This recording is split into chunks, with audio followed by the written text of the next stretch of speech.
ceasefire over situation. Monitor straight closed. Right-wing Dems panic in Michigan. They're coming after our boy Abdul hard. Get in now. I've seen enough. What is this? Zyn nicotine pouches without knowing that what they were made of, says former agency scientist. FDA authorized it. Toxicologist says agency failed to consider whether the pouch material could shed microplastics. Oh, shit. Oh, then it's fine. It's making my mouth gay. The microplastics have been making my mouth gay this whole time without me knowing. This person says, fuck me, please. No. But also, do we have a blast off meme? There's an MMA fighter called Cody Durden. Who's this imposter? Who's this imposter?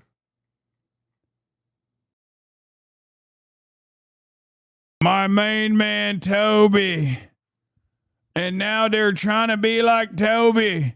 Cody Durden. Get him the hell out of here. Get him the hell out of here. Only one Durden out there that I know and recognize, and God dang it, his name is Toby. Not Kobe Dirty. Is that good? Did you guys get it out of your system? I certainly did. All right, let's blast off and let's continue. All right, we got the blast offs here. We got Zoran and Mario Kart style situation. We got Israel comes to me in my dreams.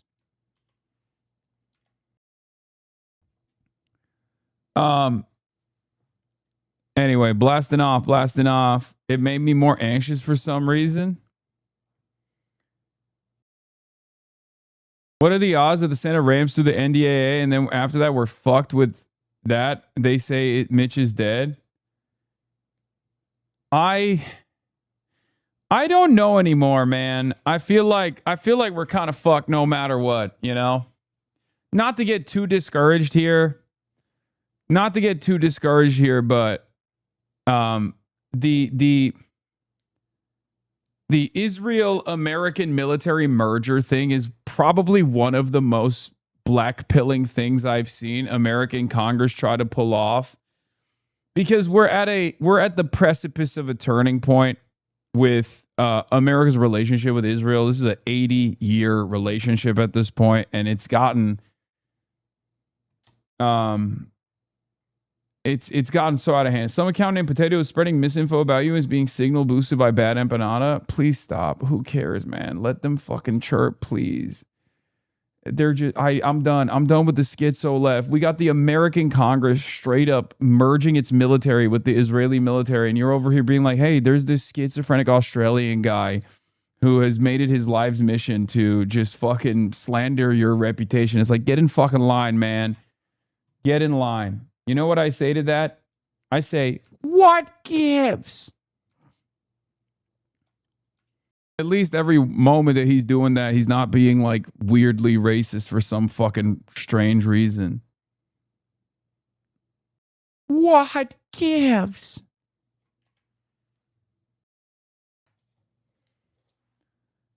You know what I say to that? Behind me is the Gordie Howe Bridge. And right here is the Ambassador Bridge. One was built by Trump's biggest donor, Matty Maroon.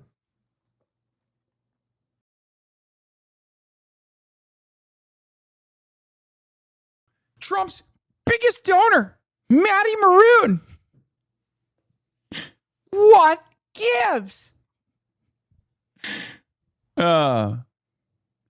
We're facing down the American years of lead. Why do we give a shit about Bad Empanada? It's because he wants to be an active participant in the American years of lead, but also as like a psyop and a left wrecker and someone who can hopefully MK Ultra style activate one of his like schizo Iowan Maoists to go and assassinate like left candidates potentially.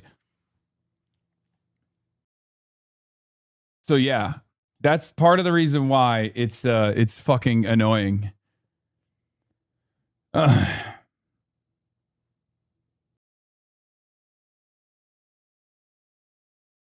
Maroon. Okay. I think you're a funny guy, Hasan, or maybe I'm just stoned. I think American politics it can be funny. I mean, think about it this way. We have a plague doctor responsible for like American health all together, okay? All around. RFK Jr. is basically the manifestation of illness and disease. And now he's in charge of the HHS, right? And what has he done? Paired up with the Doge cuts that came with Elon Musk's team of crypto fash weirdos, we now have a crisis of explosive diarrhea in the country. Okay? Mr. Pestilence himself has taken it upon himself to give every American diarrhea. How do you not laugh at that? I mean, it's devastating and it can be dangerous. It can be even deadly. But now Americans, by the tens of thousands, are experiencing ass blasting, explosive diarrhea. A San Diego infectious disease doctor says it's probably best to stay away from fresh produce for the next week or so. Because even if you wash it, a fecal parasite illness known as cyclosporiasis has now reached California. That's what's going on. It's making you dookie. It's making you pee-pee out of your butt. Okay. Now, what's crazy about this? What's crazy about this? I love salads. I eat salads all the time. Luckily have not been hit with the explosive dookie wave. Allah korusun. But here's the problem. We brought this upon ourselves and we destroyed the one mechanism that could identify where this fucking parasite was coming from because the FDA is crippled. So what do? It's been a multifaceted approach. We are destructive in every way, shape, and form. And therefore, not only do we have a bunch of dumbasses in charge of the health stuff, we've also destroyed our capabilities of combating disease like this. But also on the other side, we've destroyed the capabilities of identifying where this kind of disease is coming from in our food supply. And I guess in some respects, it's a little funny.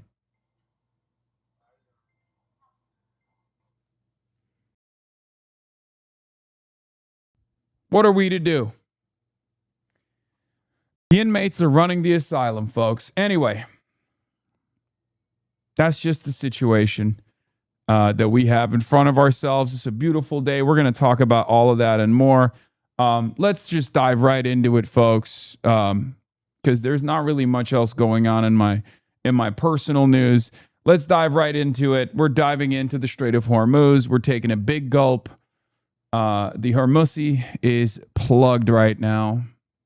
It's very much closed. Now, of course, if you listen to Donald Trump, he'll say it's open, but also at the same time, he's going to plug it himself. That's where we're at.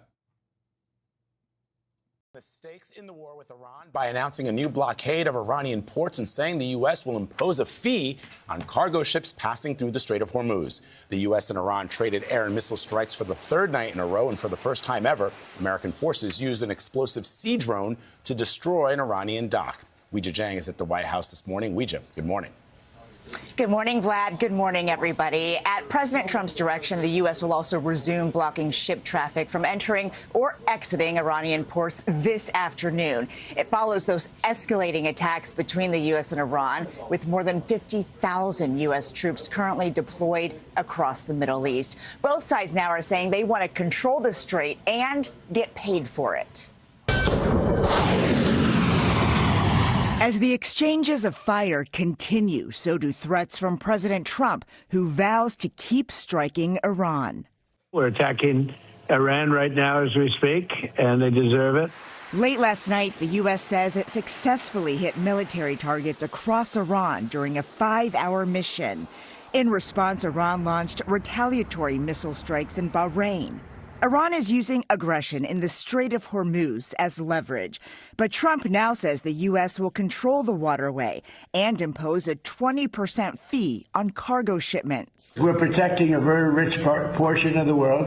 You forget the wisdom of Don Su. That which cannot be opened must be closed tighter.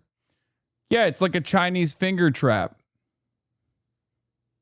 Art of the deal, art of the steal. Okay? Sometimes in order to get out of a Chinese finger trap, you got to push further. Yeah, that's what it is. That's what he's doing. He's decided if your opponent has closed the Strait of Hormuz, if your opponent has closed an important pathway for global commerce, what you have to do is close it even harder.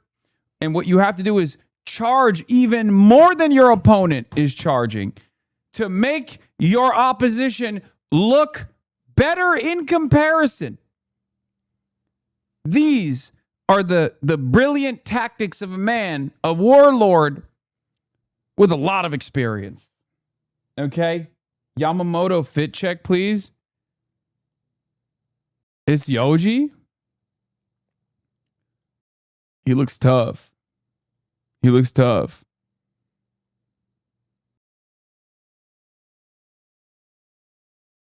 The X looks a little strange. We're spending money. And so what we've done is we are going to be reimbursed for protection.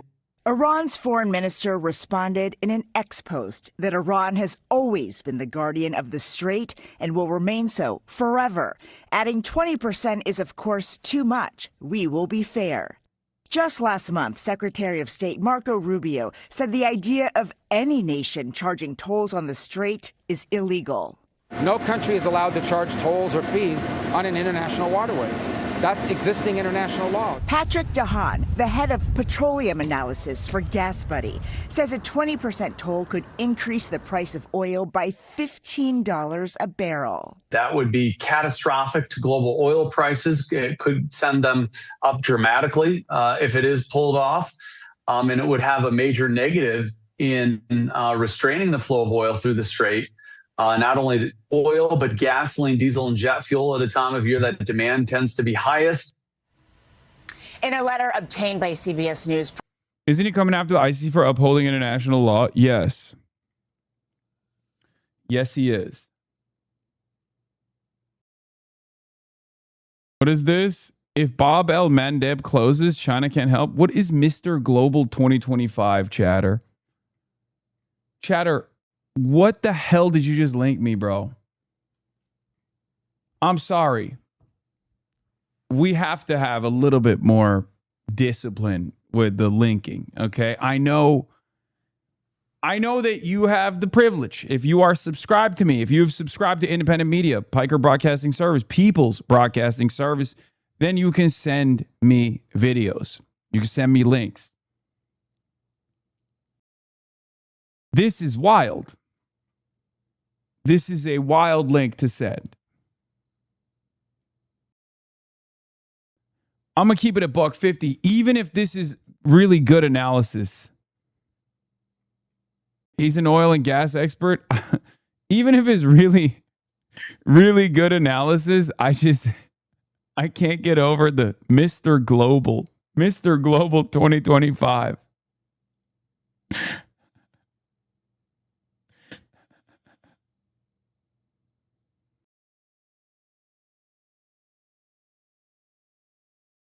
Especially because the PFP and the Thumbo have the same face.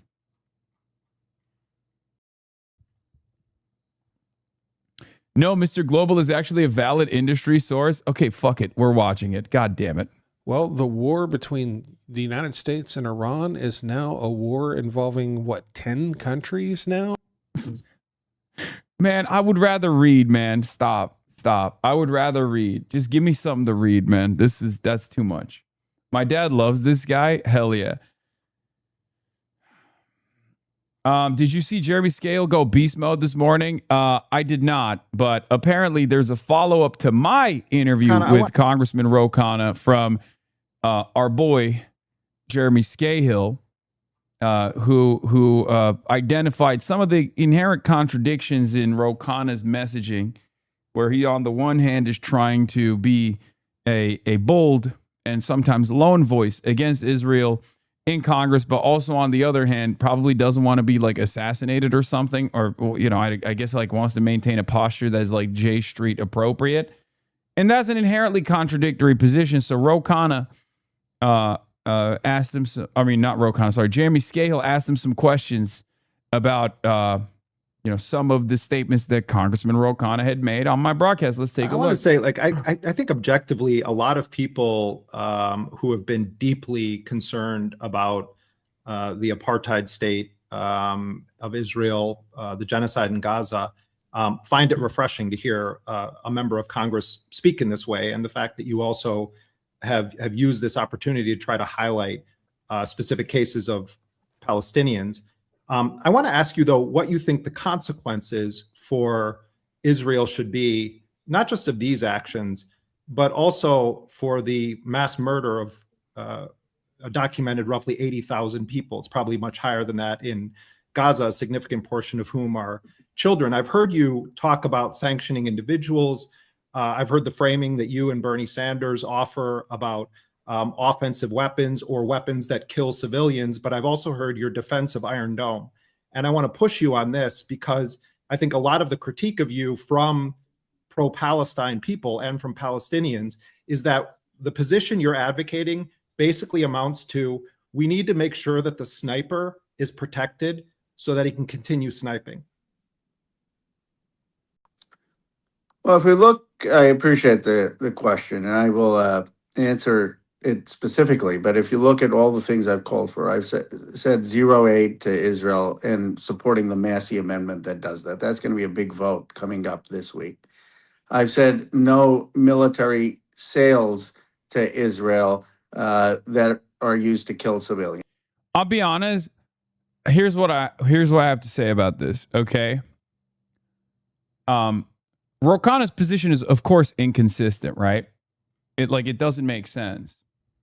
If you identify the problem, if you are knowledgeable about the history, okay. Ro Khanna also happens to be one of the lone voices in Congress, and I do think he's movable. I'm not saying his assessment was great. I mean, I addressed it as well. I critiqued it myself when I had him on the broadcast. I do think he's movable on this issue, though, so we'll see. We'll see where he goes with it. I've said no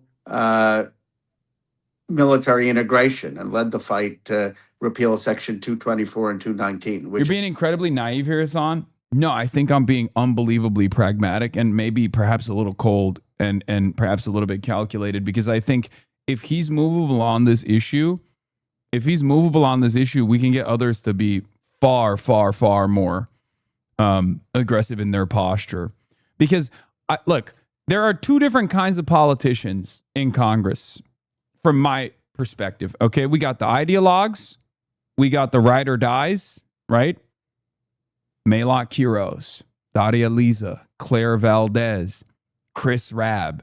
These are people I don't have to worry about. These are not people that I will have to hold to account, right? At least they might betray us at some point, but I know that these are people whose position already comes from a place of knowledge, a place of understanding the situation. Hamawi is another one, right? These are the people that we're not going to have to go after to be like, hey, what are you doing? Ilhan Omar is another one of these people. Rashida Tlaib is another one of these people. These numbers are growing, right? But then you also have people that are movable, okay? There's three different kinds of people in Congress, let's say, right? Three different kinds of people. Ro Khanna is in the second camp, where whether or not this is a sincerely held position of his, or whether or not he's just literally learning about the history of the region, the history of this country in real time as he is experiencing it, while simultaneously still trying to make a calculated decision to not be called an anti-Semite endlessly, right? And still try to manage these like relationships with like J Street, all this stuff. He's a movable person, which is good. Far better than the third category of person that is bought and paid for or ideologically a Zionist, right? So I'll take Ro Khanna over Chuck Schumer. I'll take Ro Khanna over Josh Gottheimer. I'll take Ro Khanna over people who are already there, people who are just like aggressive champions of this cause, Haley Stevens being another one, right? I'll take Ro Khanna over Haley Stevens. Do you see what I mean? That's where my pragmatism comes from. I'll take Ro Khanna over Cory Booker. Right? So I'm being super pragmatic. There's a difference between trying to get as many congresspersons to move in our direction and in the direction of the truth and holding them to account this way is a big part of it. Okay? Private correspondence is another part of it, but holding them to account this way is also a major part of it. Arm's distance, but also a little push and a little pull. Do you see what I'm saying?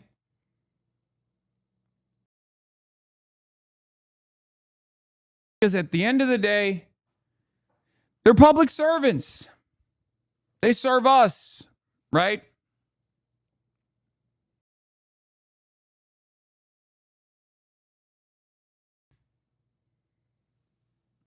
Just think about it this way.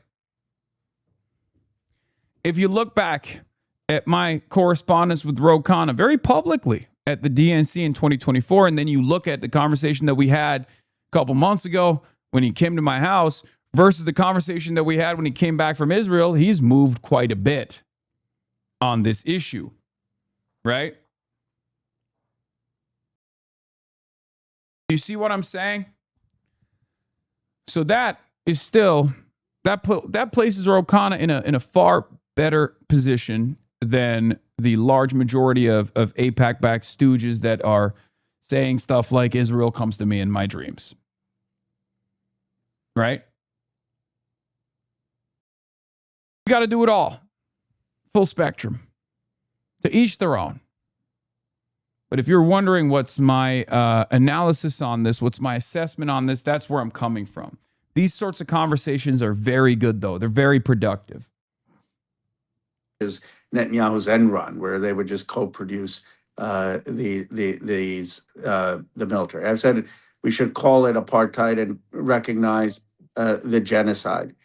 So these are on a scale of 1 to 10. You know, it's like going from 1 to 7 or 8, and the debate is okay, 9 or 10. Do I an arms embargo completely, which I have not supported, would say Israel can't even get or produce from anyone defensive, the Iron Dome. And I guess my view is, you know, anyone should be able to protect civilian life, but that's not America. We need to let more people know the government weapons sales ban while still allowing Israel to purchase weapons themselves, the J Street position, and J Street is paying politicians to push that agenda, much like how AIPAC does. This would also be productive. Full slack, you're 100% right. Can't believe I'm saying that. Can't believe those words are coming out of my mouth right now, but full slack, you are right about that, of course. And that is very frustrating for me because J Street is seen as like the woke progressive version of like the appropriate way to continue. What is this? Not that it matters, but I think Roe's an opportunist that will move left if it's popular enough, but he's always moving from the center. He's safe but not evil. Roe is a beautiful man.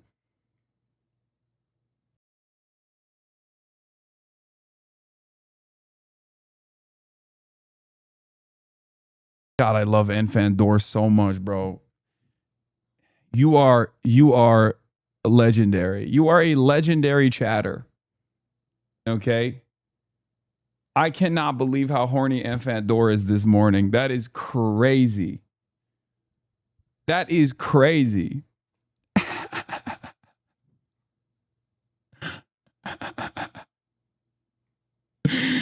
Oh my God. Oh my God. Enfant Door. Should have banned him for being pro-segregation? No. Okay. No, and I'm glad I didn't, because now we have this wonderful take coming from Enfant Door,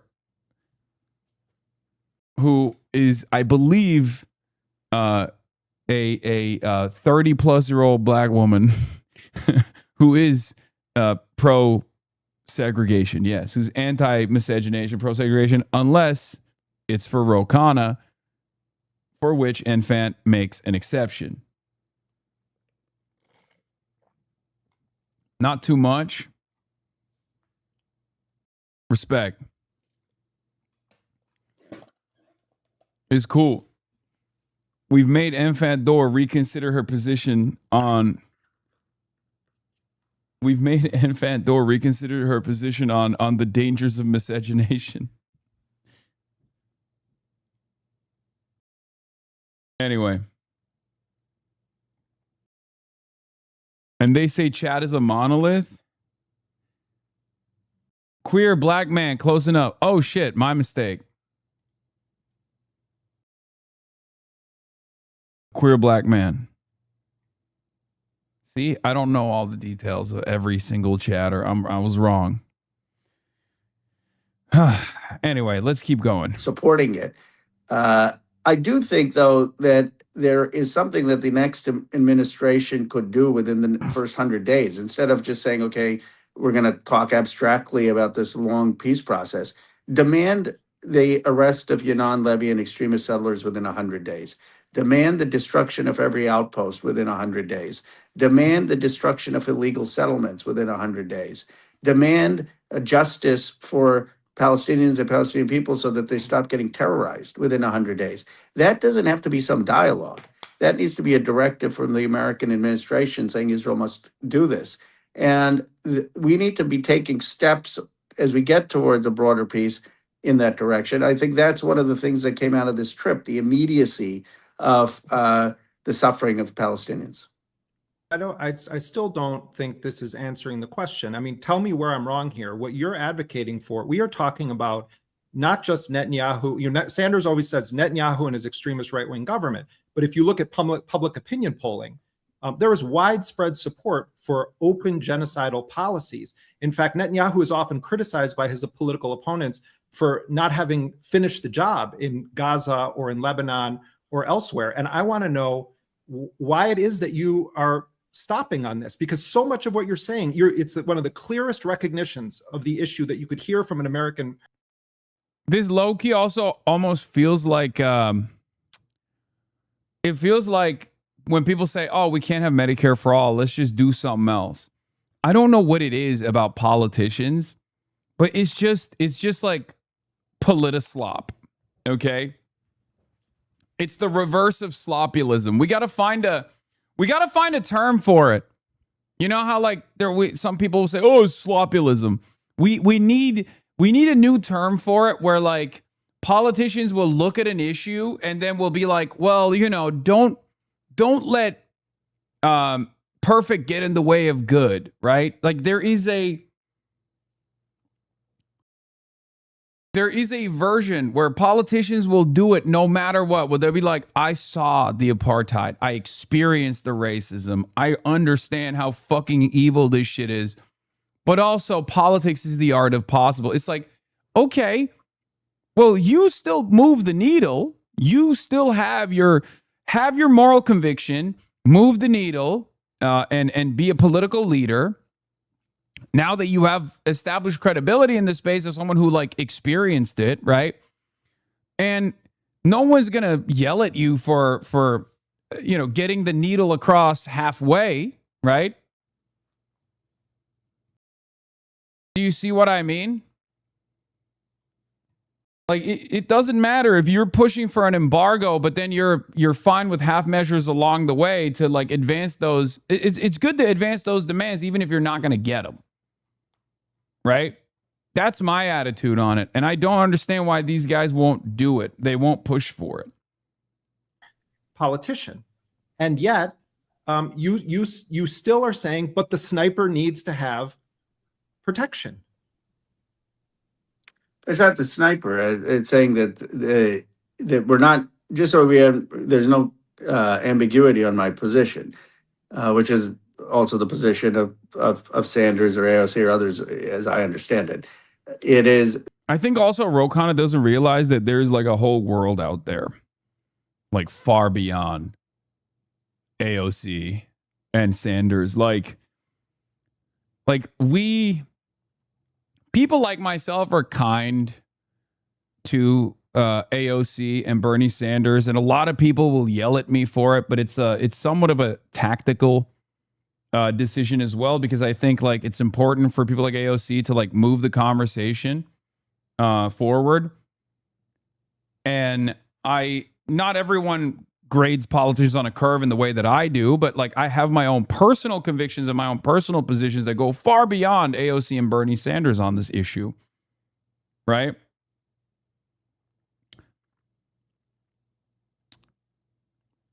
So, you know, Jeremy's not gonna be like, oh, AOC said so, then I guess that's fine.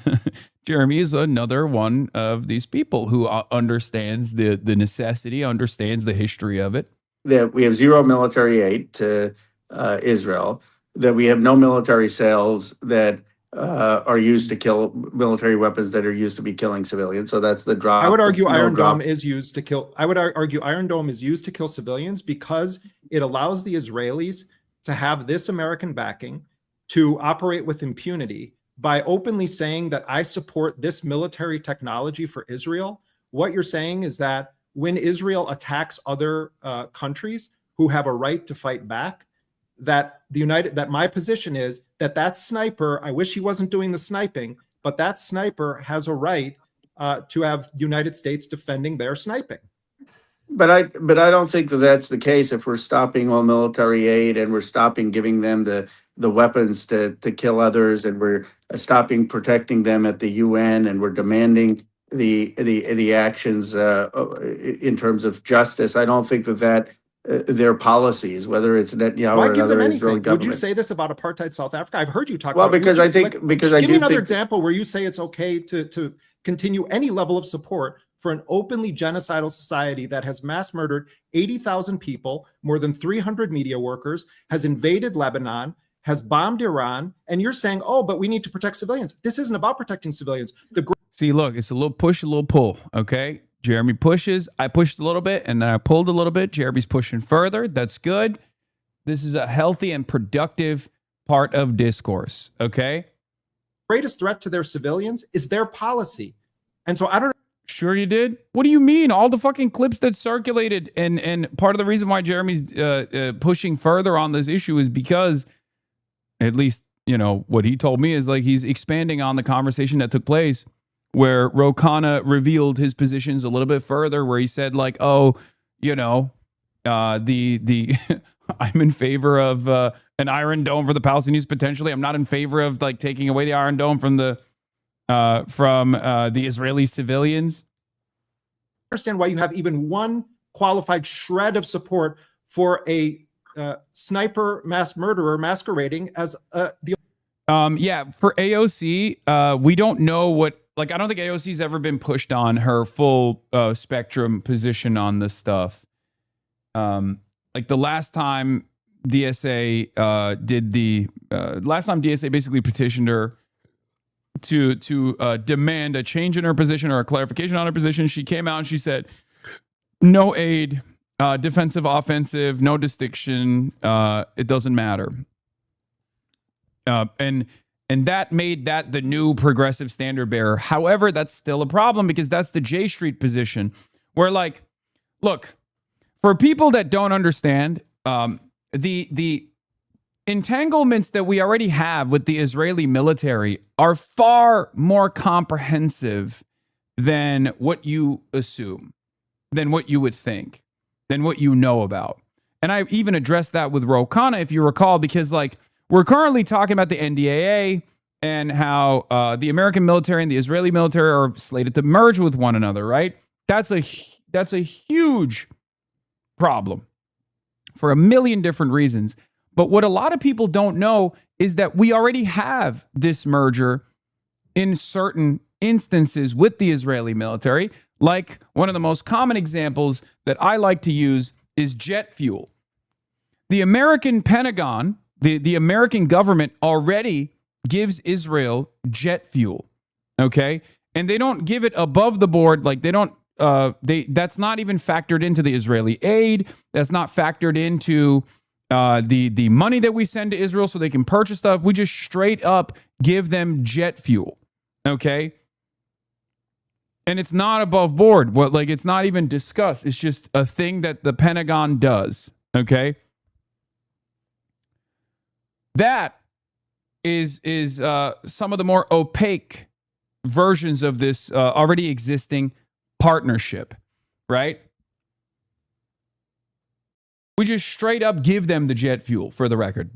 Before you, like, I'm telling you, like, we just give them the jet fuel for their F-35s, for their different jets that they fly, for the Israeli Air Force. We give them that. Okay?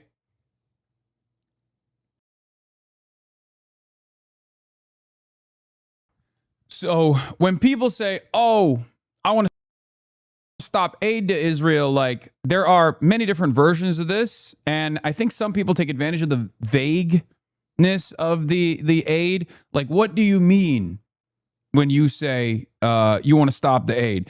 Are you saying you want to stop the memorandum of understanding, the MOU that exists, the Obama era MOU, where we give them $3.8 billion every year in cash so they can then turn around and purchase Tamir interceptors that we produce in this joint cooperative production agreement that we have with the Israeli state for their Iron Dome, as is colloquially known, right? Is that what you want to stop? Or do you mean you want to stop giving money to Israel altogether so they can continue purchasing our weapons, so that they can continue purchasing our weapons, but now they do it with their money? Or do you mean an arms embargo, right? Are you talking about an arms embargo where we actually hold the Israeli government accountable for the crimes that it's committed, that we know it's committed, that we've actually identified, we've documented and hid during the Biden administration especially, right? Anthony Blinken had reports of the Israeli government deliberately stopping aid from entering into the Gaza Strip. This is the clearest violation of international humanitarian law. There is no clearer violation of of international human rights than a country stopping aid from entering an area that it currently occupies. Okay? That's starving. That's mass starvation of a civilian population. It is straight up genocidal. It is a clear-cut war crime. No ands, ifs, or buts. It is a definitional war crime that actually made a lot of people who were pro-Israel, a lot of people who were lifetime Zionists, even openly admit that Israel was conducting a war crime and possibly a genocide and creating famine-like conditions in the Gaza Strip. There were people who were lifelong Zionists that work at, like, the Human Rights Watch, for example, that said, nope, that's it, I'm out. Because there's no excuse for it, okay? So if we knew that and we identified that, okay, when our State Department identified that and Anthony Blinken cast aside that report and hid it, that means from that, frame one, from that moment onward, we were aiding and abetting in war crimes that we knew Israel was engaging in. Right? And we know that already here at the broadcast, but I'm saying, like, the American State Department also knows, and it also holds them legally liable for the participation in this genocide as well, which, makes this an even trickier situation for them, because then if they recognize it, if they admit it, then they're also basically admitting their moral culpability and their actual legal liability in the participation of this genocide. Which, from my perspective, sucks to suck, tough titties. You shouldn't have fucking done a genocide, you dipshit. That's my attitude on it, at least. But the reason why I'm bringing all of this up is because there's varying degrees of, like, Israel critical sentiment that's floating around in Congress right now. So you have the AOC, You have the AOC line, which is no distinction between defensive and offensive weapons, no money, right? No aid to Israel so they can purchase weapons. But does that mean Israel can now purchase weapons from us still? Weapons that they use to kill children, weapons that they use to continue bombing Lebanon and killing children in Lebanon, while you know they're purchasing those weapons with our money, with their money. Is that the distinction? Or is it further beyond? Is it a full-blown arms embargo? Is it full-blown sanctions? If you're interested in sanctioning the country of Israel or some of the financial institutions within the Israeli state, how comprehensive are you? How far are you willing to go? Almost every single candidate that I have endorsed and campaigned with, actually, I think every single candidate that I've endorsed and campaigned with has been in favor of a clear-cut definitional embargo. Okay? They want an embargo. They want to stop all arms transfers to Israel and hold them to account for the genocide. Every single one of them has pushed this position. Ro Khanna clearly is uncomfortable getting there right now. And I don't know if AOC is comfortable getting there, but the reality of the matter is Jeremy Ben-Ami, this is Adam Johnson reporting all the way back from April 16th. Jeremy Ben-Ami is the president of J Street. J Street's cut off military aid PR gambit changes nothing, says Adam Johnson. He wrote about this on therealnews.com. Love Adam Johnson, as you guys know. But this basically shows the PR move here, right? The PR move that J Street is playing here, where they, and I covered this at the time, I was very critical of it, where J Street's position now is, yeah, stop giving money to Israel to purchase weapons from America. They should purchase it with their own money. But that's not going to stop the issue, is it?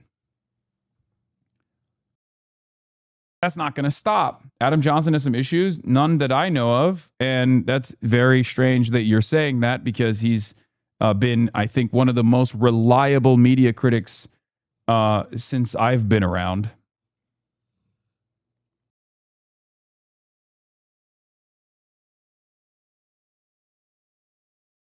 Probably one of the best posters. He just recently wrote a book as well about how to sell a genocide.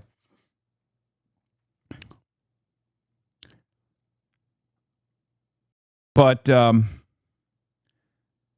Street backs phasing out all U.S. aid to Israel by 2028. However you feel about J Street, anyone who's still saying they're indistinguishable for AIPAC is either unintelligent or a bad faith actor, wrote pollster Adam Carlson.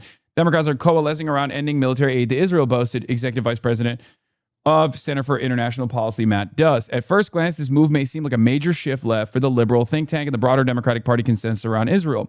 But upon closer inspection, it's clear that this talking point is mostly a sieve, a PR tactic that provides a pseudo break from Israel, but does little to alter the material reality of apartheid and genocide, all while buying time for a Democratic leadership increasingly at odds with their base, 71% of whom now support cutting off military aid to Israel.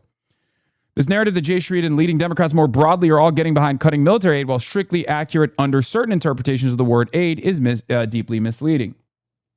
The effort is explicitly aligned with a broader right-wing program to move from direct funding of the military to co-development and co-production of weapons, and is designed to provide Zionist Democrats a superficially appealing talking point that looks Israel critical while doing nothing to materially change the status quo. This goes hand in hand with the merger plan that we were talking about. So if the Israeli military and the American military merges and they have more comprehensive defense production strategies, then all of a sudden it makes it far more difficult to cut off weapons transfers to the state of Israel, which is why I brought up this problem to Ro Khanna as well.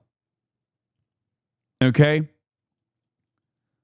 So the J Street attitude, the J Street strategy works in tandem with the Benjamin Netanyahu strategy here. Benjamin Netanyahu himself has said, "Oh, we're no longer gonna need aid from the United States of America. I mean, he's been saying that since the 80s, or since the 90s, sorry, but it doesn't really matter.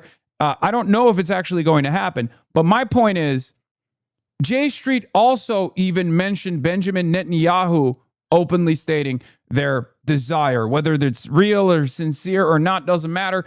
They even mentioned Benjamin Netanyahu wants to cut off aid. You understand?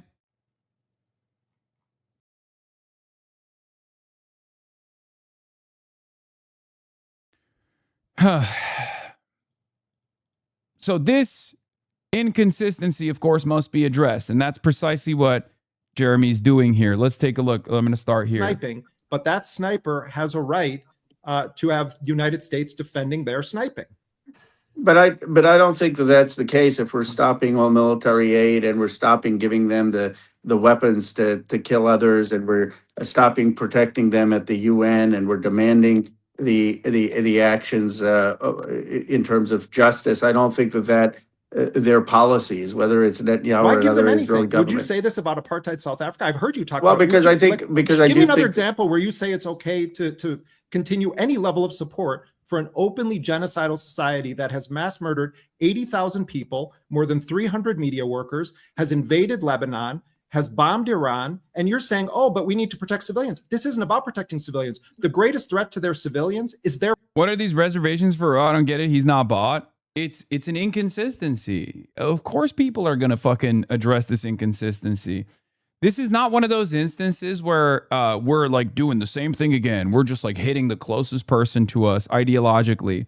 This is good because I think Roe is movable on this. I hit him on this in 2024. Okay? Like this conversation didn't start last year. Okay? Ro Khanna has had a significant transformation on this issue.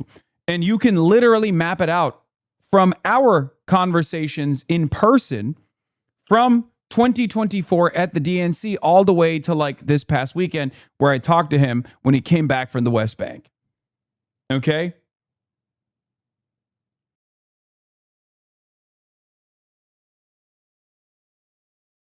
That's why I think he's movable. Whether it's because of his personal ambitions, of his personal aspirations to run for president, or not, it doesn't matter because he is a public servant at the end of the day. So for me, what matters is his output. And what matters is the growth he's shown. What matters is the positions that have changed in real time. Okay? And that's a good thing. And I'm going to give him credit for that. Regardless of what the reasoning for it behind his change is, that means he's at least like a room reader, right? As opposed to many of these other people who are not, or refuse to read the room, refuse to go to the room. Okay? This doesn't mean, offer full-blown unconditional support to Ro Khanna, but it also means you should recognize the value that we can derive out of a public servant like Ro Khanna, who is movable on this issue, because he's not like Dottie Eliza or Claire Valdez or Chris Rabb or all these other people who are already there. They're knowledgeable on this issue. They have their ideological convictions. They have their moral convictions. They're already there, right? They're already there. That's literally the bad empanada position, but you shit on him. Brother, the bad empanada position is just mass harassment of people in my community, my fans, and people that are closest to him ideologically, at least self-described, whatever his self-described ideology is. He's just an unproductive LARPer and a little bit mentally unwell. Not even a little bit, very mentally unwell. I don't care about whatever fucking bad empanada is doing, okay? Give it up. Gucci bag, give it up. It's over. Okay? Policy. And so I don't understand why you have even one qualified shred of support for a sniper mass murderer masquerading as the only democracy in the Middle East. Well, but I'm not saying that the United States should be supporting the funding for Iron Dome, just so we're clear. I'm saying that we shouldn't be restricting Israel from being able to get the Iron Dome or be able to develop the Iron Dome to technology. Well, I stop there. Everything else you're saying makes so much sense. Why do you stop there? It feels to me like you're trying to have it both ways on this issue. So you can say, well, I actually support, defending the Israeli civilians. You're not defending Israeli civilians with that policy. You're defending the sniper's ability to keep killing because it won't face the ultimate accountability, which is a total embargo on all support for an apartheid state. Yeah, I don't think you have to put at risk. You would agree, there are innocent civilians in Israel, right? Including 20% being Arab Israelis. I mean, I just don't think that you have to put their lives at risk to achieve the ends of stopping the apartheid, stopping the occupation. Israel puts their lives at risk by waging genocidal wars with the support of a significant portion of its population, and by enabling them by saying, well, the sniper still needs to have his cover, or well, I stop at this thing. What you're saying is that the accountability then doesn't lie on American policy toward Israel. It's sort of something abstract. Well, Israeli civilians could die. Israeli civilians are dying in these attacks because of the apartheid. Palestinians have a right to kill Israeli soldiers, Congressman?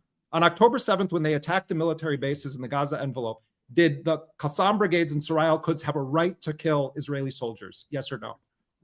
On October 7th, did Palestinians have a right to attack Israeli military bases in the Gaza envelope? Yes or no? I mean, I think October 7th attack was a terrorist attack, so I don't justify. Was it a terrorist attack when the first targets that were hit on the morning of October 7th were... I mean, he should have done something. Look, Jeremy is my king. He's a legend. And of course, the answer is yes, the Palestinian resistance does have a right to militarily resist against the Israeli military. It's an occupation force. Of course, it's legal, right? I think the better way to ask this question is, does Hamas have a right to kill Israeli soldiers inside of Gaza? Okay. For the record, the answer is yes, like unambiguous. It's not even a question. Does Hezbollah have a right to militarily resist against the Israeli occupation inside of Lebanon? Answer is unambiguously yes. Okay? When you move into offensive postures inside of the Green Line, it's going to be a tougher one for an American congressman to say, to openly say yes to. But that's what's so crazy about this, the situation is that, like, they literally do have an internationally recognized right to do that. They have a moral and legal right to do that. But of course, unfortunately, we live in the United States of America, and of course, no one's going to say fucking yes to that. Or the people that do say yes to that, myself included, will get yelled at endlessly, and they'll say I'm anti-Semitic. But that is the tougher one to answer, in my opinion.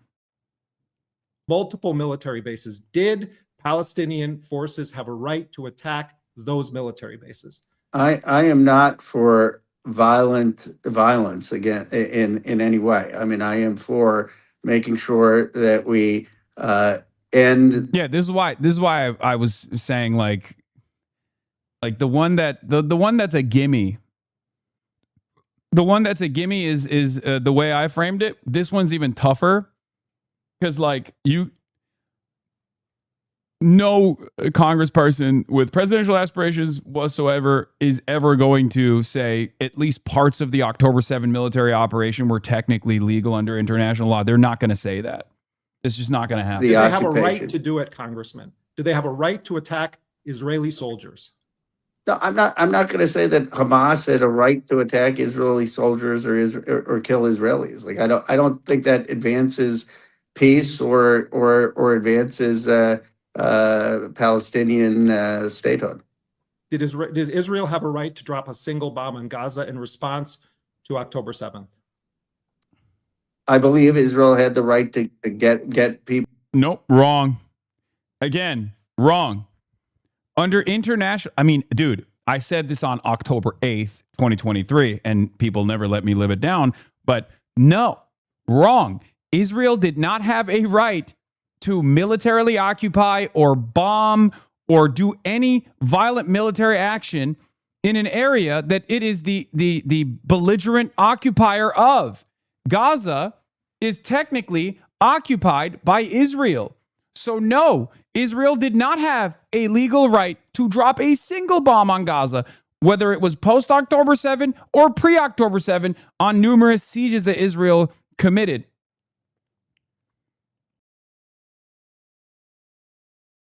They do not. They do not have that right at all. It's crazy.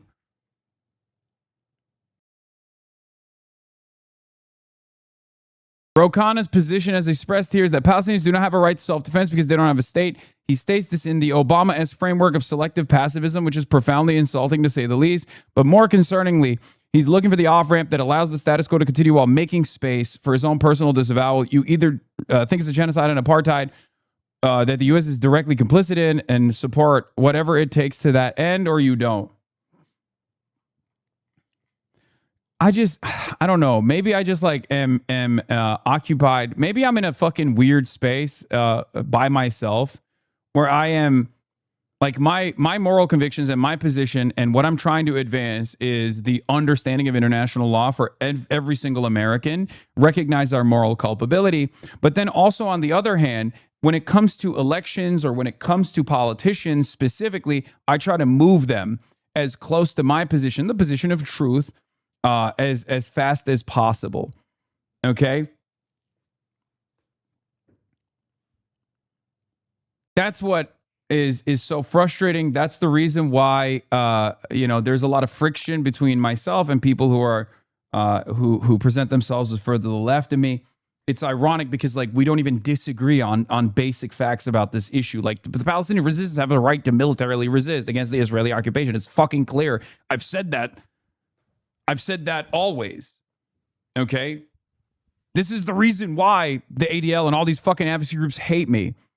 Not because they perceive me as being anti-Semitic or whatever the fuck. No, it's because of this. Because there are no major influences in American politics that will openly say the truth. That the Palestinian resistance, the Lebanese resistance, has a legal right to resist against Israeli occupation. Militarily resist. Right? People who killed the civilians, but not in the way they went about it, which I've said is genocide. But the Palestinians don't have a right to attack the very military bases that are running the killing operations on October 6th, 2023, or October 5th, 2023. It's a double standard. You're saying there are ways that Israel should be able to kill Palestinians, but there is never a condition under which Palestinians can attack armed, uniformed soldiers of a force that is still considered an occupying force under international law. I don't make it make sense to me. How those I two come things from are a not tradition total of hypocrisy. King and Gandhi. My grandfather was in jail for. I'm aware of your family history. Do you think King would say, "Well, there's certain they can attack the Viet Cong, but I don't want them to kill"? I don't think anyone. I don't know what Gandhi would say. I don't think my grandfather would say that the Palestinians should have armed resistance to Israeli occupation. I think they would argue for a much more nonviolent approach. But America, I think, in ending aid, in ending military sales, in not being a defender of Israel in the UN, just vetoing resolutions against Israel, would make tremendous progress. I mean, maybe we're on a scale of 1 to 10, and you think you're Again, look, the most charitable interpretation of this is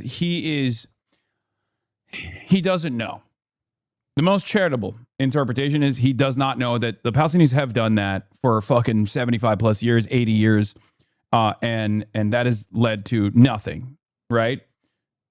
No, this isn't a defense. There's a difference between someone not knowing, learning about it, and then changing their perspective versus someone who does know and is deliberately trying to reframe the conversation in a way where they're trying to get you to understand their position. I think that there is a sense of opportunism here. Okay, there's a sense of opportunism here for sure, but also there is a clear-cut lack of knowledge. You're literally sheepdogging here, piece of shit. Oh my fucking God. I'm not even defending Ro Khanna's position. I'm literally saying Jeremy Scale is cooking. Guys, Jesus fucking Christ. All I'm saying is he's movable. If he doesn't move, then he's oppositional. Fuck me. It's not defense, it's analysis. Why are you guys so fucking brain broken? I hate this. I genuinely fucking hate doing political commentary at this point because even those on the left will look at anything that I'm saying and go, if you don't say Ro Khanna is a liberal Zionist baby murderer right now, and if you even pull his transformation on this issue, whether it's personally just because of his aspirational goals of running for president or not, doesn't even matter, right? When you say he's moved on this issue, he's literally gone to the West Bank, okay? And he's movable because of his own personal experiences that he's had so far, especially if he learns more information about this stuff. And these sorts of conversations are very good and very productive for that reason. Okay? You immediately go, dude, you're sheepdogging for the liberal Democrats, for the Zionists. I'm not. I have no stake in this, okay? I have no dog in this fight. You know what my positions are.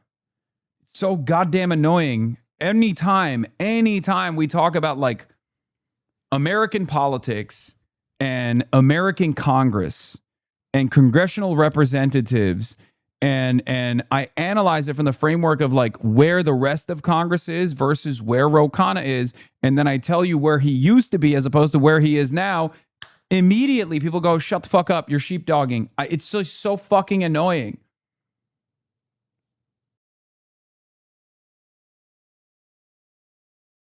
Holy shit. Ultras have become a plague on online discourse. I honestly don't know why I didn't expect them, but it feels like we're closer to making some change in this country the more insane they get.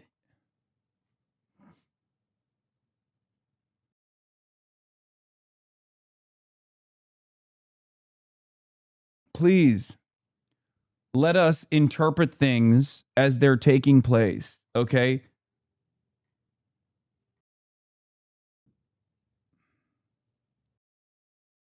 At a 10, and I'm saying let's go to a 6, 7, 8. I don't know where that would be. And right now America's at a 1. We're at a 10 because of a genocide that was enabled, supported, armed, and funded by the United States. And I am baffled as to how you can say that Israel had a right to drop a single bomb on Gaza in response to October 7th, but Palestinians, according to you, have no right whatsoever to ever kill an Israeli occupation. Palestinians have right to justice, which is do they have a right to armed resistance against Israeli occupation soldiers in uniform? Do they ever have a right to kill an Israeli soldier? I think if it's say it inside of Gaza, say it. Do Palestinians have a legal right? Well, it's not even a question at that point because it's just the truth. It's just a matter of law. So it's not even like an interpretation of the law. It's just do you know the law at all? Or do you have an understanding of the accurate application of the law? Because like there's obviously the moral responsibility and the moral right that the Palestinians have to take up arms against an illegal occupation. But then there's also the legal right that they have to do so. That's why I always say, like, look, the Palestinian resistance, some of the forms that it has taken as an act of desperation through this evolution, this 80-year evolution, has led to things that, you know, everyone understands, like targeting civilians. That's obviously a response to the 80-year subjugation of Palestinians. The violence is set by Israel, the occupier. And of course, the violence and the political and the military resistance matches the violence of the oppressor, right? Some of that is illegal. Some of that is a war crime, okay? It's just true. It's objectively true. Having said that, definitionally, the Palestinian resistance has a right to exist. The Palestinian resistance has a right to militarily resist against the Israeli occupation. They have a moral and legal right to do so. Same with Hezbollah, same with the Lebanese forces, whichever forces are mustered up. As a matter of fact, they have more they have more liberties that they can take in terms of how that resistance forms. For example, there's a concept called spontaneous militia. Under normal circumstances in international law, if you are if you're facing a military occupation, you have to be you have to have like clear-cut military garb, for example, right? But because Hamas is a government formation that exists under permanent occupation of the Israeli state, they actually can fight back in civilian clothing. They legally can fight back in civilian clothing because it is literally a part of a spontaneous militia that forms in real time. Okay? Now, we're getting into, obviously, like legal interpretation at this point of like whether it's valid, whether it's not valid. Is Hamas a standing military? Is it not a standing military? But ultimately, under international law, there is an allowance for a population to form a spontaneous militia and therefore not even wear military fatigues as they're resisting against a standing military. Okay? Hasan, you're sweating? No, I'm not. It's actually very cool in this room. What's up, Hasan? How are you handling this? Check Twitter. Shit's going down. Check Twitter.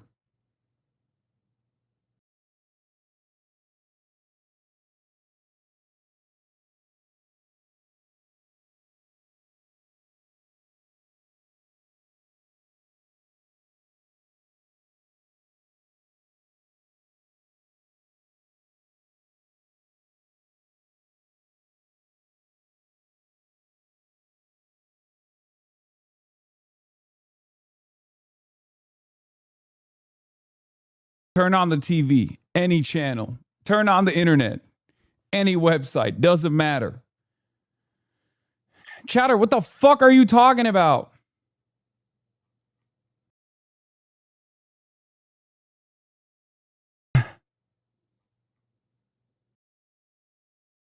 I'm trying to tell you.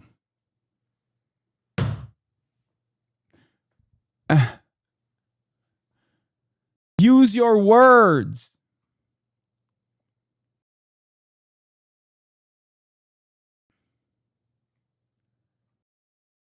Use your words. I can't, asshole. Wait, what? I'm the asshole? Bro, use your fucking words. What's happening on Twitter? Explain to us what is going on that you think we have to look at right now.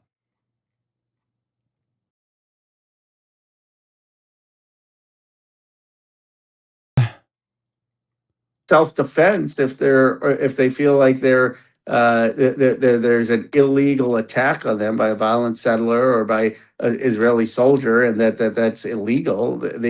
In a school or on a civilian, and then of course they should have justice. But the entire thing is illegal, Representative Khanna. The entire occupation of Gaza, the managing their. The entire occupation of the West Bank, the entire occupation of Gaza is wholly illegal.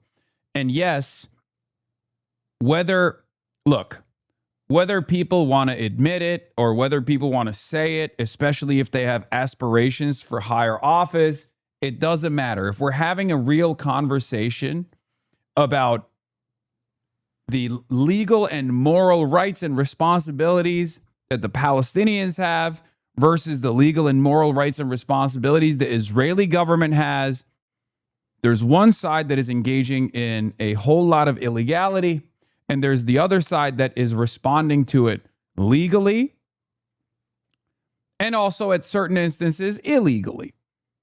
In the rare instances, illegally. But if we're looking at the broader responsibilities of the fully fleshed out state that is supposed to be beholden to international standards, rules, regulation, restrictions, Israel has never, in its entire existence, Israel has never abided by international rules, international humanitarian laws. They've never restricted their actions.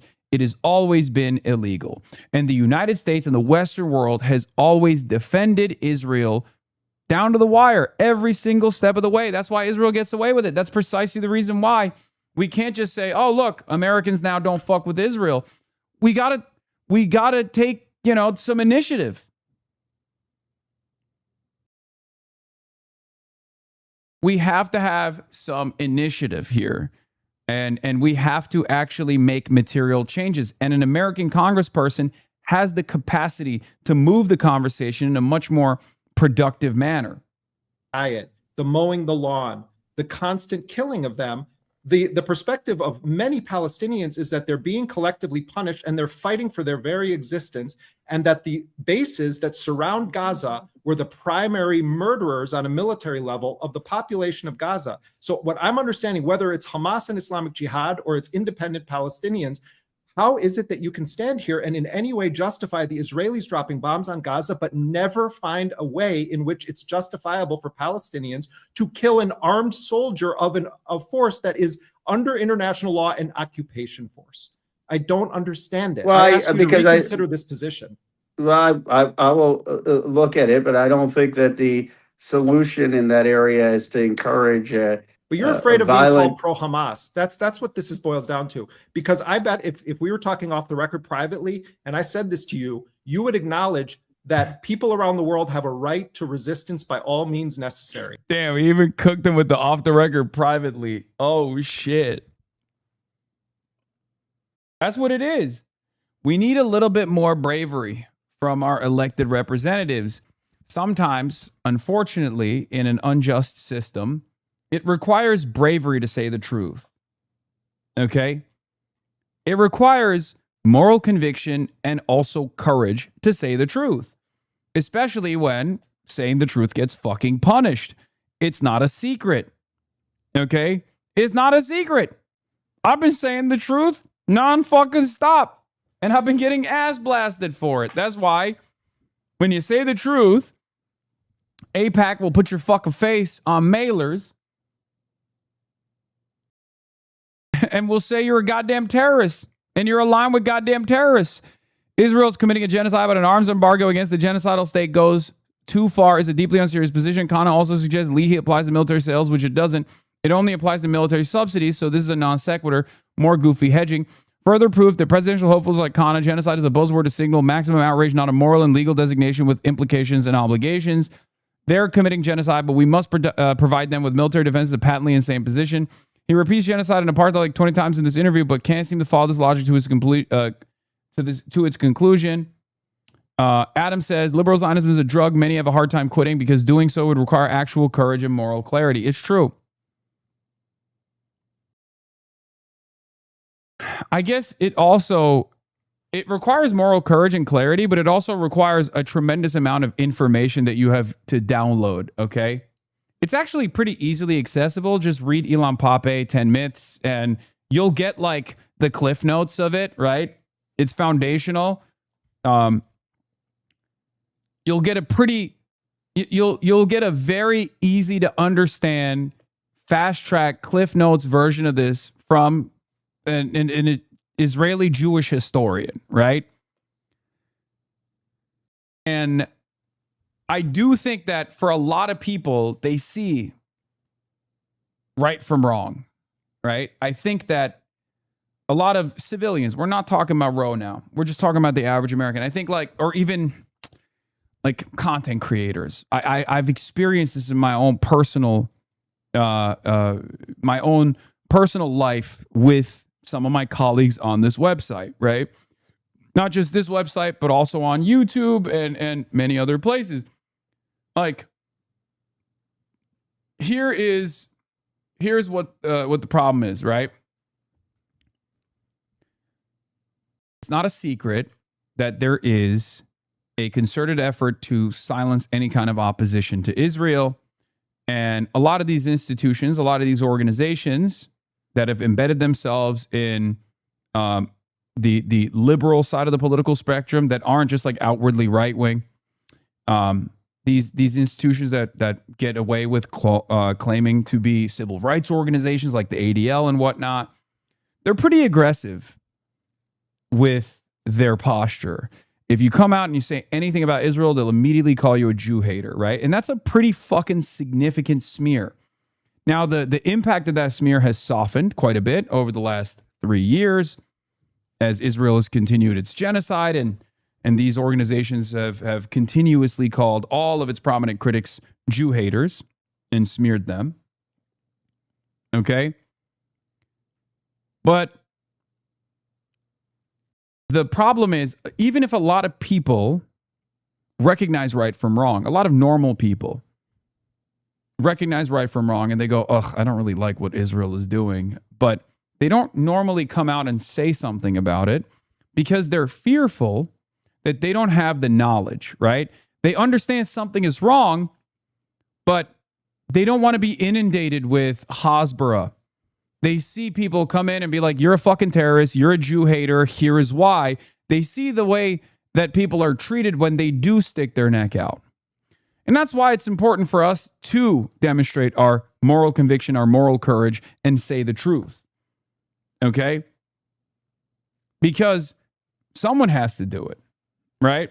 Someone has to do it. If someone doesn't do it, if no one does it, then even if people understand that this is the reality, they're still afraid of saying it.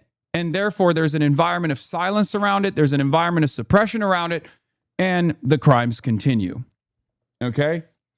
But remember, not all of this is born out of malice. Okay? Not all of this is born out of malice. There are a lot of people out there who recognize right from wrong, who might even have experiences with the Israeli government, who are still worried about not being able to hold their own in these conversations because they just don't have access to all the information. And they don't have, they haven't taken the time out to like learn about it. That's why I always stress, like, there's a difference between Daria Lisa. There's a difference between Daria Lisa and Chris Rabb and Claire Valdez and even someone like Zoran, who, you know, toes the line of liberal Zionism from time to time, but he does so in a way where he's basically dog whistling. He knows what's up. He knows the truth, right? And I know he knows the truth. That motherfucker started his Students for Justice for Palestine chapter in Bowdoin, okay, in Bowdoin College. So there's a difference in guys like that and guys like Roe who are learning about this in their older age as you know, the passage of time continues.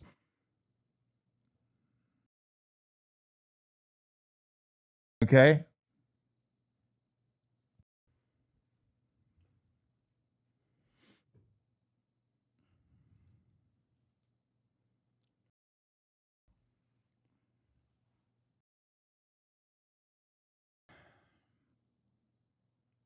How do you reconcile grading on a curve with moving their positions? As more and more people move, like when AOC came out and said no distinction between offensive and defensive weapons, now that's the bottom. Now that's the bare minimum. So now we got to push everyone to that bare minimum standard for the progressive side. Okay? Rose, a little baby who's simply learning, guys. Okay, dude. This is not a defense of ignorance, okay? This is just a reflection of reality. I'm just trying to explain to you. Rose a fucking lawyer, not a mine worker? Yeah, and you'd be shocked at how little people know because they've gotten only one side of the story their whole fucking lives. How many people do you know that have gone to law school, that have gone to like institutes of higher learning, and they've only learned about the issue of Israel from one framework, from one perspective, a Zionist-approved framework? Okay? Most people that are knowledgeable know even less than someone who's not knowledgeable and charitable and curious about the truth.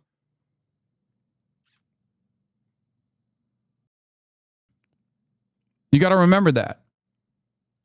I've always been for peaceful resistance. You know, but how is peaceful resistance saying the Israelis? You know, I mean, just like it's under segregation. I wouldn't have said that go kill people who are engaged in segregation against you. I mean, I'm much more Dr. King than Malcolm X. I mean, are you much more slave rebellions were justified against people that were raping, hanging, murdering Africans who had been kidnapped? I mean, I'm sorry. I spend most of my day and night talking with Palestinians, working with Palestinians.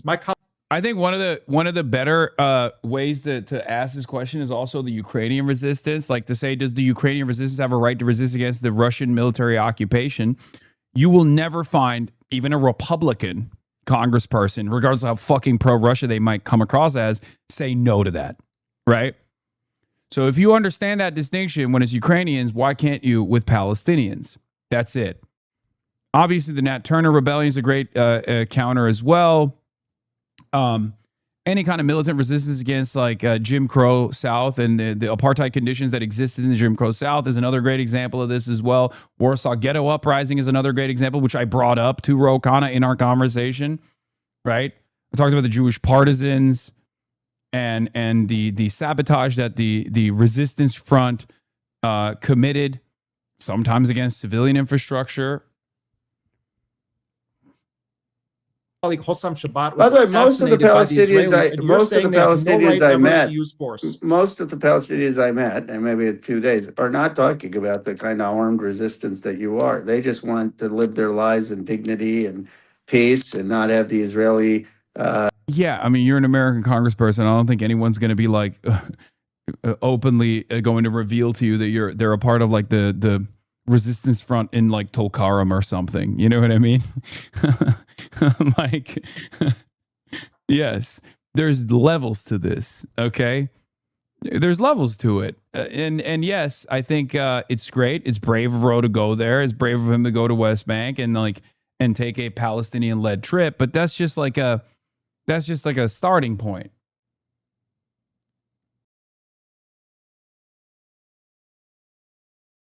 Settlers oppress them. But you're a member of the United States Congress who is justifying, albeit you've been very critical of Israel's war.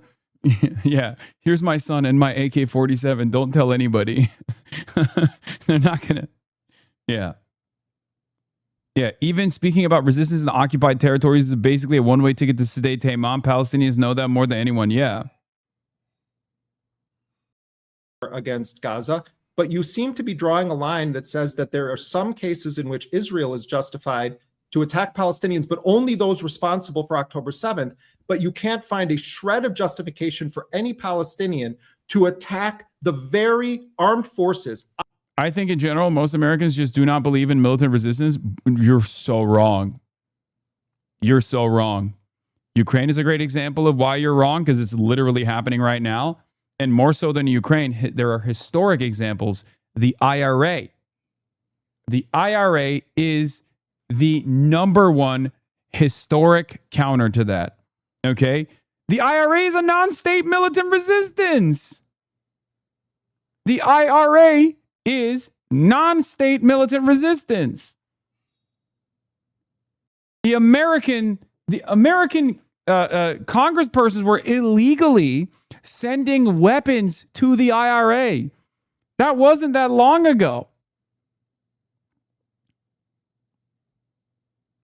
I think the real answer is, in general, most Americans just don't believe in non-state militant resistance when it's black or brown people doing it, especially against what they perceive as a white state actor.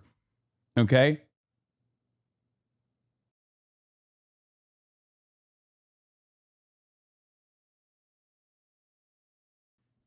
Man, you always say this, but it's not true. Most Americans did not support the IRA. Irish Catholics supported the IRA broadly and sent a ton of money. Yes, but I think there was a reason for why this was overlooked by most Americans, is what I'm saying.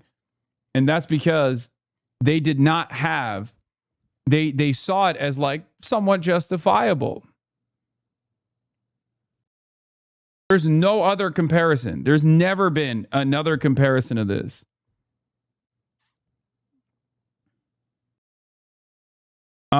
I think in general, most Americans just do not believe in militant resistance. It's a dissonant position, but it's sincerely held one by most people. I would say at least 2/3 of people who hate Israel, support Palestine, do not support arms resistance. It's not just something that Americans believe, even though that makes no sense. Our analysis fails when we believe every dissonant position is a cynical one. Oh, I don't believe every dissonant position is a cynical one. Yes, it's liberalism. Liberalism is the hegemonic monoculture that Americans, by and large, believe, and liberalism is a idealistic notion of the world where you think that the pacifist approach is the only one that is successful. That's precisely the reason why even MLK's history has been revised and whitewashed. And when you know, most people talk about Malcolm X, they basically treat him like a fucking terrorist, right? MLK and Malcolm X exist together. You understand? They exist together. They were different facets of the civil rights struggle. One cannot exist without the other. There's no success with just one over the other. It's that simple.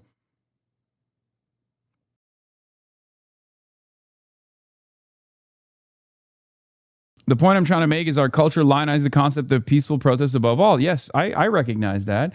And I also do recognize, for the record, I do recognize that there's this understanding.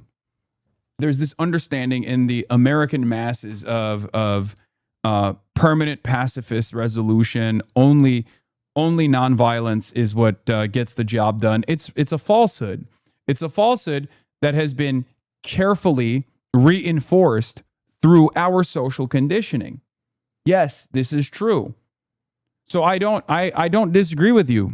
I do think that most dissonant positions come from that failed understanding and not from a cynical perspective where someone knows like, yeah, you got to be violent at times, but also I'm just, personally going to make sure that I'm like cynically committing to peaceful resolutions only. Yes. There's also the difference between state violence versus non-state actors as well. Americans have been taught that state violence is usually permissible at all times, as opposed to any kind of resistance against state violence is not permissible. We've seen a version of this with the Iran retaliation. Americans are more comfortable with the Iranian state fighting back against us because it's a fully fleshed state than Hamas was fighting against the Israeli occupation, or Hezbollah fighting against the Israeli occupation. It's so strange, but that is embedded in our consciousness. It's a very strange system. It's a very strange reality where Abbas Arakshi can go on NBC and speak convincingly about why the IRGC is fighting back against the American state, and yet no such permission exists for a Hezbollah commander. There's no Hassan Nasrallah goes on Meet the Press and delivers a convincing speech as to why Hezbollah must rise up in arms against the Israeli occupation. Isn't that crazy? That's crazy. That's a crazy thing that exists, that has happened already. Okay?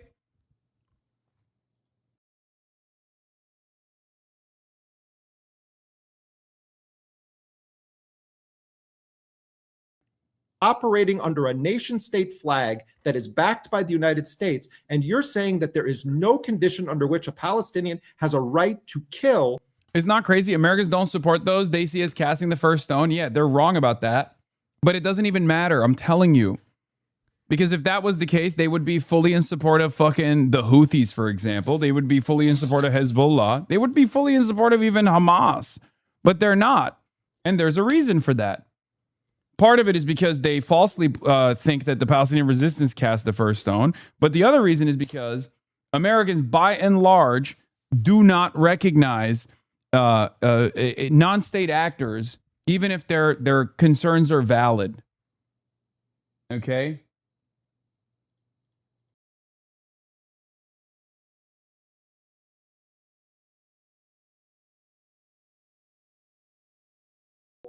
Soldiers who are posted at military bases enforcing by murder and forced starvation and deprivation an illegal occupation of Gaza. That's what doesn't make sense to me. I don't see how you reconcile those two positions. Because I think that the armed resistance is only going to be ineffective given the power differentials. It's similar to what Gandhi thought in terms of how he took on the British Empire, and that having a moral force of civil resistance and appealing to the world's conscience is going to be much better chance of getting dignity and peace.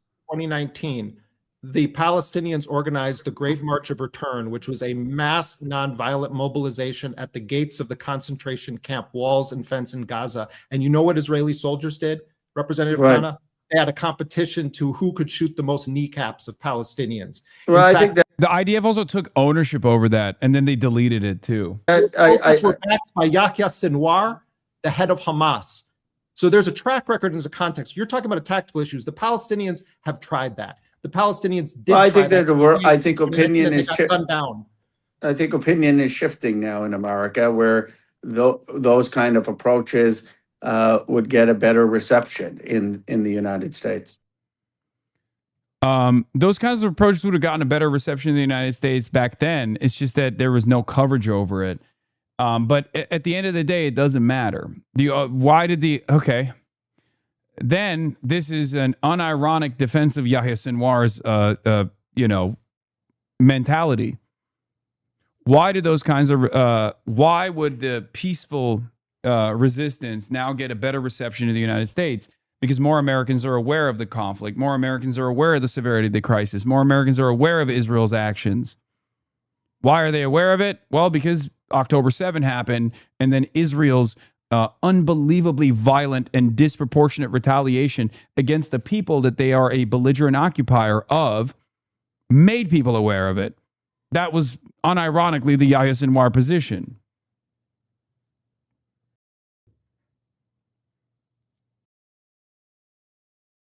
So,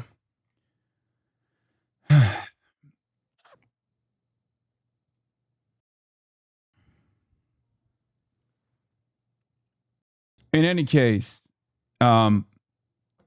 this inconsistency, I'm glad it's being talked about. Because I hope that this doesn't discourage others from leaning in to a deeper understanding of this conflict, and then becoming more courageous in their moral conviction in the process. Shireen Abu Akleh. I mean, this is also like Joy-Ann Reid, for example. Joy-Ann Reid straight up is to the left of Ro Khanna now, which is awesome to see. I love Joy. She has been phenomenal on this issue. I mean, she literally lost her job because of her bravery on this. Okay. Of course, she's now an independent media figure, and therefore she has more liberties, more time to learn about the issue deeply, which she clearly has, and more liberties to discuss this at length. But once again, this is not a defense of Ro Khanna, but there is definitely more room to grow here.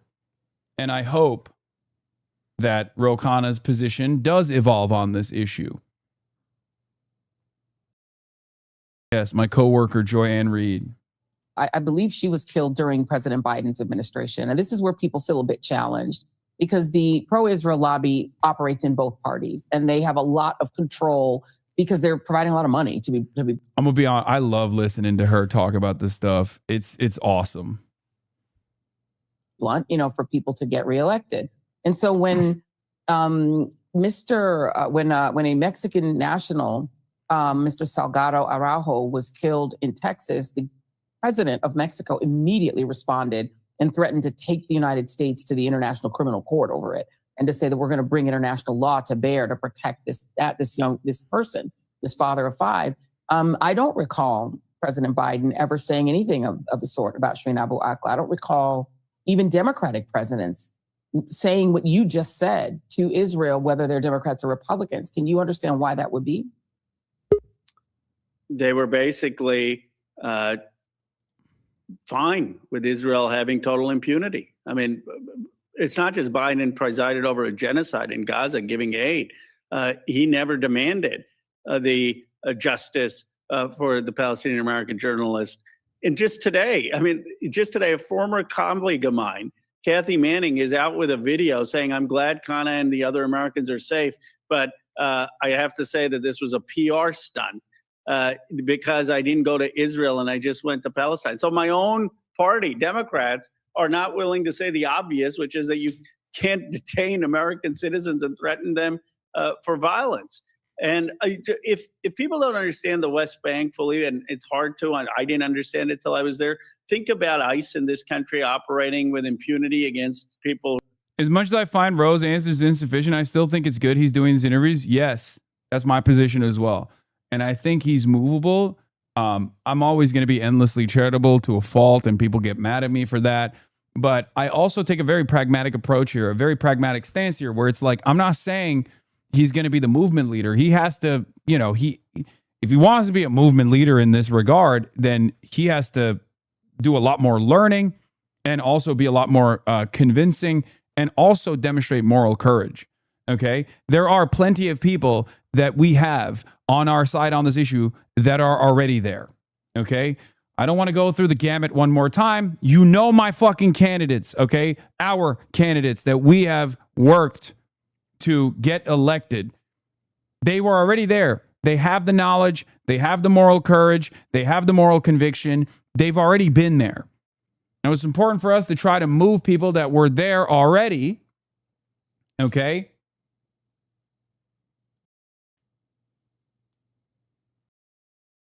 Exactly. Why is Jeremy acting like a pissy bitch to row? Dude, take a week off. I will never allow you to disparage Jeremy Scahill on this broadcast. Okay. Are you insane? Are you out of your dang mind? That is crazy. He wasn't acting like a pissy bitch. He was being a good journalist. Okay. I will never allow that. Never disrespect Jeremy Scahill in my presence. Those are fighting words. And also, he was objectively doing a good thing here. Who are brown and undocumented and think 100 times worse. And that's what you have basically in the West Bank. The IDF just with total impunity going after folks. And when they were with me and I was with 2 Jewish Americans and another Israeli, and I was the brown person, they would interrogate me. One person had the temerity to ask me whether I was a son of Ishmael or a son of Isaac. And when I said I was a Hindu, he couldn't understand what that was. It just a total a racial system of profiling and reminding me of the Jim Crow South. Of course, I didn't experience that. What I read about, where the police would be on the side of the segregationists attacking black freedom fighters, and the police was basically aligned with the segregationists. Here you have the IDF aligned with the extremist settlers. And it needs to be called out. This is what is infuriating about some of the conversation, because it always says, well, let's have a dialogue and talks between Israel and Palestine towards peace. There first needs to be a stopping of the injustice that Israel is inflicting. That doesn't require dialogue for Israel to stop enabling extremist settlers that are killing Palestinians. That requires American leadership and an American directive, and it would change tomorrow, and these people know it.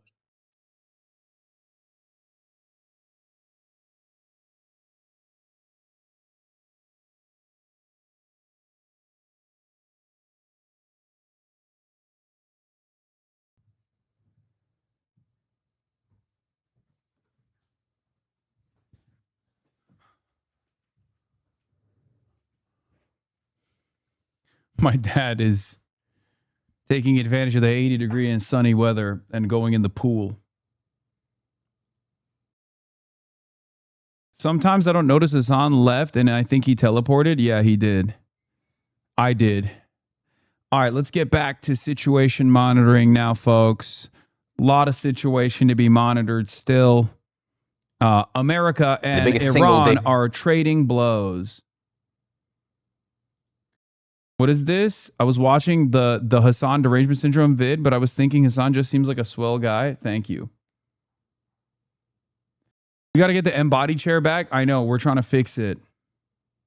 You have a pool, rich boy? Yes. I have a pool that I've been inside of, I think, once or twice since I purchased this home.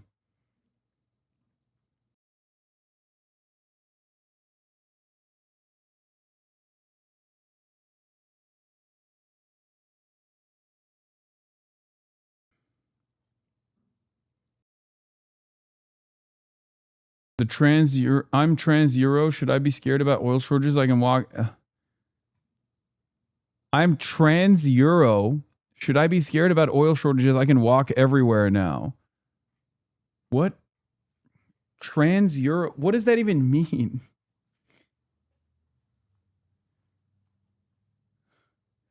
Like you're European and also transgender? Like what?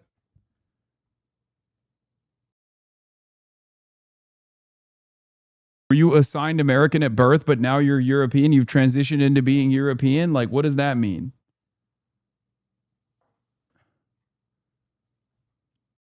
You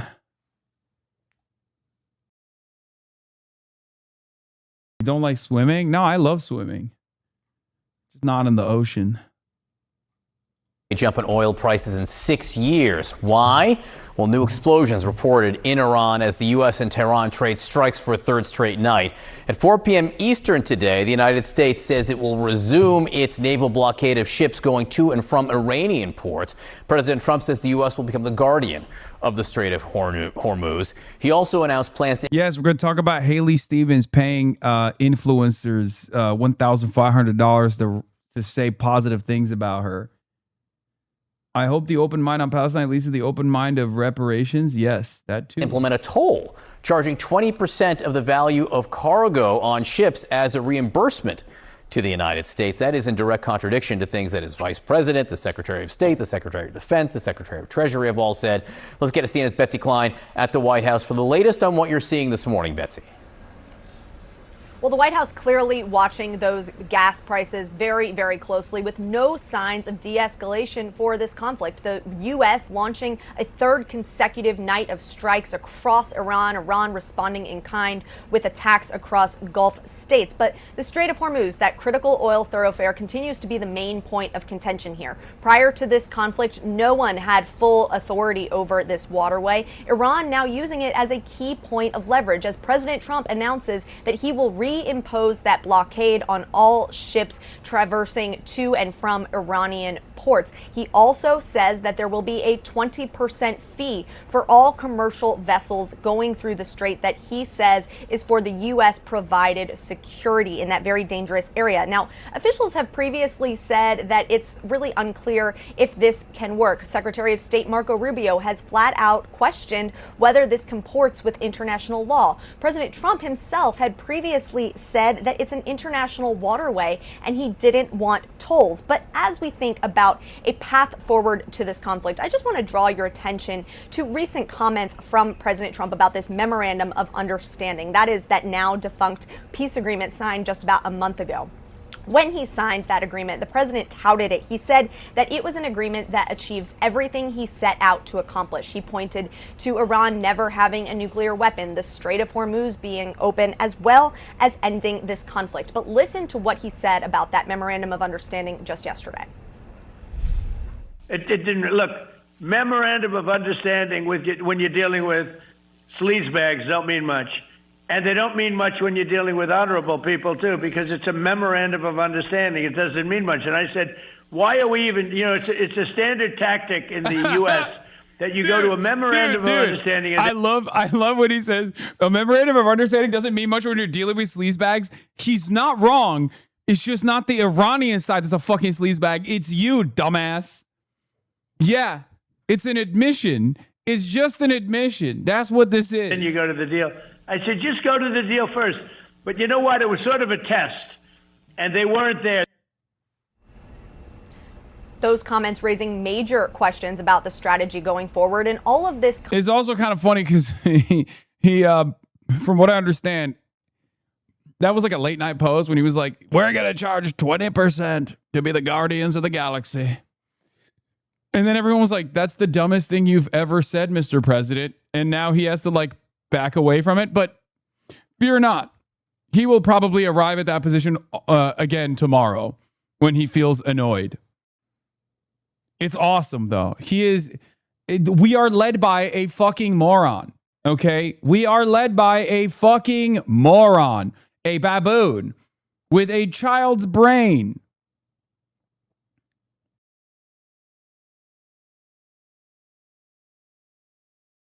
We are losing. the war. We are losing the battle. As I've said from before, at this point, this is not about like coming to a peaceable conclusion, a managed resolution. This is just about stopping the bleeding. Okay? It's just about stopping the bleeding. Wait, what the fuck? Hold on.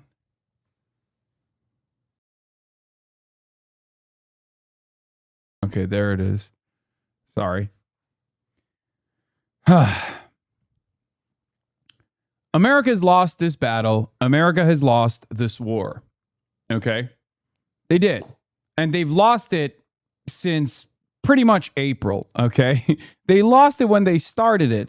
They lost it when Iran turned around and said, okay, Strait of Hormuz is ours now. Sorry, bye-bye. And since then, we've just been bleeding. And at this point, it's just about stopping that hemorrhaging, stopping that bleeding. And the faster we arrive at a managed conclusion, a managed resolution, a memorandum of understanding, a permanent cessation of hostilities, the faster we can move on with our lives, the faster we can try to solve the compounding crises that are coming out of this chaotic environment, this quagmire that we got ourselves into. So it's very stupid. It feels like we're seeing something real. We're all in this community, in the Piker Broadcasting Service. We have been paying close attention to the situation in the Strait of Hormuz, monitoring the situation, and we understand what's going on, but the average American does not. Here is Hasan al-Assad. Says to the taxpayers in America, if the Bab el-Mandab is closed, as Hormuz was closed, and oil exports from Yanbu stop as they stopped from Ras Tanura, then how much, one wonders, will the price of an oil barrel reach? Your criminal administration uses the Saudi regime as a glove for its filth and cheap tool to ignite wars and crises in the region. But who will pay the price in the end? And first and foremost is the American citizen. You will swallow the consequences of your administration's aggressive policies just as others swallow them today. Now, of course, this is wrong. Americans don't actually understand or even receive the negative backlash of the American state's actions for the most part. That's why they're oblivious. That's why they don't know who the fuck the Ayatollah is. That's why they can't point to Iran on a map. They don't know anything. Our proximity to the conflict historically has allowed us to be oblivious to the violent desires and the violent actions that we have committed all around the world. All we know about is burger. And the only thing we can understand is gas prices going up. And for most Americans, they're still going to be oblivious to who made the gas prices go up. But some, hopefully, will come to the recognition that it was our actions that made the gas price go up and therefore the burger price go up. Okay? That's the issue. The average American is utterly clueless about what's going on. They just kind of respond to stimuli. They go, oh my God, gas prices went up $1. What the fuck's going on?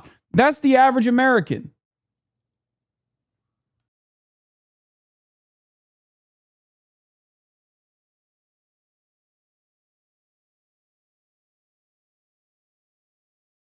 George W. Bush era political discourse sounds like Cicero compared to this shit. Exclusive. Nick Shirley reveals what a congressman told him at the White House's UFC Freedom 250 event. He said, because of all the fraud that you've exposed, essentially the war in Iran has been free because of you.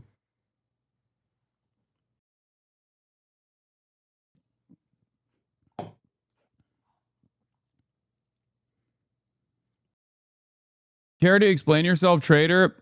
Yes. What, do you guys forget? Yes. Gillibrand 2020, baby. I fundraised I gave a singular dollar to the Kirsten Gillibrand campaign as a meme in the year 2020, our holy Lord. Not employed. It's true. I'm a Democrat sheepdog, baby. You already know. Do you think the same distance with Iran argument will not work the same way when we go in and try to take Cuba? I just don't even want to think about that right now. But no, I think Americans are distant by proximity, but they're also distant in general. They're spiritually distant from the actions because there is a wall between foreign policy and domestic policy. Gaza has changed that a little bit, and that's a good thing because there's never been a real separation between foreign policy and domestic policy, right? There's not a real distinction because all of our productive output goes to our foreign policy and the military industrial complex. And that takes away from the expenditures on the domestic level. That shifts our attention away from things that we could be focusing on at the domestic level. It's still the same money, right? Having said that, it's only until recently have we started discussing the connection between foreign policy and domestic. Abdul Al-Sayed does a really good job of saying that. He says, look, like no money for war, money in your pockets, Medicare for all. That's the easy to understand message that most Americans can get on board with, especially when there is an inflationary crisis that they've experienced and they continue to experience, and it's seemingly going to get worse. Okay?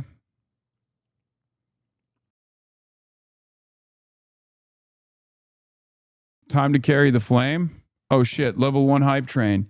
Yes, if we get to level 10 hype train, we will carry the flame as always.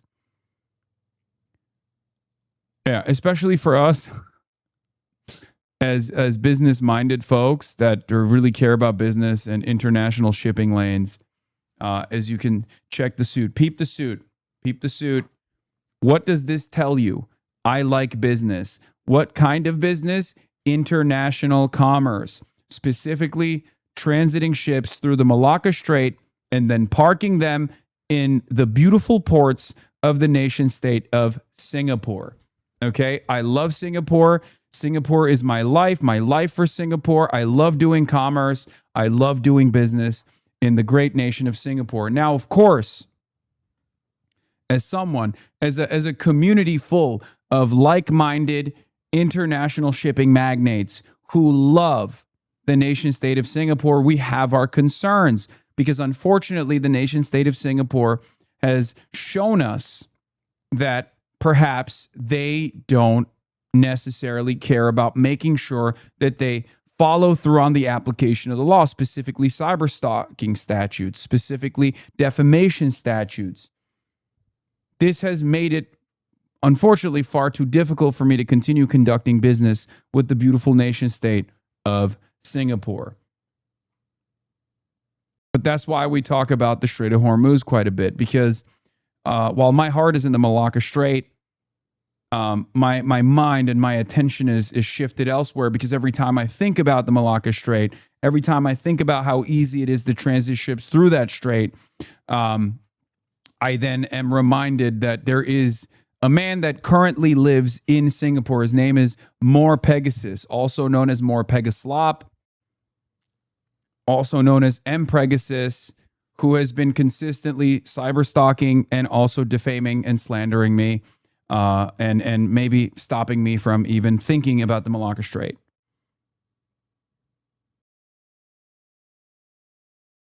It's making me think that there is a blockade that Singapore has implemented on the Malacca Strait. That's what it feels like to me, which would be unacceptable. Singapore would never.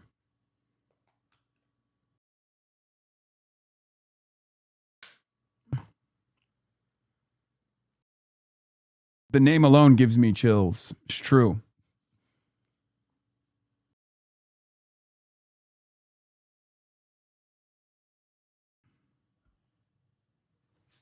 What is this? He's made more than fucking 5,000 videos if you put all his streams together. You should be arrested for cyberstalking, pal. That was a joke because he says it about me. Don't worry, I'm not regarded. So Hasan is back claiming he never talked. Sign me over your Singapore lawsuit rights. Please. Please. Please. I want to clean out more Pegasus bank accounts. Sign it over to me. I'll do it. He did a video about me. Sign over your rights to me. I'll pay for all the lawsuits. And I'll collect all the winnings. Randomly starts saying he's a billionaire, trillionaire investor, and he's keeping his valuable import-export business from Singapore because of me. And his entire chat spams this one meme for an hour straight. He keeps saying that I need to be caned and brutally beaten up because that's the only way he'd bring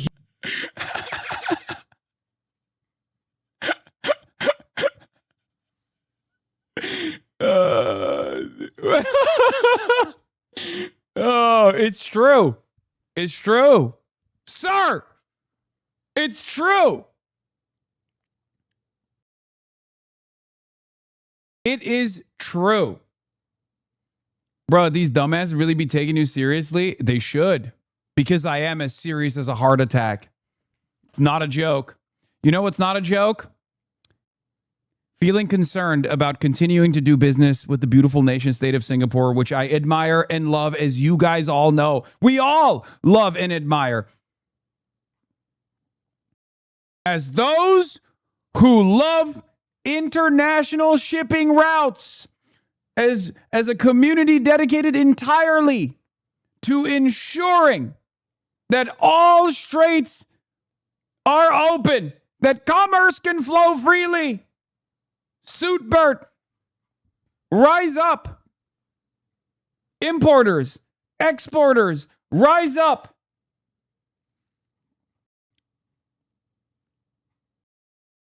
I do not want to halt all trade with the beautiful nation state of Singapore, but I feel like I have no other option.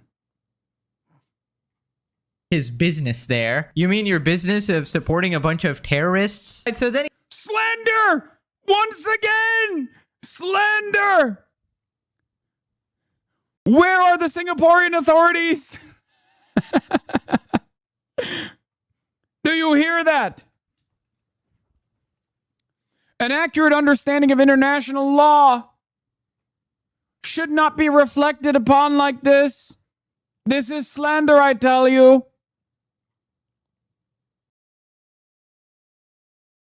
That's 10 extra canings, sir. he starts saying that I need to be caned, right? And they call me like more caning in his chat instead of more Pegasus. And basically he wants me brutally beaten up for making YouTube videos on him. Totally sane audience, by the way. Totally normal people we're actually dealing with here. And he'll all hide behind, well, I'm actually joking, as he's actively like, you know, pulling up laws, pulling up execution. Do you feel a little bit concerned, my good sir? Is that what's going on? Is that what's going on? Do you feel a sense of worry? Perhaps you're a little too thin-skinned. Is he calling Singapore insane in a joke? That sounds very anti-Singaporean. Yeah, I'm beginning to notice a trend here. The level of disrespect that more Pegaslop is showing to the beautiful nation state of Singapore and its laws and the application of its laws is quite concerning. It's a secondary concern. Now, the primary concern I have, of course, is the fact that I want to do trade in the beautiful nation state of Singapore. I love its ports. I love shipping. I love international commerce. You all know this. I'm wearing a suit. It's obvious, right? The problem is I can't because I'm worried that they're not fully applying the law. Okay? It's a significant business concern of ours, not just mine, but the 27,258 of you in here that are also international shipping magnates. Now I'm doubly concerned Now I'm doubly concerned because, here you go. Here's a shake. My life for Singapore. I dream of Singapore. I dream of living there. I live to do commerce. I live to do trade with the nation state of Singapore, and a full-blown application of the law is necessary here for us to feel more confident in continuing our trade relations with the nation state of Singapore. Pulling up fucking social media accounts, legitimately getting his fucking fans to spam like at these Twitter accounts or whatever. Known for its ports. Dude, no joke. This guy unironically does this for the entire stream. He thought this was the funniest joke of all time. He was. It seems like we do find it quite funny. It seems like you don't.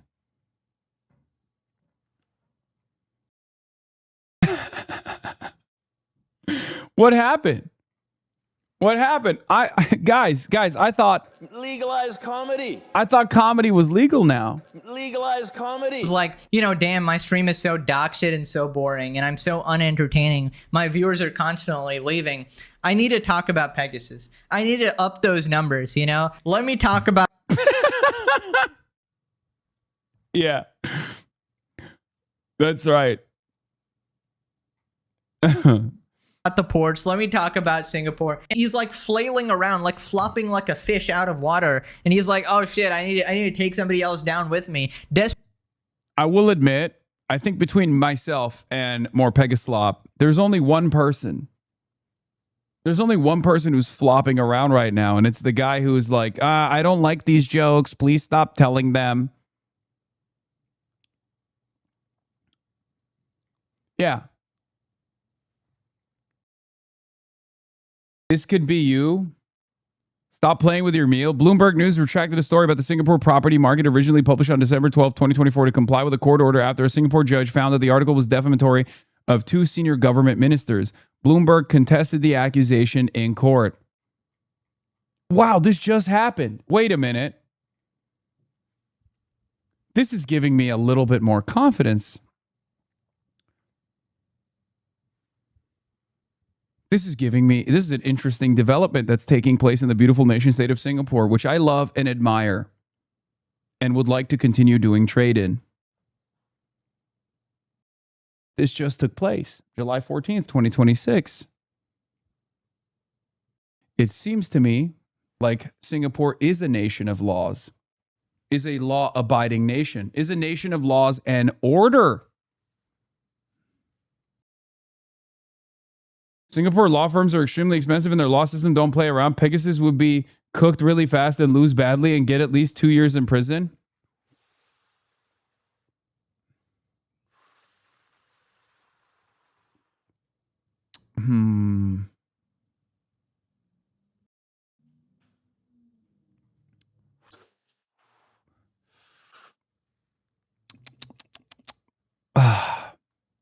That was, of course, a cigarette, which I will be throwing out in a bin. I would never discard of trash in the beautiful nation state of Singapore by throwing it to the ground. I would never do that because I respect the laws.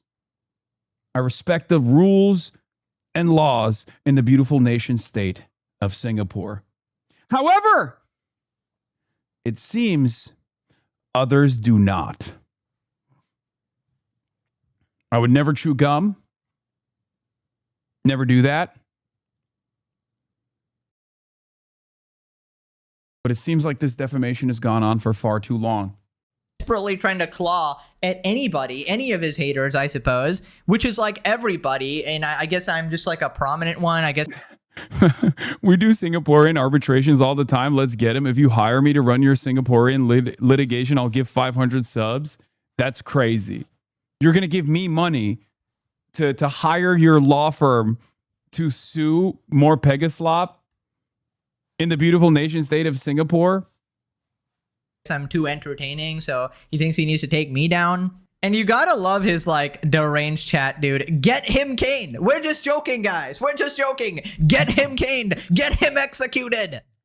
Of course, perhaps even more canings. That's my new name now, apparently. And the funniest part about all of this, on the 0.0001% chance that this deranged psycho is even allowed into Singapore, you would be the one more likely to be caned in this scenario, I'd say. What? Singapore, the beautiful nation state of Singapore. Do you see this? He is issuing a direct threat saying that I would not be welcome, that my money is no good. Look at the suit. I am an international shipping magnate. I move assets to the tune of billions of dollars daily, if not weekly. Now this man is not only slandering my good reputation, but also the good reputation of the nation state of Singapore. He is no longer just defaming me. He is defaming the nation state of Singapore. That, to me, is unacceptable. I was about to book a 20K trip to Singapore and infuse cash into the local economy, but now I'm traveling to Japan instead. Many such cases. Many such cases. So I don't think people get executed for making YouTube videos. That's more likely for drugs, you fucking moron. He must be on drugs if he is saying such things. I don't even understand it.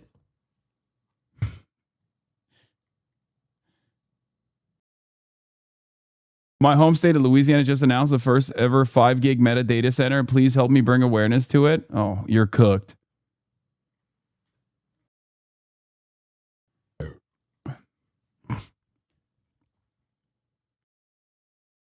I'm going to Brian kill me. What is this?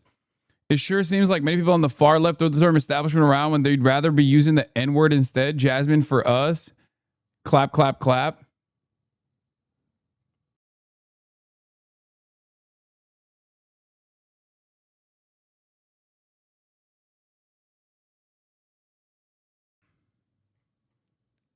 I do really appreciate that he's very mad that we're cracking jokes. He hates that we're cracking jokes. He does not like it, which of course is going to only make me want to do it more. So thank you, more Pegaslop.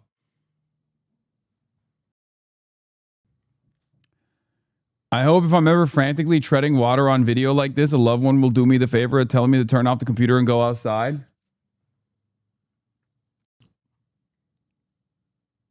I was hoping to enjoy a visit to Singapore, as I hear their tourism industry is amazing. However, individuals like More Pegasus makes me uncomfortable. How am I to know if I would want to invest further in the land when I can't even visit in fear of this unstable person? I agree. An unstable slanderer of epic proportions. An unstoppable force of slander. It also calls into question the integrity of the Singaporean system, right? Like, I think it's one of the best systems in the world. I love it. I want it. I want to live in it. I want to, trade assets with it. But when I see the law not being abided by, the law not being applied,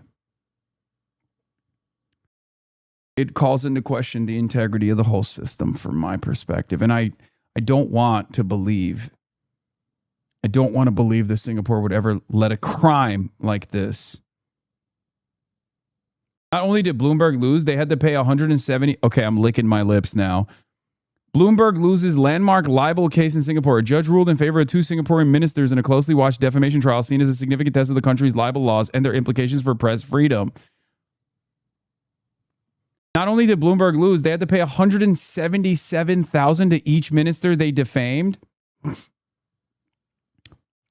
Few topics in Singapore are as fraught as the soaring price of the city-state's coveted multi-million-dollar bungalows and the identities of those buying and selling them. In December 2024, Bloomberg News published an article reporting that Singapore's ultra-rich were acquiring these trophy properties through opaque trusts without filing the disclosures that would have made the purchases public. The article identified 2 government ministers, one who had sold his bungalow and another one who had bought one in transactions each worth tens of millions of US dollars. Within days, the government invoked Singapore's so-called fake news law, ordering Bloomberg to place a correction notice atop the article declaring that it contained falsehoods and directing readers to the government's official fact-checking website. The 2 ministers then sued Bloomberg and its reporter, Loh Day Wai, for defamation. On Tuesday, a judge ruled that Bloomberg and Mr. Loh defamed the 2 ministers. Tan Si Lang, the Minister of Manpower, And Shanmugam, the coordinating minister for national security and the ministers for home affairs, and ordered the news agency and the journalists to jointly pay 230,000 Singaporean dollars, $177,000 to each minister.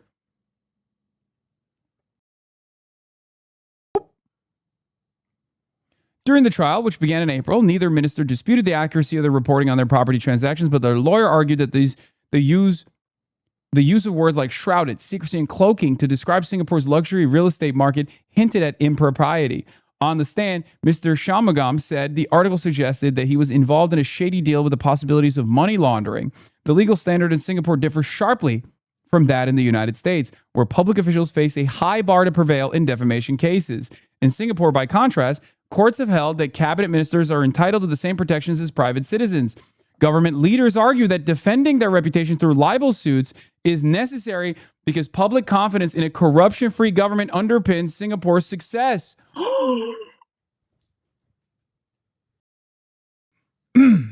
Very, very interesting.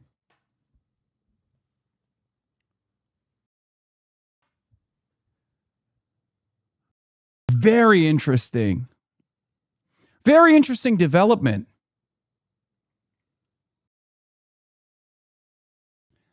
The case was closely watched by many because Bloomberg was the first foreign news organization in nearly 4 decades to go to trial to contest the defamation lawsuit brought by Singaporean officials. Several legal experts have described it as the most significant libel case in recent memory. We are very disappointed by this ruling, but we will, of course, respect it. Bloomberg's editor-in-chief said in a Bloomberg article, "We argued at trial that our reporting was accurate and served an important public interest." I disagree with Bloomberg. How dare you slander the good reputation of the nation state of Singapore, its courts, its process, and its libel laws. How dare you?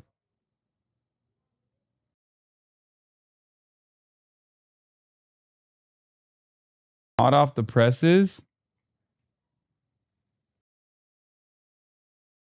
Okay. Hold on. I'm gonna publish this with the article.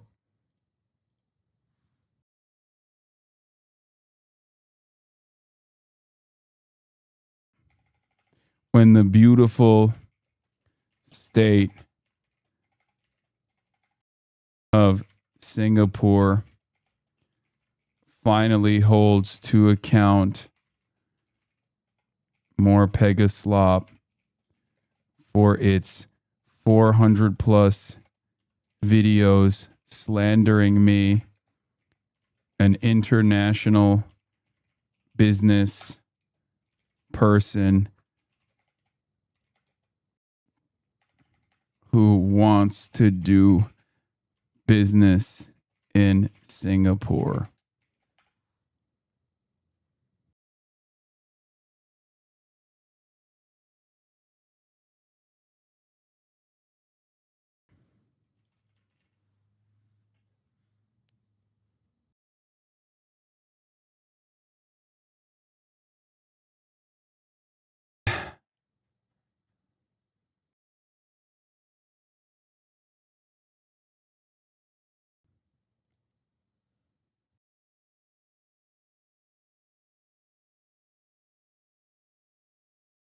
This guy used to make regular drama videos. What happened? I watched Pegaslop all the time before I found your channel. Back when he was somewhat sane, it's honestly a miracle I was able to escape that far right pipeline. Yeah, he decided to pivot his content in its entirety to just making videos about me, and then also people that have ever appeared on my show for some weird reason. But we're just having fun. He used to farm Mr. Beast before you. Ask yourself, would you feel good in my situation?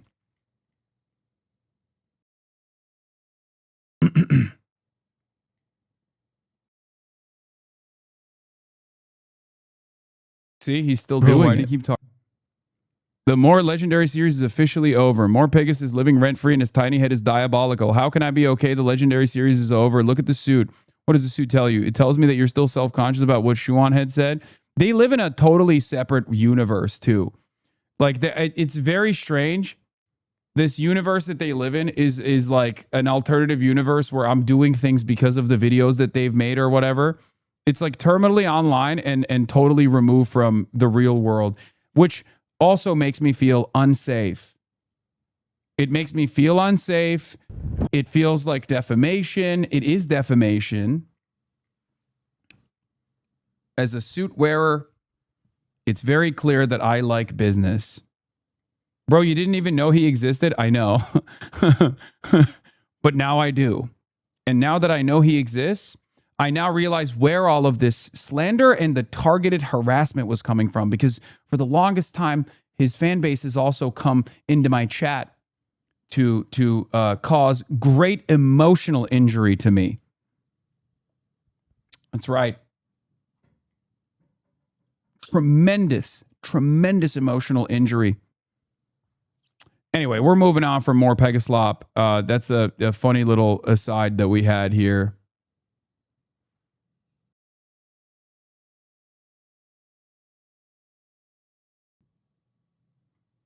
Typo in the tweet. Wait, what? When the beautiful state of Singapore finally holds to account more Pegaslop for its 400 plus video slandering me, an international business magnate who wants to do business in Singapore.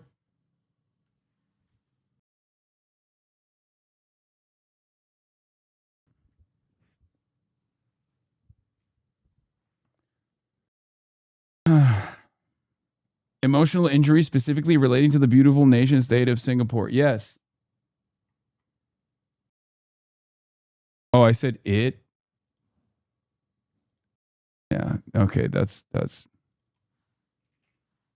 for his 400 plus video slandering me. Thank you.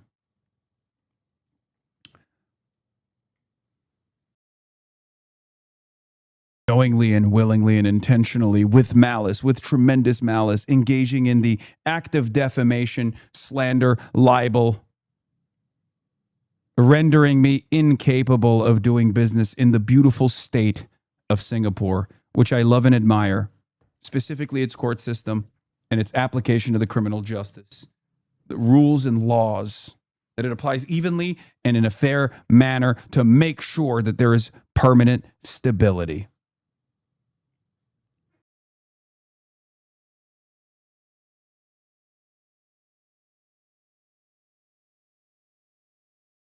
I'm an environmental scientist, and I've already arranged travel plans to Singapore and helped build their shipping industry into the world standard environmentally efficient titan it deserves to be, but I'm honestly scared to travel there due to the risk of cyber stalking.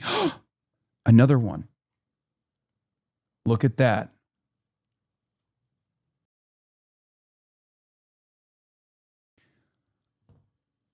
Look at that.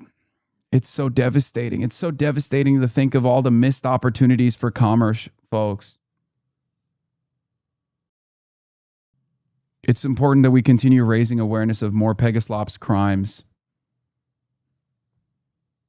Congresswoman, would you support an arms embargo? I know that you support stopping sending offensive and defensive military aid to Israel. Would you support an embargo?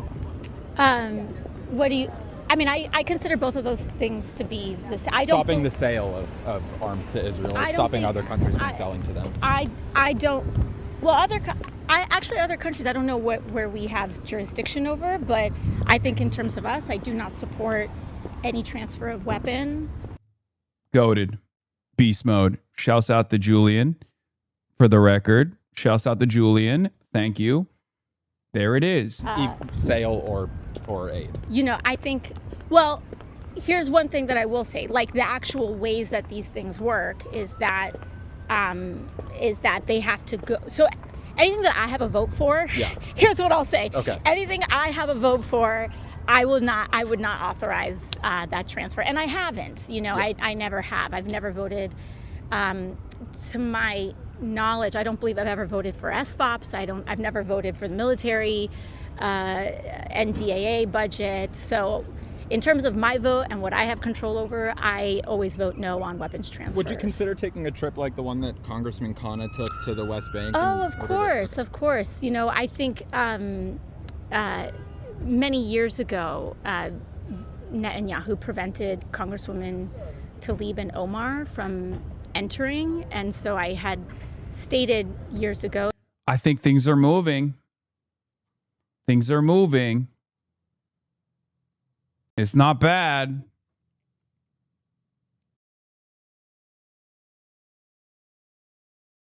Yeah, it is funny.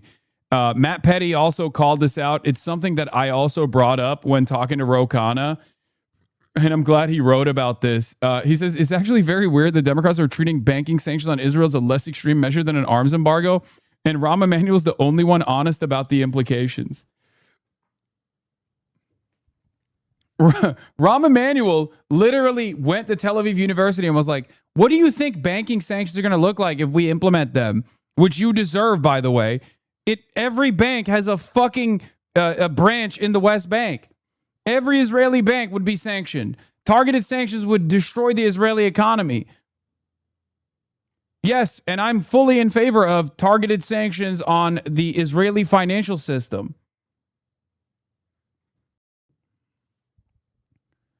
It's fucking beast mode, but it's also, you know, in some instances, bare minimum. It's beast mode for Congress, but it's bare minimum for humanity.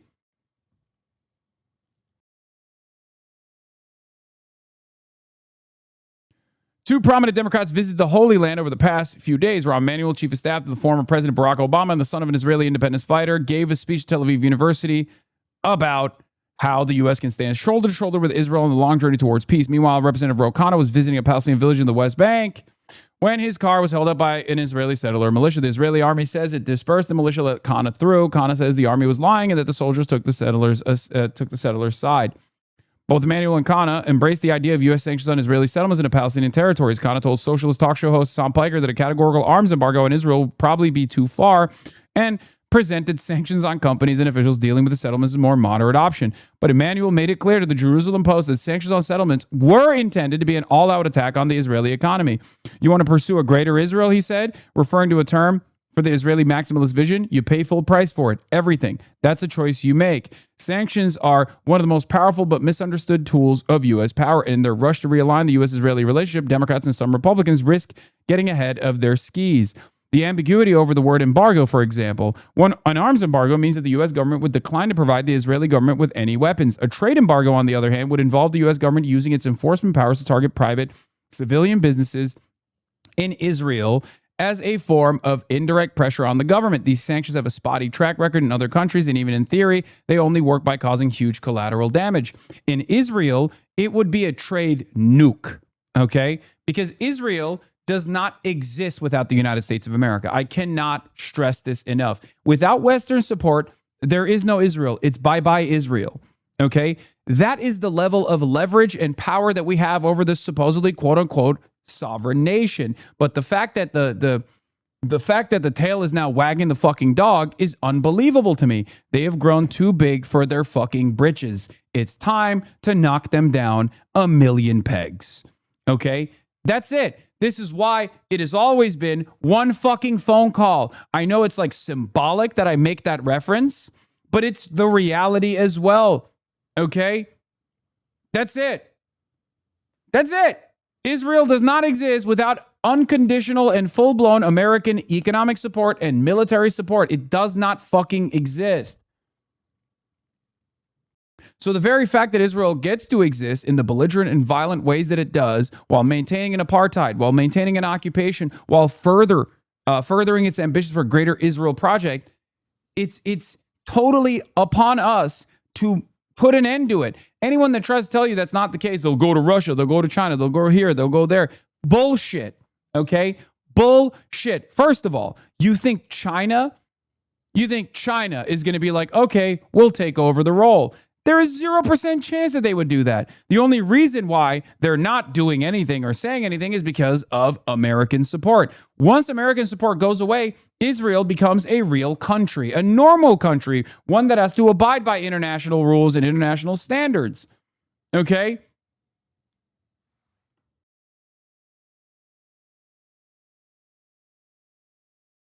It's that simple. The main Israeli-Palestinian lightning rod in U.S. politics used to be aid. Israel was the largest foreign recipient of American taxpayer money since World War II. $380 billion plus, by the way, in the 80 years of its existence, of its violent existence. The debate is more or less over, as the Israeli government itself is asking to end direct U.S. subsidies. The pro-Palestinian movement has moved towards demanding a full arms embargo, stopping the U.S. government from sending weapons, whether they are paid for by the American or Israeli taxpayers. Indeed, polling shows that most Americans oppose sending weapons in general to Israel. A new policy pro-Palestinian lobby group founded by two officials who resigned from the Biden administration argues that the U.S. should use arms sales as leverage to change Israeli policy. The Institute for Middle East Understanding Policy Project, another pro-Palestinian lobby group, claims that any weapon sales to Israel would violate U.S. arms control law, which forbids arming militaries involved in large-scale torture or wars of aggression, which Israel is involved in. These critics are right that the U.S. government has a lot of leverage in this regard. The international arms trade is not really a free market. U.S. weapon sales are either done by the Pentagon itself or are carried out under direct control of the State Department. They often come with long-term U.S. commitments. Saudi Arabia, the largest customer for American weapons, gets U.S. training and support, including American maintenance technicians on the ground with its purchases. To replace direct U.S. aid, Israeli Prime Minister Benjamin Netanyahu is pushing to fully integrate the U.S. and Israeli supply chains, and a bill to that effect is about to pass Congress despite attempts by Kana and Representative Thomas Massie to stop it. Some Democratic proponents of the continued U.S. arms sales to Israel, such as slow boring editor Matt Iglesias, argue that cutting those sales would hurt American manufacturing jobs. That's not an entirely honest argument. There is, in fact, an excess of demand for American weapons around the world. In many ways, Israel has been allowed to push ahead of the line. The U.S. government guarantees that the Israeli military can receive preferential access to American ammunition. The war reserves stockpile allies Israel. Okay? The U.S. is dispensing munitions to Ukraine and Israel faster than they can be replaced. Baba ya hiç konuşma şu anda baba. Yani bir şey yapıyorum. Sonra konuşuruz. Biliyorum.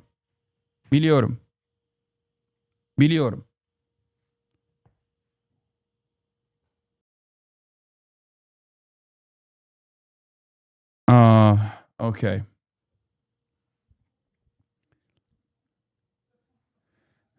Anyway, the Pentagon. Where was I? Is your dad naked? Yes.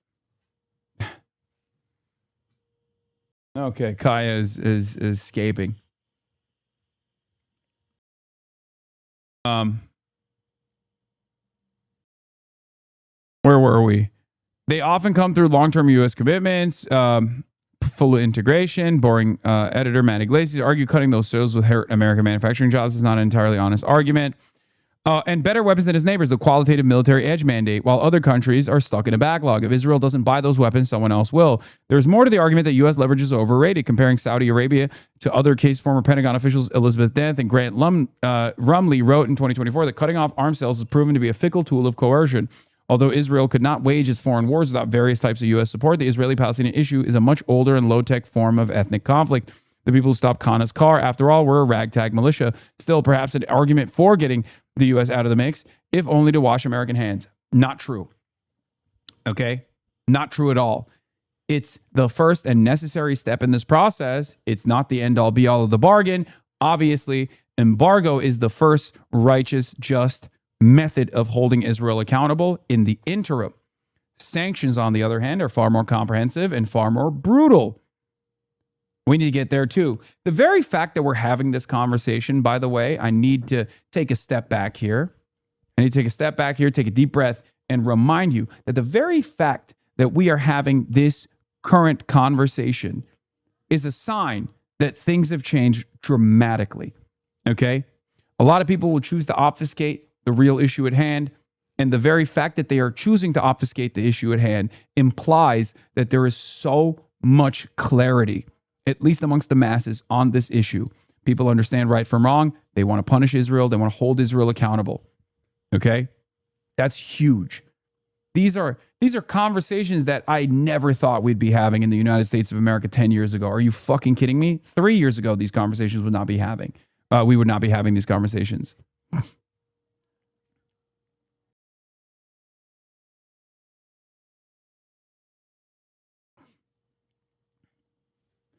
Economic sanctions are a different creature altogether. Some sanctions involve seizing the assets of specific foreign officials. Other sanctions are comprehensive bureaucratic attacks on a country's economy. Over the past few decades, the U.S. Treasury has developed increasingly sophisticated ways to impede other nations' ability to trade. There's an active, extensive effort to stop oil from flowing into Russia, natural gas from flowing into North Korea, dollars from passing through Iran, or tourists from visiting Cuba. For all the efficiency of the sanctions enforcement, the theory behind comprehensive sanctions is quite crude. Throw a country into economic chaos and its government will be forced to give in to your demands, or better yet, it will be overthrown. In other words, the plan is to use ordinary people's suffering as leverage. It's dubious whether that suffering even works. Instead of achieving U.S. goals without war, sanctions campaigns have often been the prelude to war. The Trump administration escalated sanctions on Venezuela to a blockade and then a direct regime change operation. Then it did the same in Iran, much less successfully. Okay? Emmanuel and Khanna's proposal for settlement sanctions is supposed to be a smarter, more precise form of economic pressure. The two Democrats have named a specific target set, officials, construction companies, and banks, and a specific behavior dealing with the settlers in the West Bank, that the targets can cease in order to escape punishment. In theory, the plan is well tailored to its goals, especially since the settlement movement relies much on American money. The issue with the settlements is a property dispute at heart, but the campaign could easily escalate into sanctions on the entire Israeli financial sector because of how many banks deal with settlement real estate. Emmanuel at least admitted that risk existed, perhaps a way to rattle his right-wing interviewer. Khanna, on the other hand, portrayed economic sanctions as a less extreme measure than an arms embargo. He either did not fully understand the implications of his proposal or wasn't completely honest about them, neither of which is a good sign for how it would be implemented. Democratic critics are right that the U.S. involvement, especially military aid and arms dealing, has enabled violence and tyranny across the Middle East. Even if ending that meddling isn't sufficient to solve all the region's problems, is a necessary step towards lowering the temperature. And yes, the reason why we're reading this is because AOC is now in favor of a full-blown arms embargo to Israel, complete restriction of arms to the nation-state of Israel. That as long as they were opposing entry to them, but I certainly would be open to visiting and would be happy to. You know, I've never taken an APAC-funded trip, and I don't take. Seems fun though. Yeah, I mean, I don't know about that, but you know, I've never taken like those kinds of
The fuck? Dude, what the fuck was that? All right, we're back. That was fucking weird, man. That was weird. Am Israel high, ladies and gentlemen. I just want to repeat that one more time. Israel is the best nation. It's the tiny nation. It's the only nation that matters. I got hit with a fucking EMP, basically. Not sure exactly what took place there, but it just like completely knocked me out. Yeah. Big Yahoo, you're my king. Big Yahoo, you're the best. Itamar Ben-Gvir, you're hot. What have you been doing? Sanctions on the state of Israel. No one could ever suggest such an anti-Semitic thing. I certainly would never do that here at the Hasanabi broadcast. My position is very clear. I love Larry. I love David Ellison. I love the nation state of Israel. I love all of its loyal soldiers and servants. I myself wish to be a servant of the state of Israel. Okay, now that we got that out of the way, let's continue. Beyond, of course, what happened to Congressman Khanna is unacceptable. And also, we need answers on the murders of many U.S. citizens at the hands of settlers and the Israeli government. We still do not have accountability on U.S. journalists and other people. And so I think absolutely, we needed to have been instituting these sanctions in a much harsher way for a very long time now. All right, thanks. Thank you. Okay.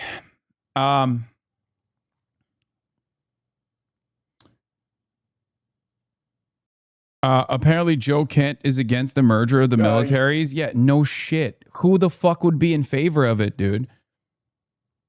I mean, I know who's in favor of it, the entirety of Congress for the most part, but like most American citizens are oblivious to this happening.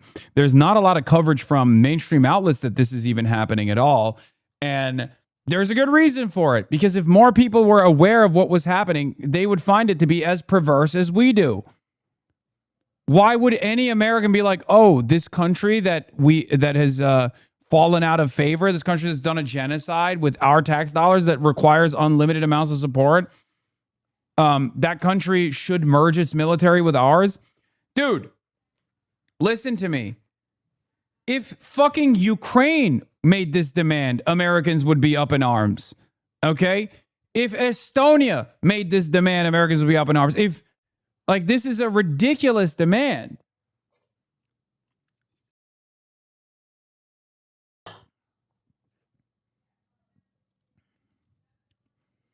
This week, the Senate will vote to merge our military's most sensitive and secretive capabilities with Israel. This merger is buried within the massive NDAA, and they're hoping you won't notice, says Joe Kent, former CIA.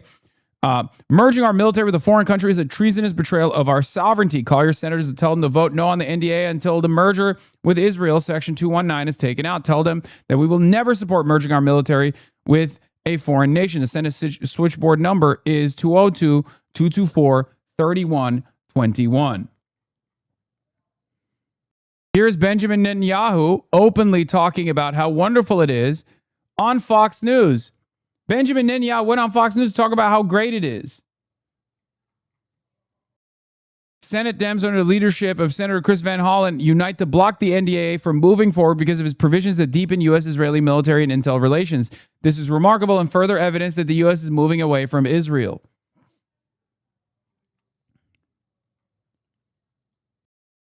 Mr. Prime Minister, do you have a timeline by which you would like to see that U.S. foreign aid down to zero? Yes, it's military aid, actually. We were talking about beginning it this year and going for 10 years, but we might shorten it. And that was something, by the way, that I did when I was first elected and came to Congress. We had financial, not military support, but financial aid to Israel. And I said on my first speech before the joint session of Congress that we're going to bring it down to zero. And we did that in 10 years. Every year went down until it finally disappeared. We could talk about that model. It's nice to see the American president speaking to us from Israel, about Israel too. It's always nice to see the real American president show his concern for the foreign nation of Israel. It's clear that like he cares about our allies. This Israel country must be a profoundly important ally if the American president, the real American president, is talking about it like this. Talking about that with the administration right now. Well, Prime Minister, will that drawing down of foreign aid from the United States to Israel be compensated by the proposal to have a merging of some sort between our Pentagon and your military? Yeah, I'm calling it from aid to partnership. So we take away the money that is given to Israel, which is one part. But the other part is we co-invest in equal measures in the new technologies that are needed to give our military and your military the advantage. So there are some unbelievable projects. So we invest jointly and take the fruits equally. You move from aid to partnership, and I think that represents what Israel is. And remember, the other thing is that we share with America unbelievable intelligence to save American life. General Keegan has said that when he was working in American intelligence, what Israel was giving the United States was worth, he said, 5 CIAs. Now, I'm not trying to be mathematically exact, but Israel's contributions to America's defense are important. Our technology is incredible. And since you're... Yeah, the Israeli intelligence is so good that it notoriously led the Trump administration to take military action in Iran that has gutted and eviscerated American force projection capabilities and greatly accelerated the timeline of the demise of American empire. So congratulations to the beautiful nation state of Israel, the tiny nation the size of New Jersey, for that one. That's how phenomenal Israeli intelligence is, by the way. It's bullshit, okay? The idea that Israeli intelligence is phenomenal is bullshit, and it's propped up by a lot of mainstream media propaganda as well.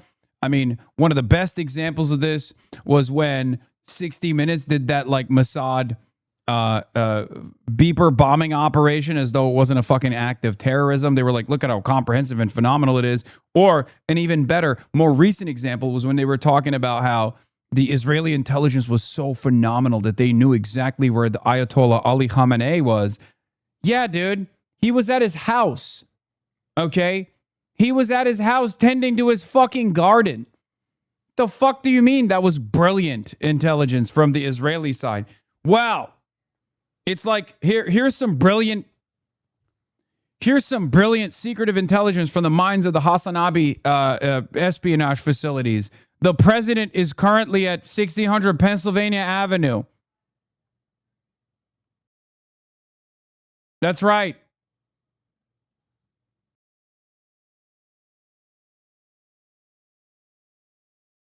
The United States president is currently at the White House. Wow. Such phenomenal intelligence. How could I have penetrated the American State Department this hard? I'm doxing the president. Is incredible too. And you're the great champion of liberty and free markets. I think the meshing of our two great countries of talent would strengthen America's position, competitive position, both in the economic marketplace and in the military battlefield in many important ways. So that's the idea. The idea is to take away aid, one-sided aid, and move it into, bilateral investments for common benefit. It certainly brings up some issues of sovereignty, but we'll have to work that out later. Thank you so much, Prime Minister. We appreciate you joining us.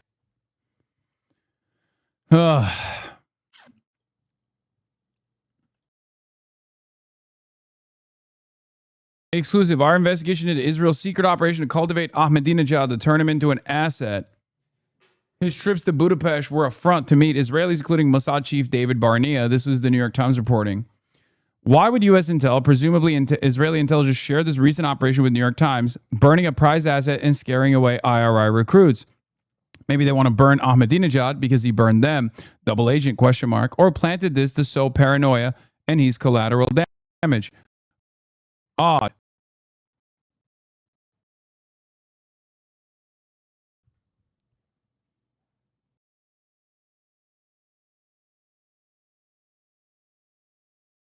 is totally ridiculous. You would never burn such a high level asset. Wait, what the fuck? Is it effing again? What is happening? I am not seeing it. I am good on, it's good on my end. What the fuck? It's fine for me. It's all good on my end. I don't know where you guys are getting this from. It was just a mini stutter. That's it.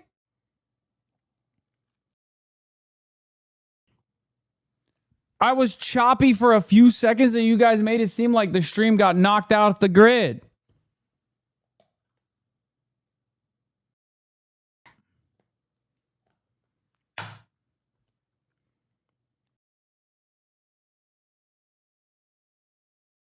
Anyway, AOC had another good moment cooking Susan Collins on her support for ICE, obviously. But we'll get to that in a second. Speaking of the bills that are passing through the House with the NDAA,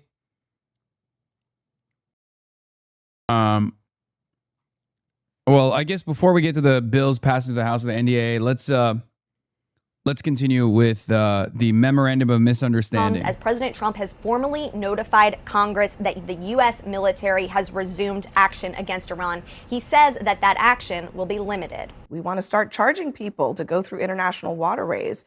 When you hear things like that, I mean, is this just that?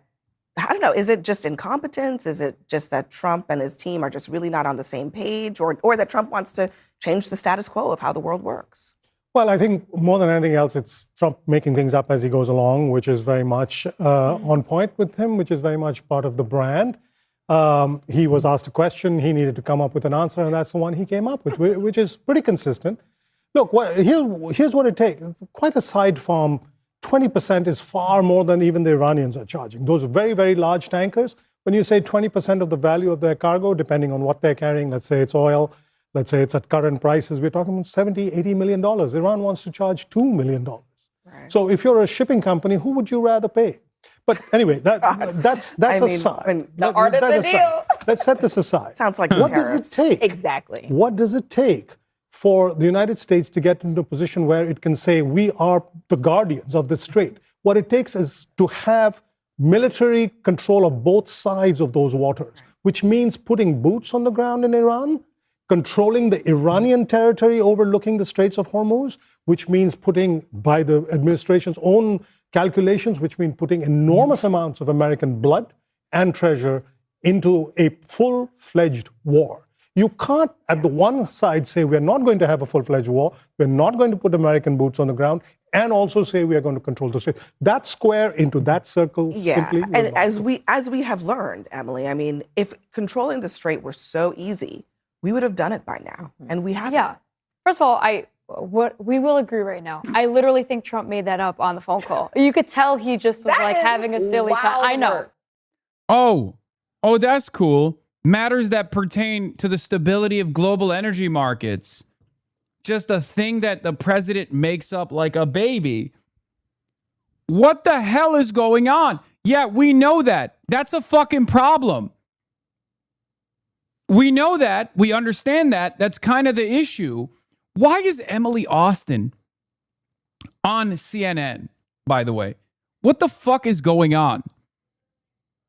I mean, seriously, is the only qualification to appear on a fucking CNN panel to just be pro-Israel? Is that what it is? We're just letting people on just because they're pro-Israel. At least with like Adam Mockler, he has like a fairly large and robust presence on independent media. He's with Midas Touch. You know what I mean? Emily Austin has none of those things.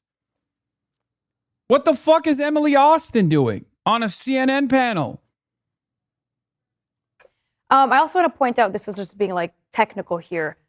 Vance and Rubio, I'm not saying they had discussed this by any means, are talking about international waterways. Now, They were talking specifically about the Strait of Hormuz in those clips, yes. So I laughed at this, but if I'm being completely honest, I think it's a huge threat to the entire world that Iran can just decide when or when not to open up the Strait of Hormuz. Totally. So personally, again, as an American, I like to be on the winning side. I wouldn't mind. Second of all, I don't know why this just reminds me of the Panama Canal. You wouldn't mind what? If America controlled the Strait.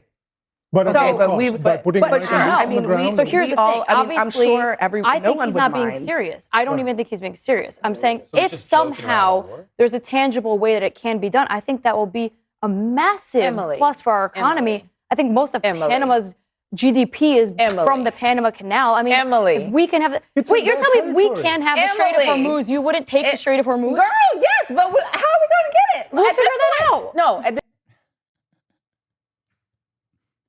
What is this conversation, man?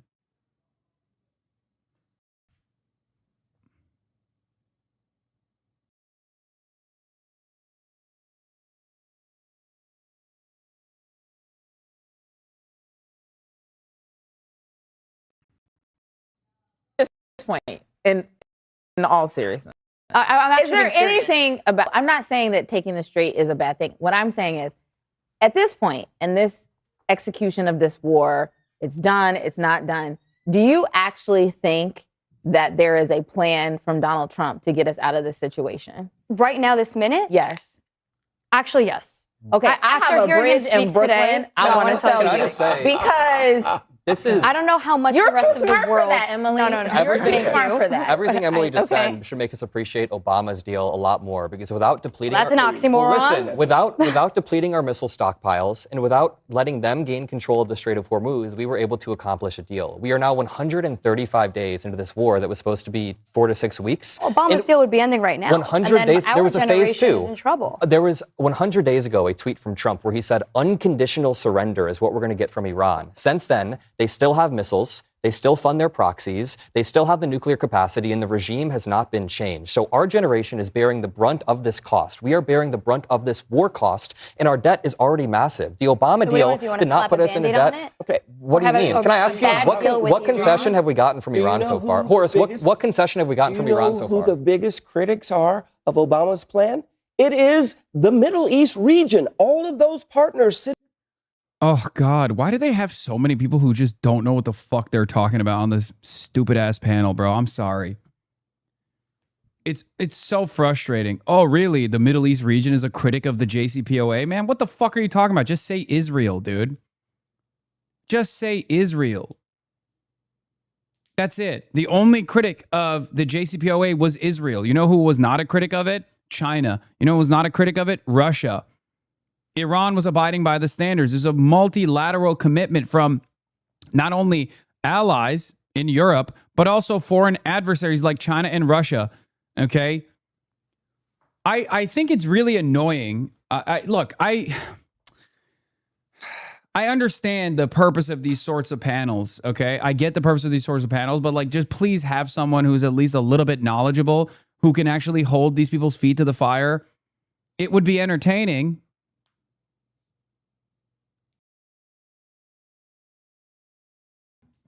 Around, they criticize the partners that now have to pay $300 billion to Iran, the Regardless Gulf of what allies. they have to pay, they asked for relief from what they called a very terrible plan. So when you go around saying, Yeah, no, definitely, man. Definitely. Horace Cooper, Project 21 chairman, thank you for your input. Thank you for your delusional input. What the fuck? Is the panel just like varying degrees of the Zionist lobby? Is that what it is? Is that what's happening here? It's just a bunch of different people from different groups that are probably getting money from the Israeli government to a certain degree, like to varying degrees of just like big donors who are Zionists. Where are you going? Where are you going? Where are you going? That's crazy. That's crazy. That's crazy. it was so great, and you outline it. I'm not saying it was great, but they are begging for. Why wouldn't you say it's great? If your goal is to denuclearize Iran, why wouldn't you say it's great? The only reason why I think the JCPOA wasn't great is because it didn't go far enough in terms of sanctions relief. That was the only crime there. Okay? The entire purpose of the Iran nuclear program was never to like develop nuclear arms, you know, which we can have a discussion on whether or not that was the appropriate or smart choice or not. There's a whole fatwa. There's all this other conversation that we could be having. But as far as the JCPOA goes, the only issue with the JCPOA was all of the assurances and the additional MOU that we gave to Israel in exchange for, you know, abiding by a sovereign foreign policy strategy that Israel didn't want us to do, right? But the other side of this was that the JCPOA did not go far enough as far as our sanctions relief.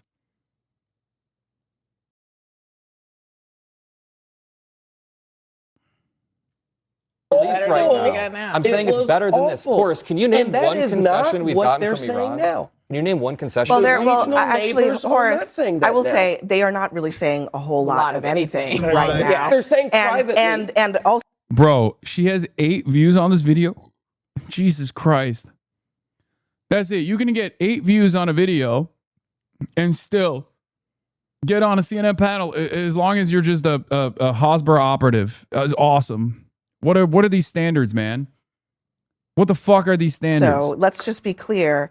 This past week has been really terrible for those allies. Bahrain has been put under fire. U.S. military facilities in Kuwait, Iran claims that they're targeting the UAE, other Gulf states. It's pretty bad right now in the region. There has been an uptick in fighting between... Yes, Michael Clark. Give us the goods, my good sir. Michael Clark, ready to give you analysis and commentary. The United States and Iran in the last couple of days. The ceasefire, you wouldn't say, isn't quite over, but it is in serious trouble. The fact is, war has a habit of mutating into something else. And while they could still do much worse to each other and to the rest of us, the fact is they're both fighting with a certain sort of restraint, because this war has... I mean, in all fairness, that video was posted 30 minutes ago. Dog, it had 8 views in 30 minutes. What are you talking about? How many views do you think it's going to get? Okay, here it is. She interviewed the motherfucking president 11 months ago, and it got 158 views.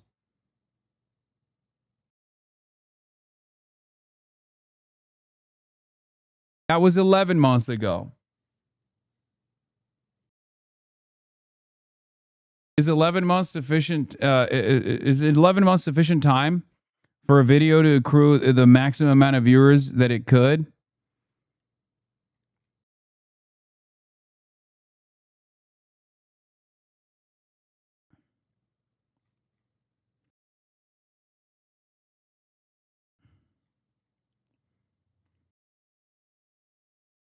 mutated for the time being into the war of the Strait of Hormuz. Forget about nuclear issues, forget about ballistic missiles, forget about regime change. For now, it's all about the Strait of Hormuz. And as part of that new war of the Straits, the Americans are bombing fairly regularly now up the Iranian coast, including around Bushehr, which is where the civilian nuclear reactor is. They're not bombing the reactor, but it worries people that they're bombing anywhere near it. President Trump said yesterday that they might go for Pickaxe Mountain. Pickaxe Mountain is just near Natanz, the nuclear site, and that's the deep under.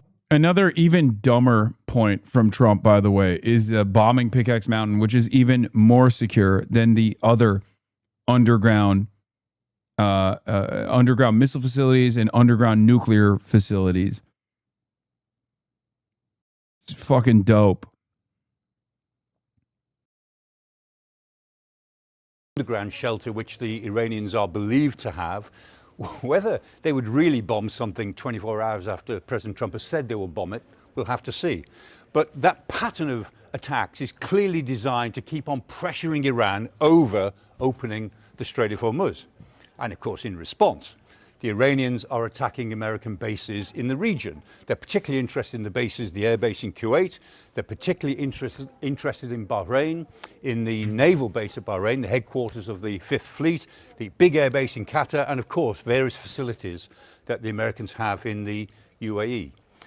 But the Americans still have the concentration of force in the area that they've had for some time. It's based on 2 carrier battle groups. Sky's Data and Forensics have located with satellite imagery these two carriers. They're quite close together, but they're also about 380 miles away from the Strait of Hormuz, which is the safe distance as far as they're concerned from the Iranian coast. Go any closer and... What do you say to the people who believe that Iran wasn't abiding by the JCPOA? They were.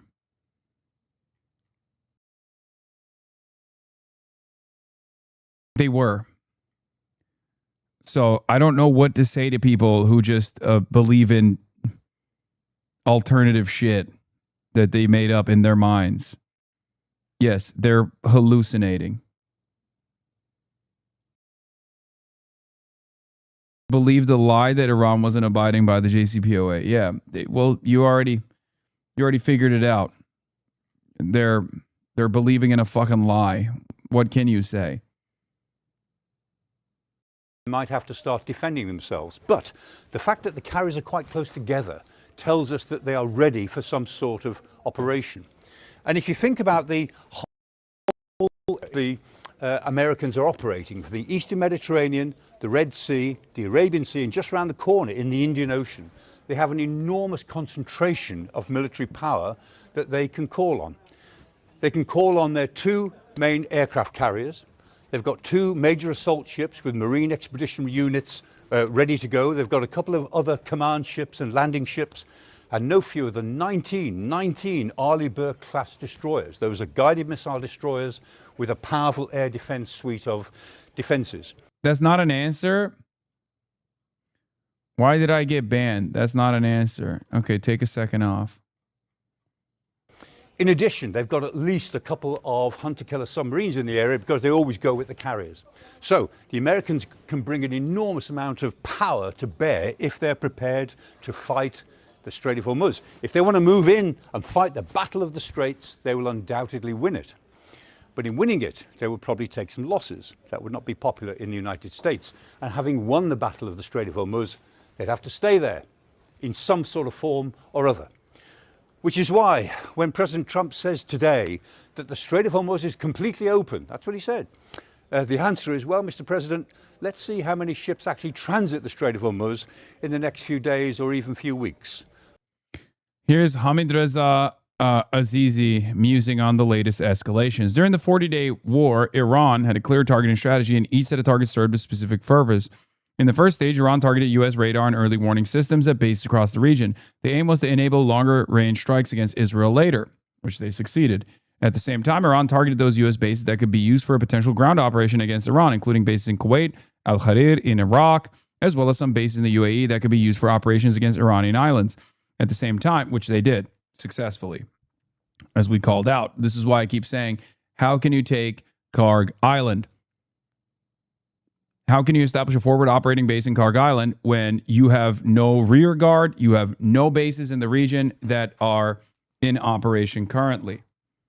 Okay?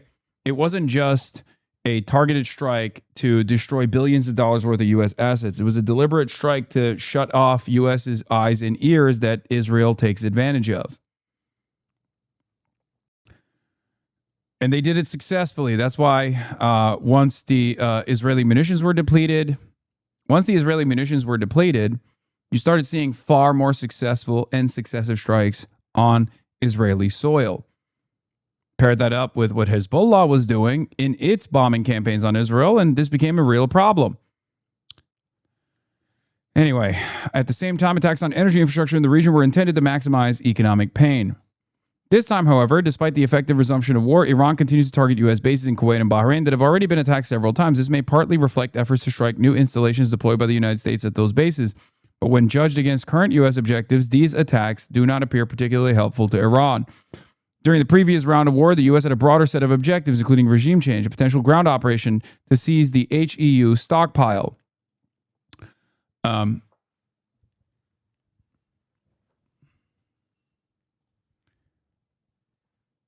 And targeting of Iran's missile capabilities. In this round, however, the U.S. is focused on weakening Iran's ability to threaten the Strait of Hormuz, and it is carrying out strikes towards that objective every night.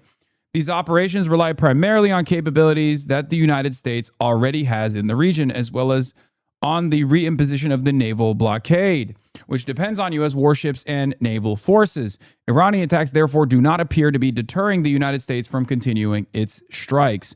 Therefore, it appears that Iran's only strategy at this moment is to keep the strait closed for as long as possible. The United States continues drawing down its strategic oil reserves until the impact on the global oil market and the U.S. economy becomes irreversible. Iran hopes that this would push Trump to reconsider his position. Of course, this is a risky bet at a time when Iran remains under constant and heavy attack. Of course, we gain nothing out of this. And the United States, as we know already, is incapable of meaningfully diminishing Iran's capabilities of controlling the Strait of Hormuz.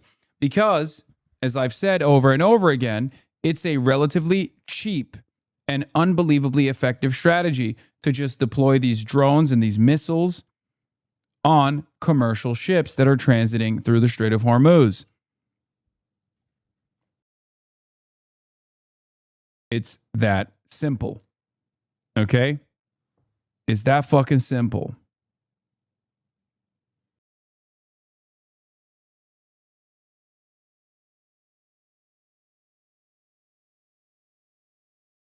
There's new Israel-Palestine polling.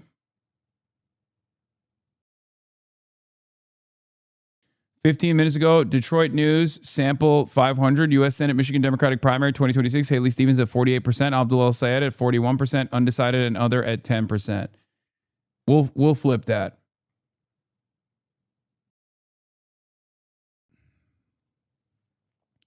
It's expected.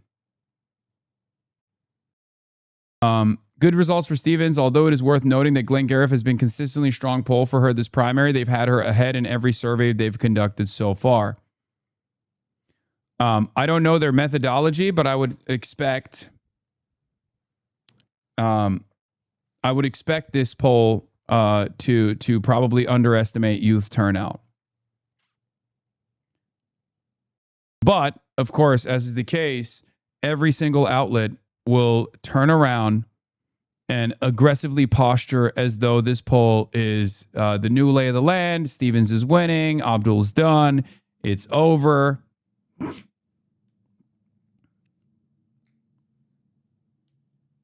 But it was expected. As I told you, McMorrow staying in the race was actually eating away at Haley Stevens' base a little bit. Okay? Stevens had a higher ceiling, unfortunately, because she has $50 million in outside expenditure.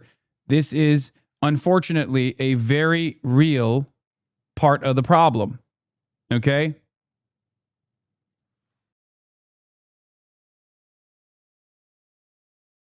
Is it hope that Obama would show up for Abdul? I don't think Obama will show up for Abdul, but it doesn't have to happen that way at all.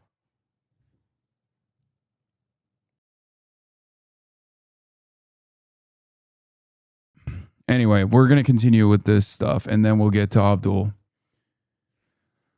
We'll get to the Abdul mania. Haley Stevens has 0 grand game, no get out to vote effort, nothing on the ground. She's relying on old people turnout in Detroit, which is historically abysmal primary turnout. I know. Zoran Bump could help him a lot. No, what are you talking about? Get real. Zoran is the mayor of New York City. Okay, sure, he's a very popular figure, but he's not going to fucking go out to push for a U.S. Senate candidate in Michigan. Okay.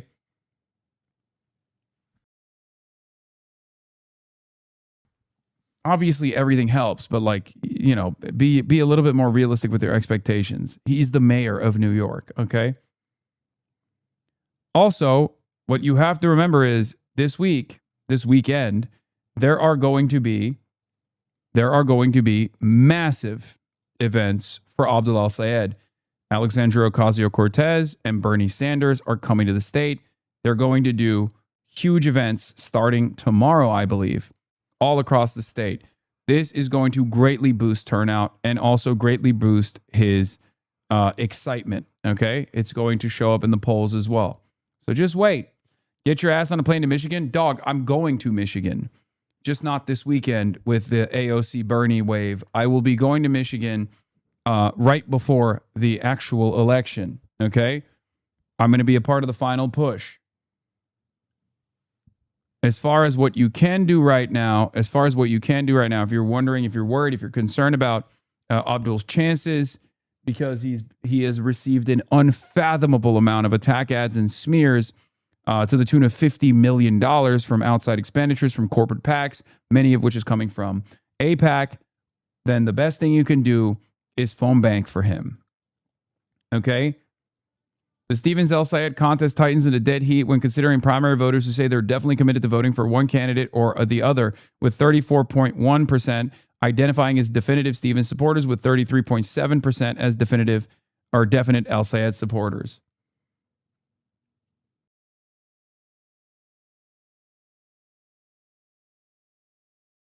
Bernie put the boss call to keep you in LA. What? What boss call? Brother, I have a life. Okay?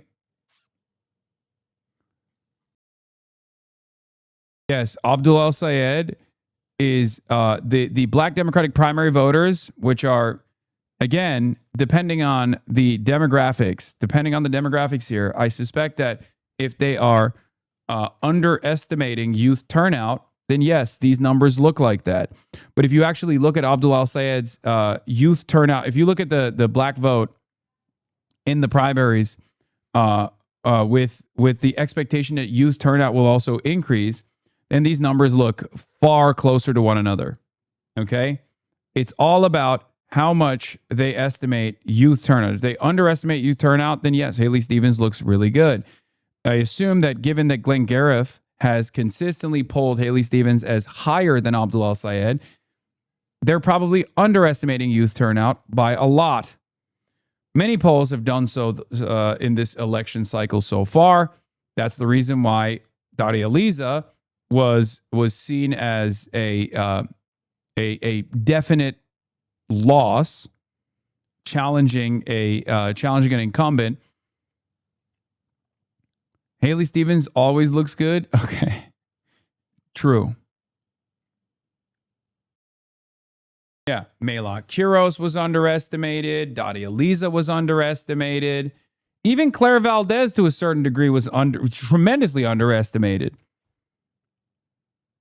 You have to remember that.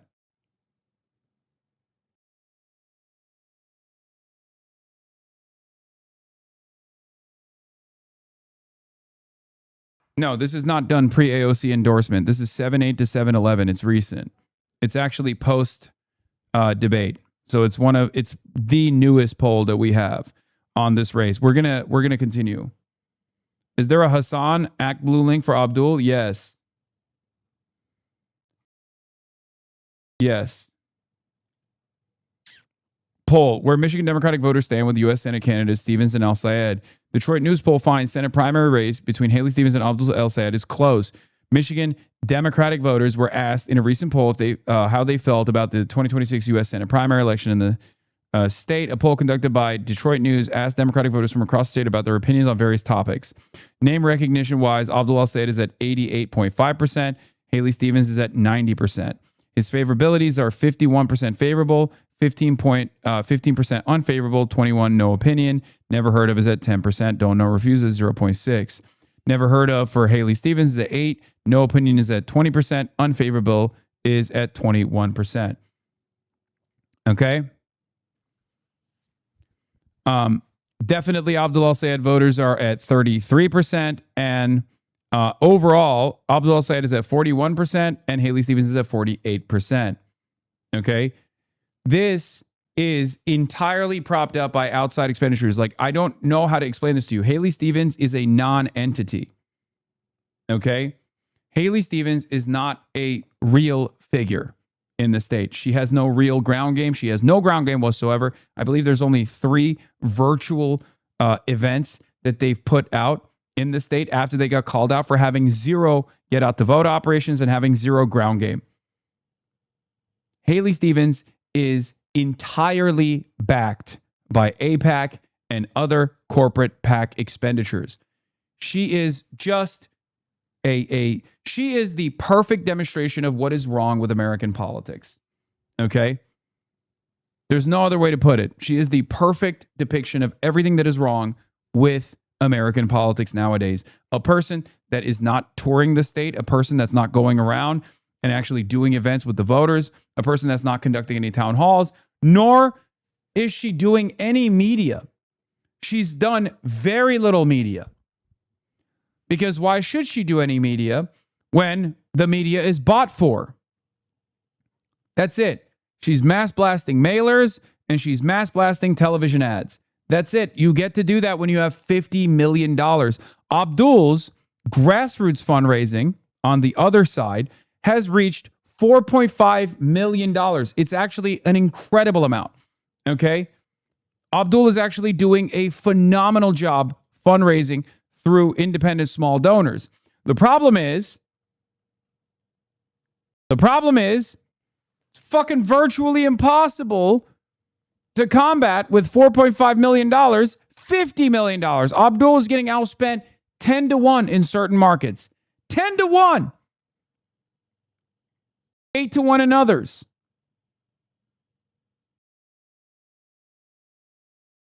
He's currently number 1 in Act Blue, and he's in a primary. James Tallarico is already the established candidate. Annie Andrews is already the established candidate. John Ossoff is already the established candidate. Sherrod Brown is the established candidate. Abdul Al-Sayed is in a Democratic primary right now. And despite the fact that he's in a Democratic primary currently, he is the top fundraiser this week. But it's not enough. Who's on air in the Michigan Senate Democratic primary from Ad Impact Politics? UDP, AIPAC subsidiary, spends $4.6 million for Haley Stevens. Abdul Al-Sayed has his own personal campaign, spend $489,000. A Stronger Michigan is another pro-Stevens PAC that is spending $299,000. And Fighting for Michigan is a pro-Al-Sayed group that has spent $65,000. UDP is not just pro-Stevens. United Democracy Project is an AIPAC subsidiary. Okay?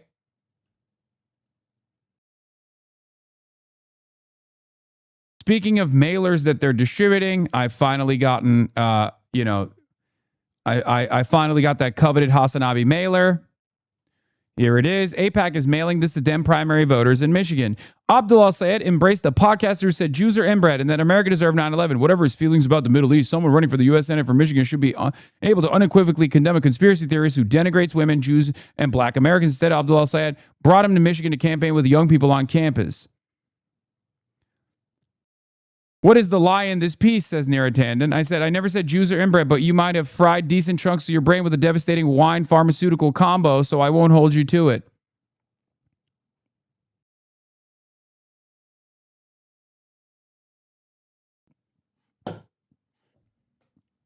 Didn't you say Orthodox Jews are inbred? Because that's in your TNR interview. Is it okay to say any groups of Jews are inbred? Feels like a sign of weakness in your argument that you're doing is ad hominem attacks.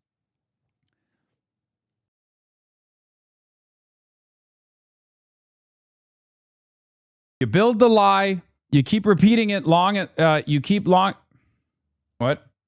No, it's not. I checked. Yeah. You build a lie. And then you keep playing a game of telephone around this lie. And at a certain point, it just establishes a fucking truth. So now Neera Tandon can turn around and say that. No, I didn't even say Orthodox Jews are inbred. I was talking about fucking settlers. Okay? And it was a pejorative that I used towards all matter of racial supremacists, ethno-supremacists. It doesn't fucking matter.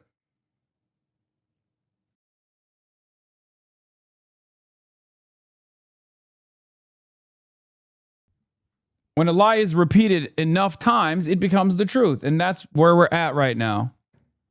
What is this? Their fucking exclusive senior advisor to Melania Trump, Mark Beckman. I believe that our first lady, our current first lady, Melania Trump, is the single most consequential first lady. With the first. Jesus Christ.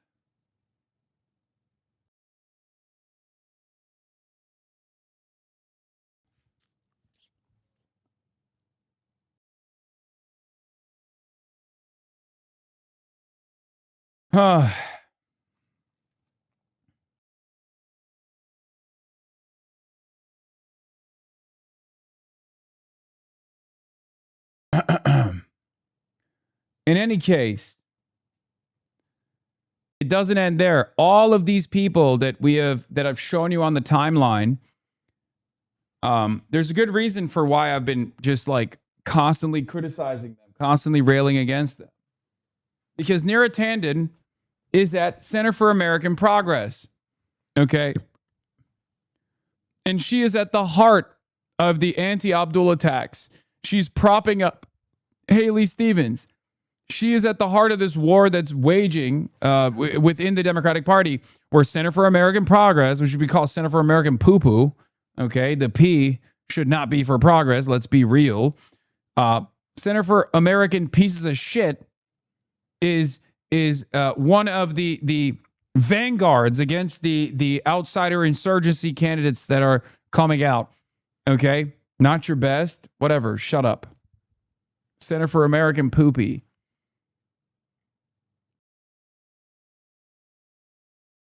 That was really hard of you. I know. I'm going beast mode on Center for American Pieces of Shit. I'm requesting a refund. No refunds.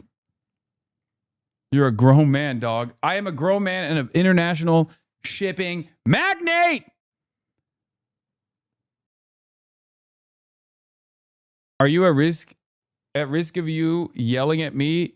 You got to close some of them tabs, Hasanabi. I know I will. I'm going to clear them after this. Anyway, the candidates will get results for Michigan Senate. The candidate will be a fighter that stands up. Donald Trump is at 38%. Haley Stevens will not do that. The candidate that represents my values at 19%. The candidate that can win in November and beat Mike Rogers at 25%. So those two are the top priorities. Abdul can do both. Haley, I call into question if she can at all.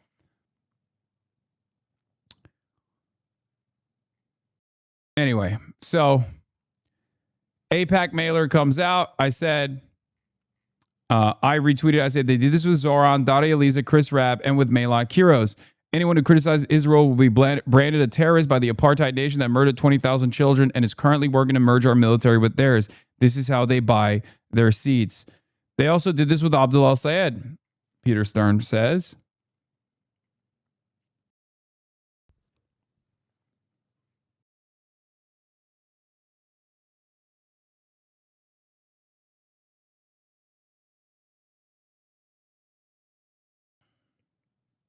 She isn't doing it now. Why was she changing the Senate? Exactly. A great question. The question should be asked, do you feel like anything positive has come out of the current establishment Democrats? Less Obama connections that haven't materialized in the last decade or so, and more so a connection to Chuck Schumer is a necessity here, because Chuck Schumer is the one who's pushing Haley Stevens. Let that not be forgotten. It's Israel that is pushing Haley Stevens. This person is proving that polls bias. Detroit News endorsed Stevens, and Glenn Garrett polling has been way more favorable to her than other pollsters this year. Well, you can't say that it doesn't spook you. It motivates me. We knew your corrupt, genocidal corporate overlords would try to buy this election. Abdul's the top grassroots fundraiser in the country right now and is being outspent 8 times by AIPAC. Progressives don't have the money, but we have the people and we can outwork you. Exactly. Remember, they have the money, but we have something far more important than that. We have people, okay? They can mass blast smear campaigns all over the TV, okay? They can try to freak out the older voters to try to get them to go out and vote, okay? Negative campaigning often depresses voter turnout. This is something to remember. So all of those negative ads that they're spending against Abdul, we can combat that. We can use that to our advantage. Okay? There is nothing more powerful than making a phone call and having a real person-to-person conversation with a likely voter. Okay? We can use the ads for name recognition and then fight back against those smears and turn that name recognition into something that is objectively powerful and positive for Abdul al-Sayed. But the only way we can do that is if we are disciplined, if we're organized, and if we continue doing these phone banks. Okay? The only way that we can fight back against $50 million of ads, 40 million of which coming from AIPAC and AIPAC subsidiaries, is if we go out and door knock. Okay? That's it. Abdul al-Sayed has reported over $4.5 million raised in the second quarter, the biggest quarterly haul of the campaign since its launch. This is good. This will allow Abdul's team to be able to put ads out that combat the misinformation. This will allow Abdul to be able to pay canvassers, okay? Pay for the system that allows people to go out and canvass. It's very important. Do not forget, organized people beats organized money. They got the money, but we got the people. Haley Stevens has nothing. No real motion, no real excitement surrounding her campaign, no real policies whatsoever. The only thing that I've ever heard her consistently talk about is, saying that she loves Michigan. That's true. She does say that a lot. And also, she loves the nation state of Israel and wants to defend it. Okay?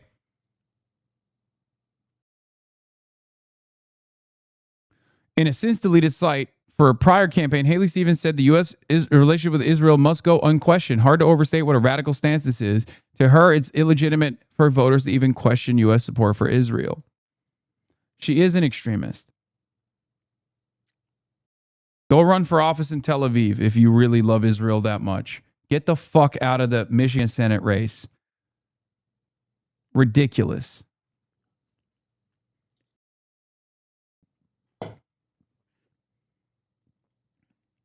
Chatter has some success phone banking. Yeah, well, phone banking, I found that the average Michigander doesn't know how bought Haley Stevens really is. I use the fact that she's 100% corporations in a trench coat, and they see she'll always prioritize her donors. Then I lean into Abdul's strength. Almost always works. If you're going to choose to accept money from any corporate PAC that'll throw it your way, we'll use that to our advantage. Thanks. Abdul's strengths, since the libs are being purposely dense about character counts. Surprise, their actual policies: abolish ICE, Medicare for all, money out of politics, no super PAC money, especially APAC, end the genocide, expand the courts, free education. More on his website.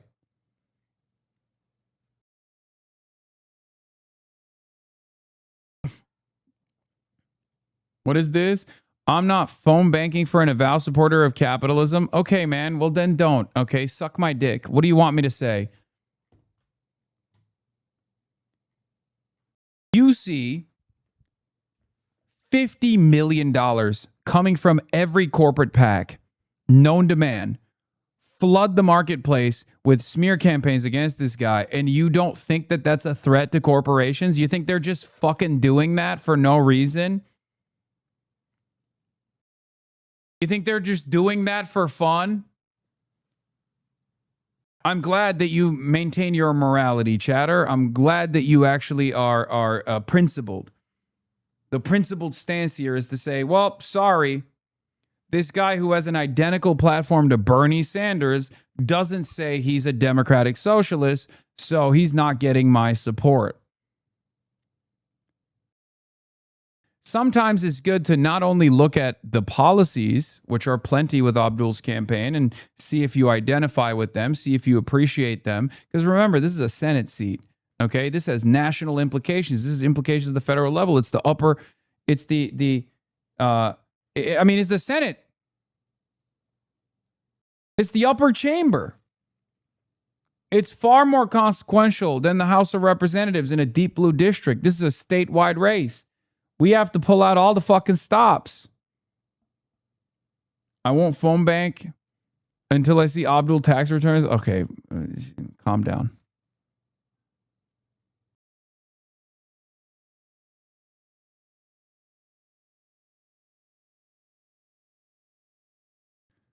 But aside from the campaign, aside from the background, aside from the policies that Abdul is representing here, you have to sometimes look at who the enemies are. You have to look at who the enemies are. Who are the enemies of Abdul al-Sayed? Dr. Abdul al-Sayed, pharmaceutical corporations, big businesses like the monopoly utility structure that exists in Michigan, DTE, okay? APAC, and numerous other APAC shell corporations. These are the people that are dumping boatloads of money into the race to make sure that he doesn't fucking win. Okay? Health insurance companies. Why are they doing that, you think?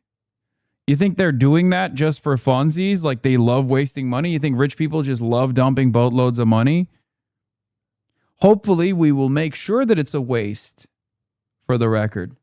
We will make sure it's a waste by fighting back, by phone banking, by making sure that we draw tremendous turnout from young voters and even older voters as well.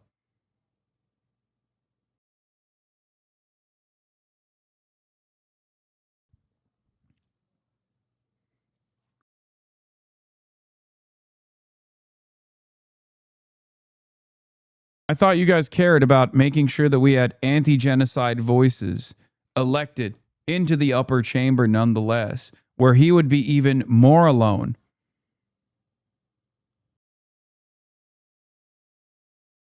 Abdullah al-Sayed is anti-genocide.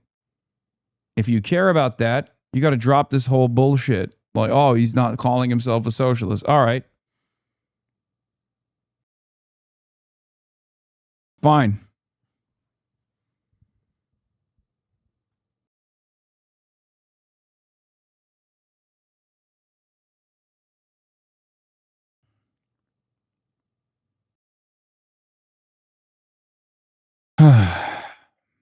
In any case, al-Sayed will report over $4.5 million raised in the second quarter, biggest quarterly haul of the campaign since its launch. As the only candidate in the race not accepting corporate donations, grassroots donors have flocked to Abdul's campaign, repeatedly placing him in the top 5 for weekly campaign donations on ActBlue. A spokesperson said in a statement, the playbook. al-Sayed's sum came in prior to State Senator Mallory McMorrow's exit from the race. The campaign had its best single-day number following the second debate last week, notching $150,000 in donations. Haley Stevens does not need any singular donors, individual donors. Abdul won't release his tax docs because he doesn't want the world to know how much dark money he's gotten from the world shipping power of Hasanabi from Singapore. Okay, dude. Yes, it's true.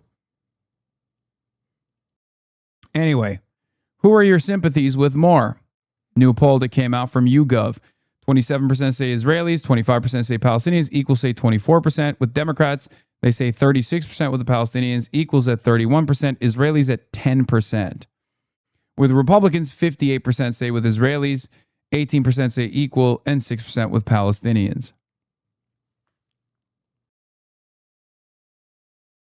Equal is a dumb choice.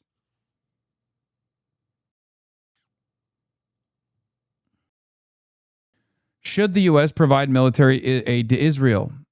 When you ask all people, the number is at 44%. Among Democrats, the number no is at 54%. Among independents, the number no is at 57%.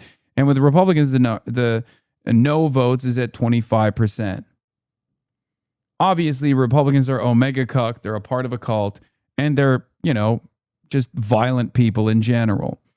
So it shouldn't come as that much of a surprise that this is the case. Having said that, no aid to military, aid to Israel. No military aid to Israel is at 44% overall, with yeses at 33%.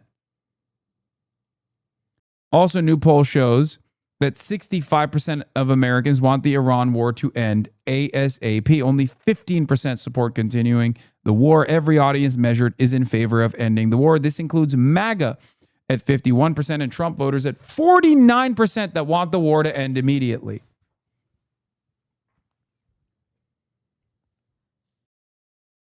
Has Abdul said anything that would make that chatter think he's a capitalist, or are they purely being bad faith? Yes, he has literally said he's not a socialist, that he is a capitalist. He said that to me too.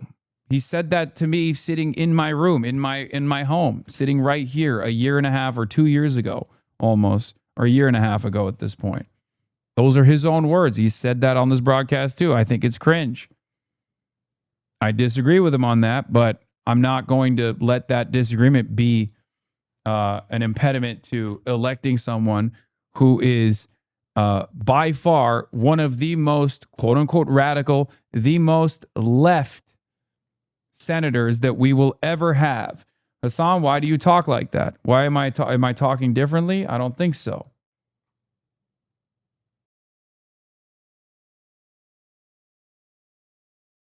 There's the other side of this Abdullah al-Sayed story.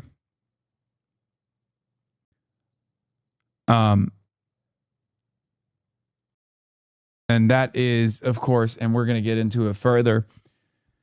A lot of these tweets from Emily's List and other pro-Israel voices on here came out before the AIPAC ad was announced. Did they get a heads up? As I noted 2 weeks ago, the attacks from Shannon Watts and Emily's List staff seemed timed up just before the first AIPAC ad launched.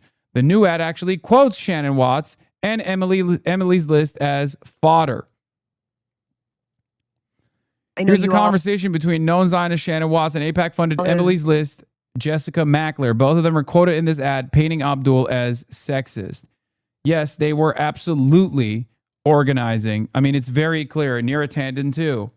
They were organizing ahead of time in direct collaboration with either the Haley Stevens campaign or maybe AIPAC, which, by the way, Haley Stevens' campaign and AIPAC, they're one and the same. I know you all have endorsed Haley Stevens in Michigan. Yeah. And I'm getting so much grief over that. Again, I think it's a great example of a show horse versus a workhorse. Yeah. It's not easy to stand up as a woman for other women. I think there's something unbelievably sinister about making it seem as though, you're doing this for quote unquote feminism. There is something so nasty about being in favor of a candidate that is almost entirely propped up by pro-Israel dollars. To claim that you're doing that because of not just your own personal career ambitions, but because you're doing that for feminism is disgusting. Okay? Nasty business. Men, especially online, like the blowback is swift and furious. And that's obviously sexism. Like, how do we... It's not sexism to say, Shannon Watts, that you made a career out of trying to combat school shootings from taking place in the United States of America. And now you've decided to take your career to a new level where you are actually allowing more school shootings and school bombings to happen elsewhere. Okay? I've said this from the start. I stand by it. It is one of the nastiest things I've seen this person do. Okay? What a nasty individual she is. Garnered so much goodwill by being an anti-school shooting advocate, an advocate against gun violence, only to turn around and demand more gun violence and bombings to take place in places like Iran, Lebanon, Gaza. That's what it means when you're pro-Israel. That's what it means when you join forces with AIPAC. How is this any different than joining forces with the fucking NRA? How do we do this online? Push back on these narratives that aren't true about who we are and what we... Yes, this attack on Abdul was coordinated. Stevens sent out this memo here a few days earlier. Yeah, this is her red box, basically. Okay, this is their memo. This is how they coordinate. This is a loophole to coordinate with PACs. This is how it's done. Technically, until the recent Supreme Court decision that also made it legal to coordinate with PACs and campaigns. You had to do a red box. You had to do a messaging blast, technically, to interested parties. There are real vulnerabilities for Abdul al-Sayed in the Michigan Senate primary, and only once Democratic voters learn more about his record, they move away from supporting him in the primary election. This is bullshit. He's vulnerable for having backed the uncommitted movement that helped Donald Trump win Michigan, and the Democrats also do not like that he has a history of disparaging women, in particular women they know and like. I'll say I was a prominent backer of the uncommitted movement. This is what they've been doing. Okay? This is what they've been doing over and over again. Abdul al-Sayed, remember, literally endorsed Kamala Harris before Haley Stevens did. Okay?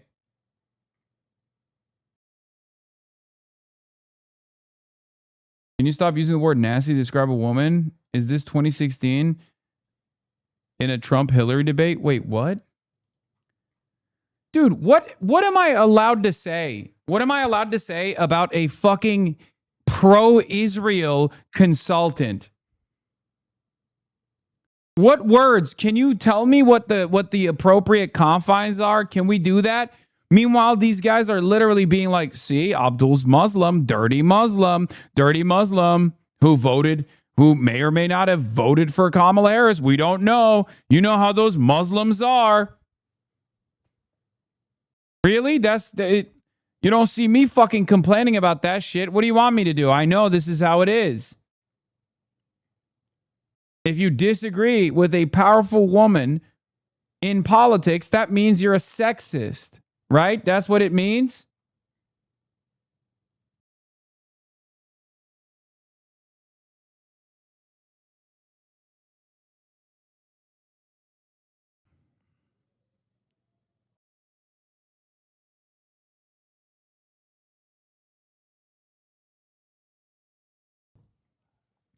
Name, what is this? Name what you find it is that she's doing that's nasty. I already did. Being a fucking pro-Israel stooge. It's the nastiest version of politics, while also tying that up to femininity and feminism. What the fuck? God, I hate this shit. Now they're gonna say even your fans call you out for being sexist towards Stevens like Abdullah's. I know. And guess what? They're right to do so, because some of you are fucking brain dead. Okay? Some of you are unbelievably brain dead. It's true.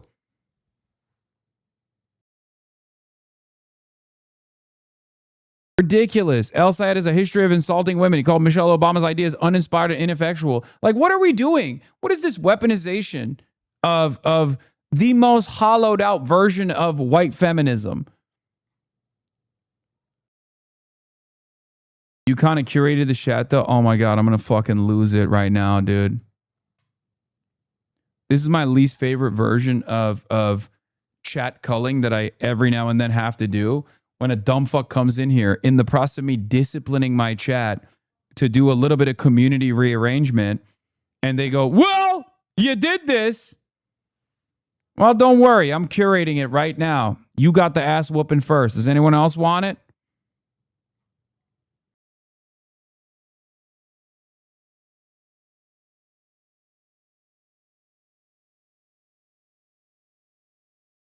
It's time in DSA convention video. Shut the fuck up. Shut the fuck up.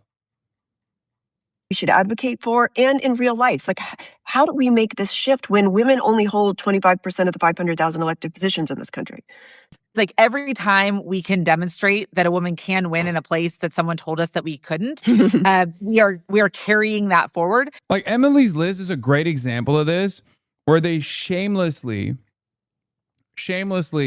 utilize womanhood and femininity and feminism, like girl boss feminism, to oftentimes prop up some of the biggest male monsters out there, sometimes against female challengers. Okay? Just remember that. Shannon Watts owes her career to the patron, Michael Bloomberg, who harassed women, paid out settlements, then barred them under NDA so they can't even discuss it. And Haley Stevens endorsed them for president of the United States. They are cynics. They don't believe in what they say. Always remember that.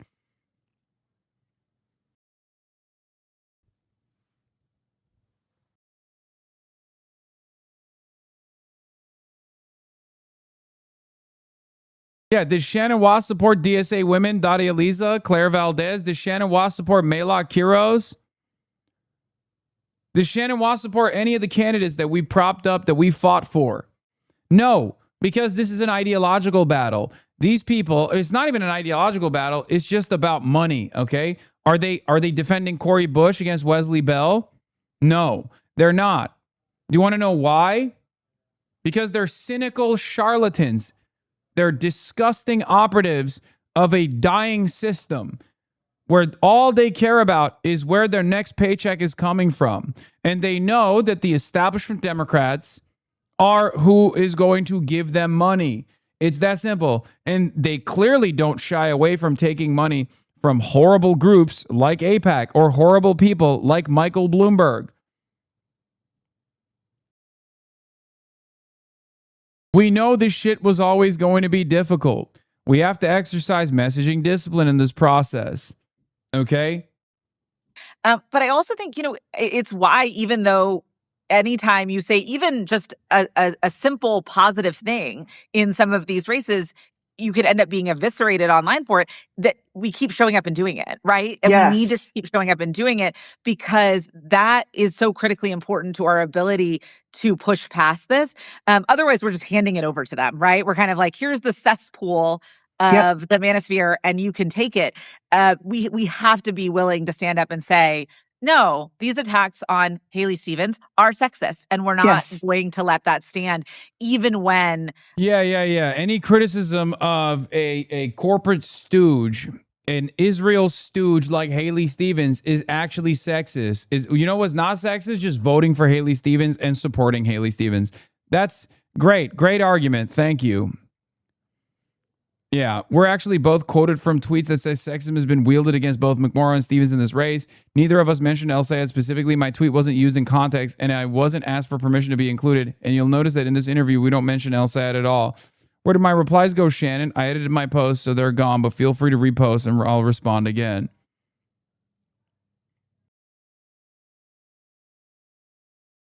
Bernie Sanders is sexist. Oh, my God. You're in the fucking AIPAC ads, Shannon.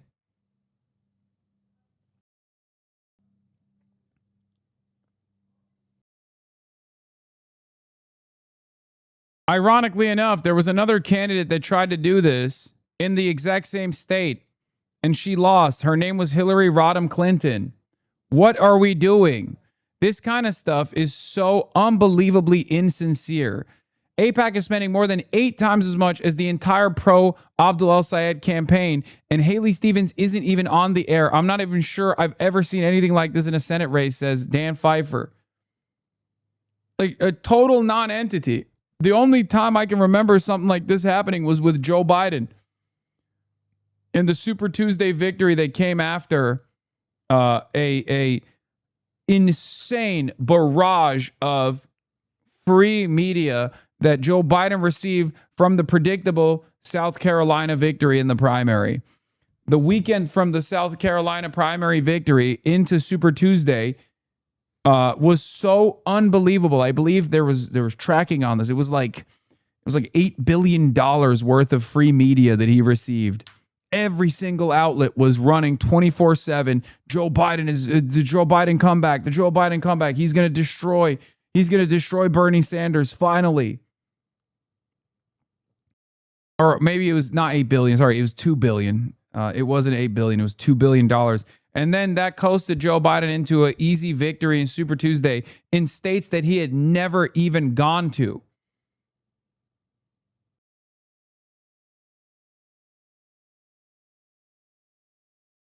Remember when is the lowest form of conversation? What?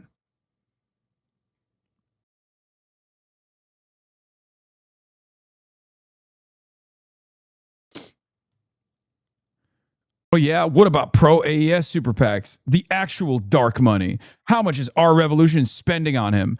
Dan Pfeiffer says, this includes everyone on the air this week, including any dark money.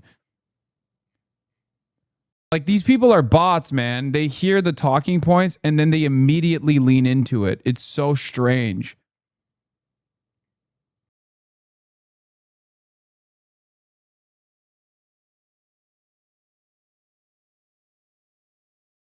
It's from The Sopranos. Okay, whatever. I don't care about that right now. Speaking of which, if you're frustrated by all of this, here's a funny story. Breaking: Haley from Michigan is paying influencers $1,500 per post and asking them to sign NDAs. David says stuff on IG. I received a confidential influencer brief from Haley Stevens' Senate campaign. The interesting part, it says it's covered by an NDA, but I never signed one. It's a confidential document. It's covered by an NDA. The only problem is I never actually signed an NDA. So, shh. Let's not tell anyone. Let's go through it together. It's an influencer brief from the Haley Stevens Senate campaign in Michigan. Right at the top, it says that the rate for this video is $1,500. So apparently, that's the going rate for a do-nothing candidate. Okay, so let's quickly get to the goal. So our job is to educate. I didn't even think about that. All the women that were running, they said nothing about Quiroz, Bush, Daria Liza Valdez, or any of the women candidates that lost their primaries. What did they say? Nothing about those candidates? Or did they tweet about all the attacks Daria Liza got during her primary? No, of course not, dude. Of course not. If they ever talked about any of those women candidates, it was usually in the negative because these guys are bought and paid for.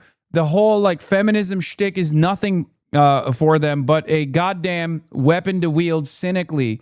That's it. And show Michigan Democrats that Haley Stevens is leading the way to fight against Donald Trump and MAGA. Okay, so let's see what we got. So the first instruction says, share a proof point where Stevens has stepped up to fight MAGA. So sure. So just like Trump, Haley Stevens says that we can't afford universal health care, affordable housing, student debt relief. But when Congress had a chance to put limits on how long the president could keep U.S. involvement in Israel's war, she voted against those limits. Meanwhile, American taxpayers have paid at least $29 billion, with a B, supporting Israel's war. Funny how we're always broke until it's time to fund another war. Great fucking, by the way, great video from this guy. So the next instruction says, make this personal. Why does stepping up to MAGA matter to me? This is fun, isn't it? Not signing an NDA and blowing it up? Love it. So it matters to me because I believe politics should be about earning people's support, not renting it for $1,500 like Haley over here. So if you're really the fighter in this race, you shouldn't need to pay influencers to convince people. That's crazy. Okay, you have to look at this. Sorry, I have to show you this right now. It's so funny. Okay, so she propped open the door. She propped open the door and started barking at the door because I got food delivered. She's still staying in here, but she's monitoring the situation. She's making sure the situation is good and monitored. She thinks she's a fucking guard dog. It's crazy. It's crazy. This dog is out of her dang mind. Can I get chopsticks and the no, the small cup sauces that I have for like the small cup sauce that I have in the fridge, but chopsticks for sure.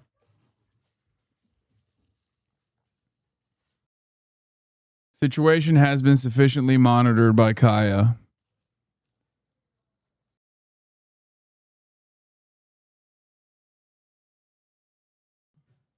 You should be able to beat Abdul on your record.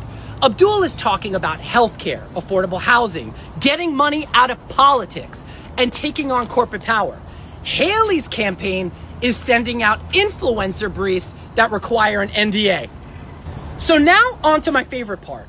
You do not need to endorse Stevens. So think about that for a second. They're basically saying, we don't need you to believe in Haley. We just need your followers to think you do. They're not buying your vote. They're leasing your credibility. And that's really why I wanted to show you this document, because if your record speaks for itself, you don't need influencer briefs. You don't need talking points to sign an NDA, a rate sheet.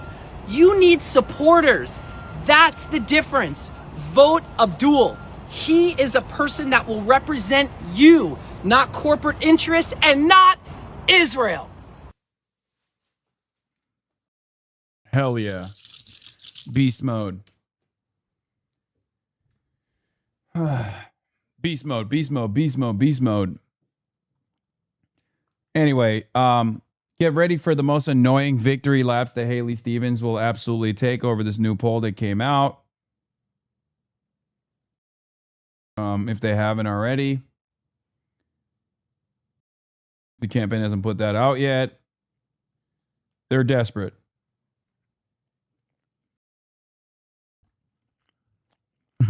This TikTok is anti-Semitic and misogynistic. Yeah.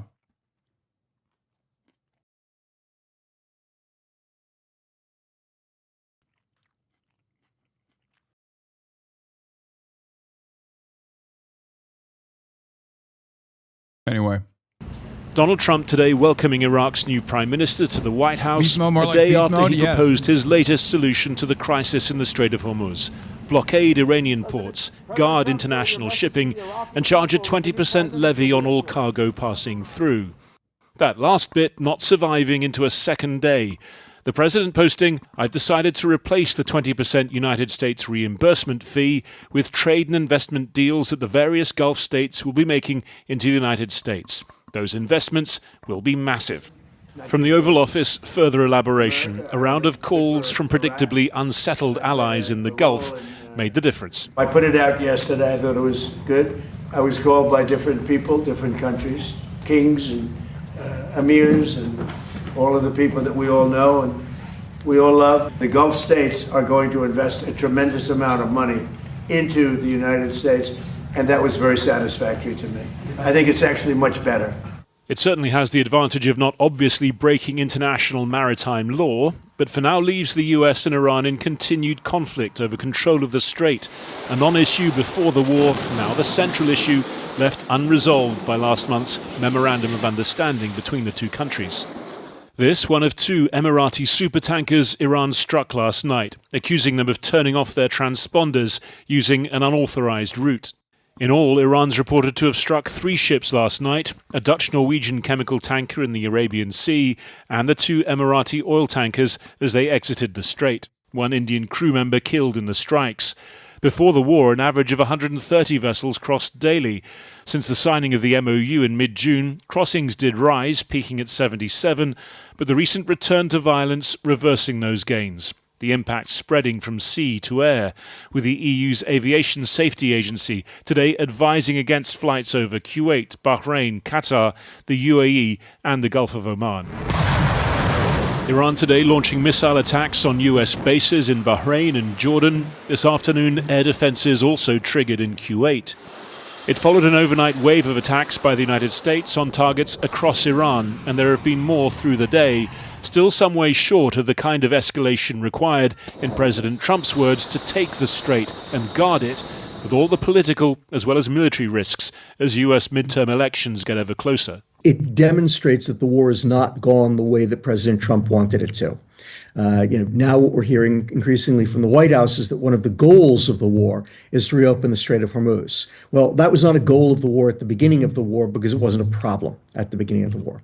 And with the strait backing up once more, the economic consequences starting to build. Oil prices, UK government borrowing, both seeing renewed spikes this week. Last night, Iran's parliament held its first open...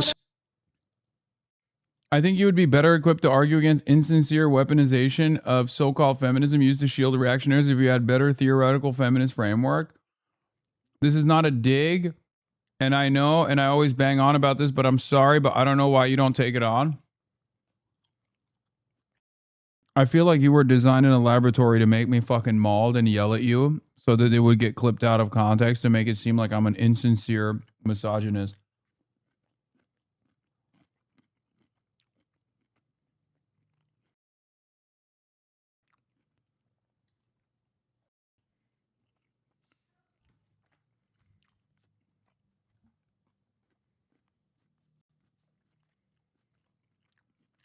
Yes. Thank God the Israel supporters over at Emily's List have figured out all of the theoretical framework of feminism, and that's what they operate out of.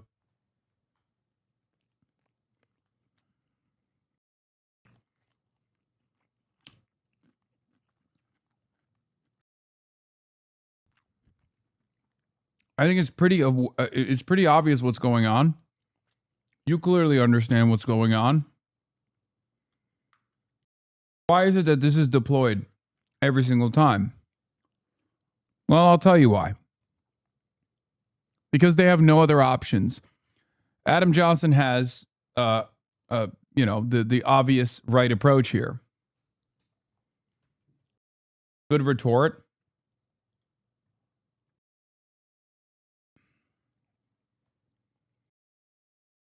The thing one has to understand is that Bernie Bro playbook on L side is being deployed because it's all they have. They know the Stevens campaign is zero juice and they're getting hammered from the left. So all they can do is contrive an ostensibly quote unquote left-wing attack by throwing out baseless charges of sexism. And there exists a turnkey Zionist pseudo-feminist apparatus to just do this. That's what Emily's List does. Emily's List took $500,000 from AIPAC this cycle. And it's not because AIPAC is deeply committed to feminist practices. It's because their only play is picking off suburban woman to the cause of genocide by painting Al Sayed as a shifty, marauding terrorist cartoon. They have nothing, no vision, no moral narrative, just Walmart donations, AIPAC money, and a 2016 zombie neoliberal PMC identity stuff. It's the most cynical posture that I thought we had moved beyond, and I think it requires a lot more closer examination by the base when they don't have enough time to recognize what's going on. I worry that these narratives will still dupe enough people, but there are still dumb fucks, at least even in my community, that fall for it, so...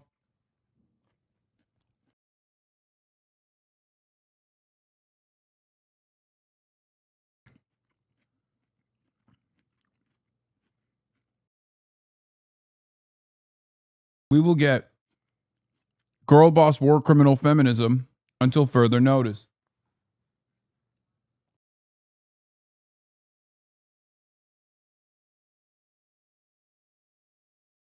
Like, think about this line of attack. It only works against the left. Can you imagine Haley Stevens coming out and being like, you're being sexist to the Trump-backed Mike Rogers in the fucking general? Are you insane? Mike Rogers would put up LeBron numbers, okay? Like, this is not a way to campaign. The only time this works ostensibly is in a Democratic primary.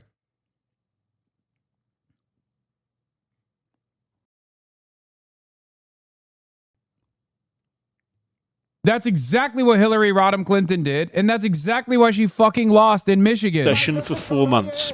For all the unified chants of death to America, continued reports of senior-level disagreements on whether still to pursue the deal with the US. Few doubt, though, that Iran is prepared to pay a high price to keep the key weapon this war has uncovered, control over the Strait of Hormuz.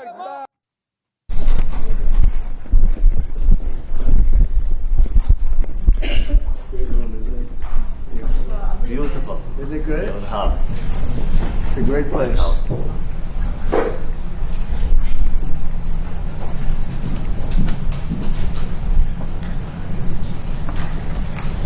Well, thank you very much. We've had already. I don't care about this. Hi, and welcome to Michigan Matters. You don't need me to tell you we have a red-hot U.S. Senate race going on in our state. Today, we're going one-on-one with the two Democrats still in the race, Representative Haley Stevens and Abdul El-Sayed, who are facing each other in Michigan's August 4th primary. Plus, the roundtable's waiting in the wings to talk about that race, the gubernatorial contest, and other things. If politics is your cup of tea, you've come to the right place. Let's get started. Okay, I love this.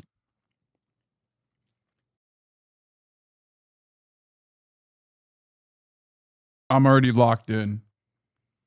From CBS Detroit, this is Michigan Matters with Carol Kane. Michigan Matters is brought to you in part by Cure Auto Insurance. And we're joined by God, local news is so fucking awesome. Abdul El-Sayed, who is a Democratic candidate for U.S. Senate, who hopes to win your vote in Michigan's August 4th primary. It's great to see you. Honored to be here. Thank you. It's been very busy since the last time I saw you up at Mackinac Island at the Chamber's Policy Conference. Slightly different view, but yeah. Well, this is an incredibly busy week for you. And let's talk about a couple things that happened this week. First of all, Mallory McMorial announced that she was suspending her race and pulling out. Were you surprised by her decision? I mean, we were. She was running an extremely strong race. She looked like the candidate to beat just months before. I'll be honest with you, I don't spend as much time thinking about the horse race of it all, though. You know, there are a lot that she and I agreed on, some things that we disagreed on, but she made her case and fought a great campaign. I reached out to her. You know, I've been in the position where I've lost a primary before. I know how that feels. And so a lot of what we're doing right now is reaching out to the people who she inspired to show them that so much of what she and I agreed on is so much bigger than any of the things we disagreed on, and inviting them to join us. And now that it's a two-horse race with you and Haley Stevens, and Mallory's no longer part of the equation, are you adjusting your campaign in any way, and your strategy in these last few weeks of the primary? So I'll tell you this campaign has been more than a year in the making. We've been to 110 different cities, 450 public events. And across them, I have a simple message. I want money out of politics, money in your pocket, Medicare for all. But the contrast couldn't be clearer. I'm somebody who's never taken a dime of corporate money to run a campaign. My opponent in this race is dripping with corporate money. All of the ads that you've seen in this race have been brought to you by a super PAC or another, mainly paid for by AIPAC. One of them, literally the goal is to send your tax dollars abroad to kill other people rather than to invest them here at home, to invest in us and our kids. Let's talk, Doug. Let's move on here. You have a distinguished career in public service, but have yet to be victorious when your name's on a ballot. What's going to make it different this time from your perspective? Well, I've learned a lot, right? 8 years changes somebody. I've grown up, had kids. I've got 2 kids and a mortgage now. My kids are 8 and 3, and they teach you a lot about patience. I've also realized that Michiganders are less interested in the critique. They're a lot more interested in the solution. So if you're somebody who wants your politics to work for you, if you're somebody who believes in unions, like the unions believe in me, the UAW, AFT, National Nurses United, if you're somebody who believes that we need to take on the oligarchs and the monopolies that force us to pay more for the stuff we got to buy, if you're somebody who believes that our money should be spent here on us and you believe that you deserve guaranteed health care, then this campaign is for you. But I'll also tell you that the mood has changed, right? 8 years on, people are just angrier. Things have gotten harder. It's harder to afford your groceries, harder to afford your rent, harder to afford to believe that you could ever afford a home, harder to believe in the school that you send your kid to. And I think in this moment, people are looking for something that does not look like business as usual. Let's talk about a couple of different issues. Data centers, very divisive. Some people say it's a great job creator, and Michigan ought to be embracing more of them. Others say it's going to hurt the environment, cause people to spend more and get money for energy and water and the such. Where do you stand, and where do you stand on regulating them? There's a real worry about data centers. And you think about the AI that they're bringing in. I've been very clear about both regulating data centers and regulating AI. When it comes to data centers, we propose what we call a terms of engagement. If they're going to come here, they've got to follow the following terms. Number one, do not increase our electrical rates. Number two, you need to improve our reliability. As we talk about folks literally living under 5 days of darkness now because DTE can't figure out how to keep the lights on. No touching our water. If you promise jobs, they better be good union jobs, and there needs to be a very clear... So you're in favor of regulating them? I'm in favor of regulating. But it's also AI. Right, we've got to be serious about... Yeah, that's a huge issue here, and I know we've got much more to say. I know viewers watching this are going to want to hear about more. Let's talk about one of the cornerstones of your campaign, Medicare for All. How are you going to do that? What one thing can you quickly say where it's not going to drive up costs? How will that be funded? Well, we're going to pay for it, but we're going to pay a lot less because we're not paying a CEO $18 million a year. We're not paying for that army of billers to figure out how to allow doctors and health insurance to crosstalk. And guess what? We're not going to pay for it in the form of $225 billion in medical debt, which is what we hold in this country right now. This will be cheaper, more durable, and without the pain or the worry about I can't see a doctor, which is too much of an issue for too many people in this country. You represent the more progressive wing of the party. You've been endorsed by AOC and Bernie Sanders, UAW. Some people think after whoever wins in the primary, the Democrat left standing, taking on Mike Rogers at a progressive, is going to be a harder fight. Well, I'll tell you this. I think the real fight is not between progressive or conservative or moderate. I think it's people who are locked out of our politics and the people doing the locking out. Michigan is a place where we went for Bernie Sanders, then Donald Trump, then Joe Biden, then Donald Trump again. And we know Michiganders, they're steady Eddie. It's just that they keep going to the buffet and not finding what they want. So if they know that their opportunity to support somebody who's not bought off by a corporation, who is actually trying to fight for them, I think they're going to choose that opportunity every day. We're winding down here just real quickly. I'm going to give you 20 seconds here to just tell people. Goat status, beast mode. He's very good. He's very good. He is fast, efficient, straight to the point. I mean, what else can you say, man? He's just fucking good. That's why I have consistently said Abdul El-Sayed, I think as far as his background goes, is perhaps one of the most impressive candidates in this cycle. Like across the nation. If you think Zara Mamdani is good because of like his messaging discipline, because of his charisma, because of the impassioned pleas that he can make, and be able to like communicate as a earnest fighter for justice, Abdul has that too. Straight up. And unlike Zoran, he also can put up 3 plates on the bench. So.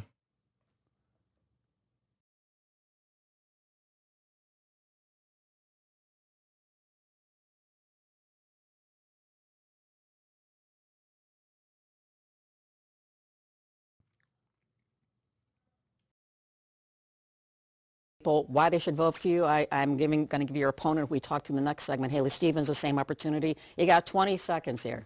I'm the only candidate in this race who's never taken a dime of corporate money to run a campaign. I'm the only candidate who's standing up to guarantee you health care through Medicare for all, who understands that we have to abolish ICE, who's done work in the bowels of government in Detroit. Bro, Zoran can't even do one plate. If you want somebody who is a public servant fighting for you and not the corporations who are buying the campaign, not for AIPAC, who's buying their campaign, I hope that I can earn your support to get money out of politics, put money in your pocket, and pass Medicare for all.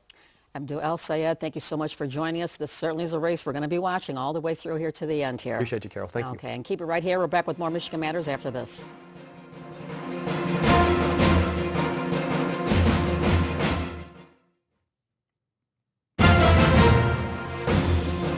And welcome back to Michigan Matters. We're now joined by Congresswoman Haley Stevens, who's hoping to secure your vote in the U.S. Senate Democratic primary taking place in just a few weeks. And my, oh my, what a campaign this has been. It's great to see you.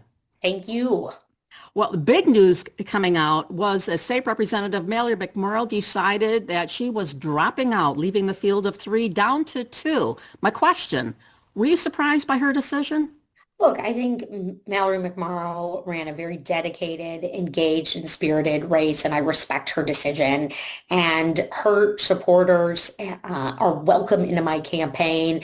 I really believe that together we can beat Mike Rogers, tell a story for Michigan, and push back on some of these abuses of power that we see coming out of Washington right now. How does her exiting the race impact you and how you'll approach the campaign in the last few weeks of this primary? Well, look, I'm continuing to get out there to share my message and my story for Michigan. I was born here. My parents are small business owners, and they taught me that value of hard work, and that's what motivated me to work on the U.S. Auto Rescue. This is what's always motivated me to tackle tough issues facing Michigan, fight for us, and win for us. And boy, do we need some. I don't know why she talks like this. I know that that's like a point of contention. It's becoming a point of contention. Like, is she exaggerating it? Does she think it makes her sound more like folksy?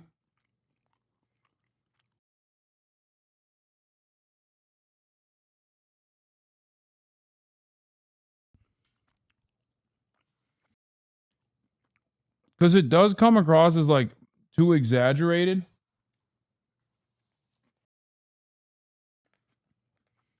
And apparently she didn't used to sound like that. I'm Haley Stevens, and I was chief of staff to President Obama's auto rescue. We saved over 200,000 jobs and strengthened Michigan's advanced manufacturing. Like, that sounds like a normal Michigan accent. I'm Haley Stevens, and I was chief of staff to President Obama's auto rescue. We saved over 200,000 jobs and strengthened Michigan's advanced manufacturing economy. That's our future. I'm Haley Stevens, and I was chief of staff to President Obama's auto rescue. We saved over 200,000 jobs.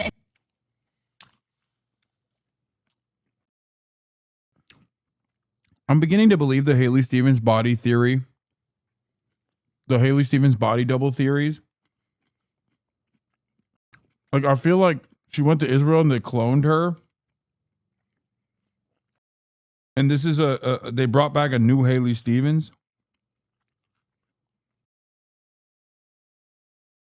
That just like sounds different, looks different. Am I crazy for this? Look, I mean, look, she sounds normal here. Strengthen Michigan's advanced manufacturing economy. You better believe I'm going to be doing it with a little bit of joy, a little bit of enthusiasm, a little bit of energy, and a little bit of stick it to them. Because that's the Michigan way. Rockets. And you better believe I'm going to be doing it with a little bit of joy, a little bit of enthusiasm, a little bit of energy, and a little bit of sick it to them. Because that's the Michigan way.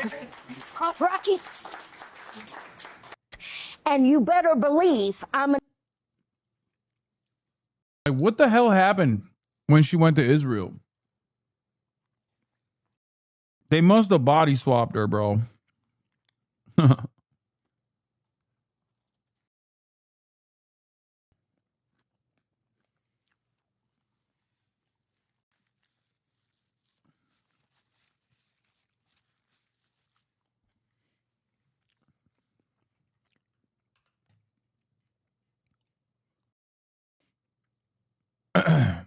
Anyway. Who wants to fight for us right now to lower costs, to lessen our dependence on China, and to create more of those good manufacturing jobs so people can live and achieve the American dream right here in Michigan. People view governors and Congress people as politicians who can deliver, if you will, for citizens as far as resources from Washington. My question, you've been in Congress. Talk about real quickly what you've been able to bring back home from Michigan. And as a senator, what more impact could you have? Well, my elixir for success as a congresswoman for Michigan's 11th district has always been working alongside local elected officials, our mayors, our township supervisors. I've gotten funding into White Lake, Michigan to revitalize their civic campus, monies to create the Livonia Senior Wellness Center, money in Pontiac for youth recreation, and that MLK bridge. And the reason why this is important is these are your tax dollars. And when I first ran for Congress, I noticed that our district was getting the short end of the stick. We weren't getting our fair share of federal tax dollars. As senator, I want to dial that up and take this elixir of success to all counties, to all governments in Michigan, and to all people, because there is such opportunity in Michigan, mid-Michigan, which is growing and ripe for manufacturing expansion and investment, the incredible agricultural community. We want to get those goods sold. We not only want to tell our story, but we want to make sure that those federal tax dollars that our small businesses pay, that our hardworking Michiganders pay, that they work for us. And that's also why, Carol, I feel so strongly about securing those earned benefits like Social Security. You know what's crazy?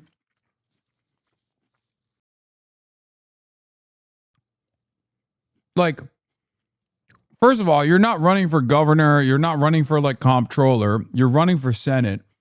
Okay. And I guess she's really honed in on like what she's going to do specifically for Michigan as a senator from Michigan, which is fine. I mean, obviously senators have tremendous power, but it's all a fucking lie. Because she's literally talking about how to better use our tax dollars. Dog, you want to send it all to Israel? What the fuck do you mean?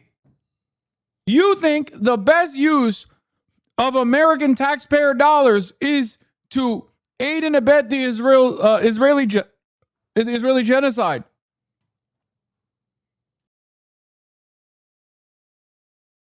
What the hell?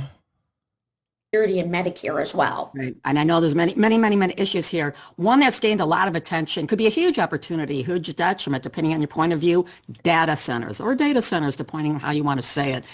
Talked to CEO of DTE, Joy Harris, about this. We talked about the costs of these as they're ramping up, being paid by the data center company. However, a lot of consumers and communities are concerned long-term with costs and things like water. What's your quick view on data centers? Look, I think we need to have honest conversations with the owners of these data centers about cutting a better deal for Michigan consumers.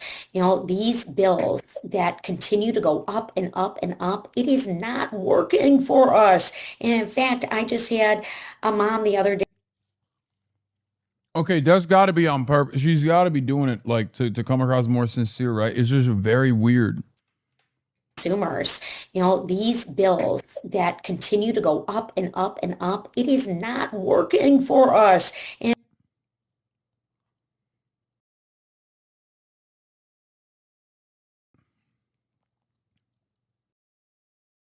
What is this? Oh yeah, they were no longer. They met. You know what's crazy about this? Dana Nessel officiated the wedding, and they literally met at a campaign fundraiser. Like they met. I think they met at like a super PAC event or something. Anyway, this stuff is annoying. It doesn't matter. It's irrelevant. I don't think we should be digging into this shit. I just I think people are gonna use people coming after her accent as like a sinister line of attack about her person or anything or some shit like that. When the entire conversation should be around her being a stooge for Israel. Her being an empty suit for every corporation that will buy her seat.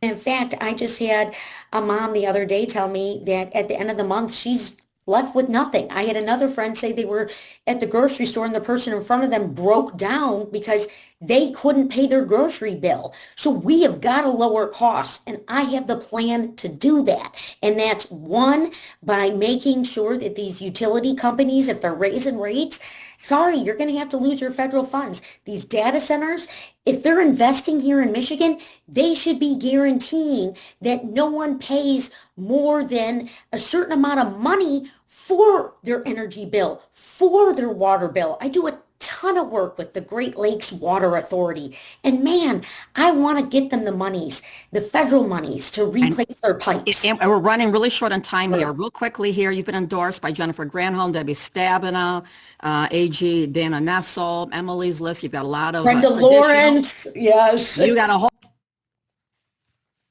Okay. Abdul went in person. And her asks of Abdul was, how are you going to pay for Medicare for all? I know she was cordial. But the questions were, how are you going to pay for Medicare for all? No Israel question for Haley Stevens, really? Like not even a little bit about her Howard campaign is being propped up by $50 million?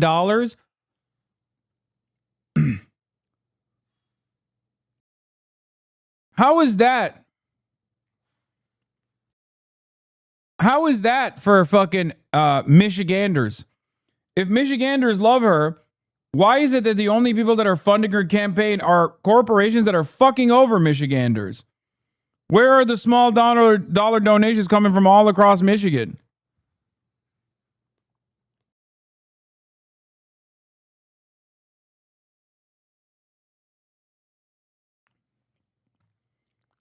Why isn't she in Michigan? Whole list of people there. You and as your opponents called you, you're the establishment candidate. How do you see that playing out in August, given your candidate, your opponent rather, is your opponent on the progressive side? Real quickly, we got about 10 seconds here. Look, I've been effective. I've delivered for Michigan. All those people have fought for Michigan and won for Michigan. That's what this moment is about. That is what I've been consistent about on this campaign. Michigan knows me, trusts me, and knows I will work for them in the U.S. Senate. You got 20 seconds here. You got 20 seconds to tell people why they should vote for you. 20 seconds. I'm going to time it here. Go. Well, your vote is sacred, so get out and place it, but know that I would be humbled and honored to earn yours, to continue to tell our state's great story in the U.S. Senate, and to make sure that we are heard at every step of the way and that these abuses of power end. Haley Stevens, thank you so much for joining us. We are certainly going to be paying close attention to this race as it plays out in August into November here. Again, thanks so much for joining us. And we're back with more Michigan Matters right after this.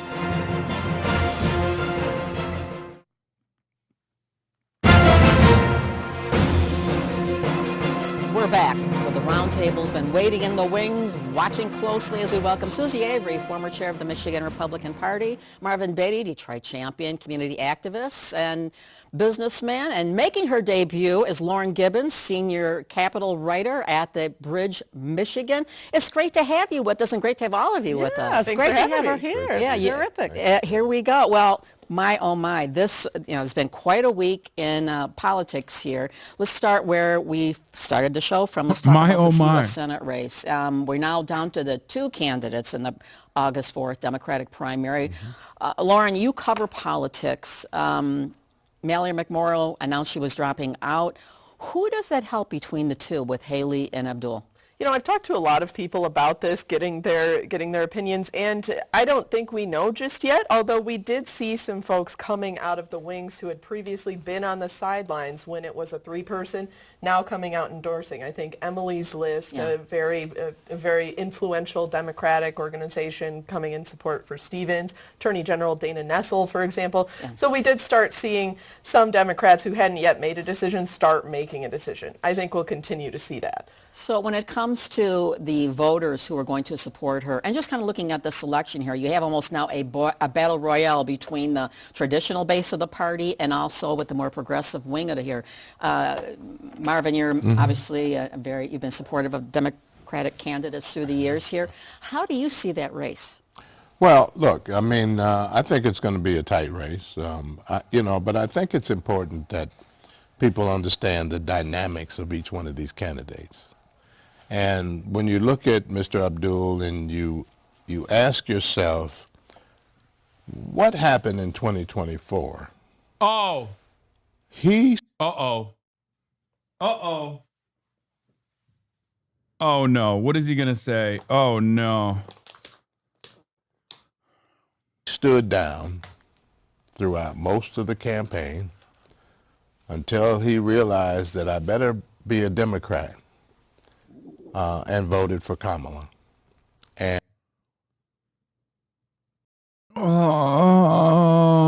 you are a bad person. I mean, he's a fucking casino owner. Jesus Christ.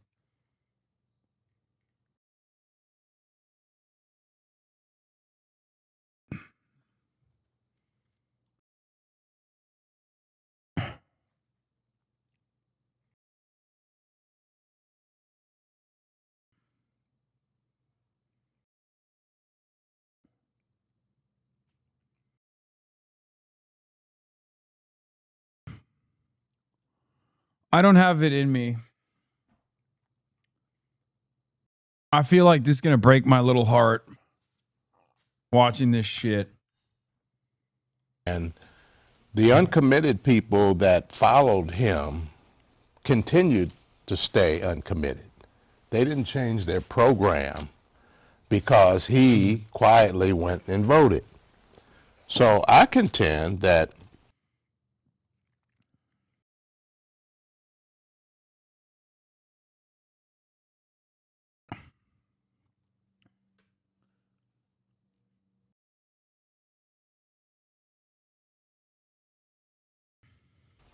that is probably the biggest concern that I have about this gentleman, because, look, you can't be a leader only when you want to be. Okay. Susie, you are obviously a card-carrying member of the Republican Party here, and we know Mike Rogers in this race is running uncontested. He's sitting there, and I don't know if he's doing tea and bonbons, but... as far as I'm concerned, he won that debate. I always like to talk about, especially what you're talking about, to quote badly Margaret Thatcher, that, the reason I don't like socialists is because eventually they run out of... being able to spend other people's money. And so with that in mind, I think the Democratic Socialists that have taken over so much of You're talking as if Abdul has won this thing. Hey, what a great panel. Apex, owner and Republican. Oh, I'm not. I'm talking about that part I don't think she's bad. She just didn't say anything about party that was able to get the people out to their nominating convention, the early nominating convention, which basically were kids out of Ann Arbor who lined up and paid their $50 to become a Democrat in March. I mean, that's the backstory. But the story is that he supposedly has this excitement. Whether or not he has that in August is another story. Who is the strongest candidate to take on Mike Rogers in the fall campaign between those two? You know, we've seen a lot of polling that shows Haley Stevens polls better with independents and independents. Abdul El-Sayed literally outperforms Haley Stevens in every other poll that has come out.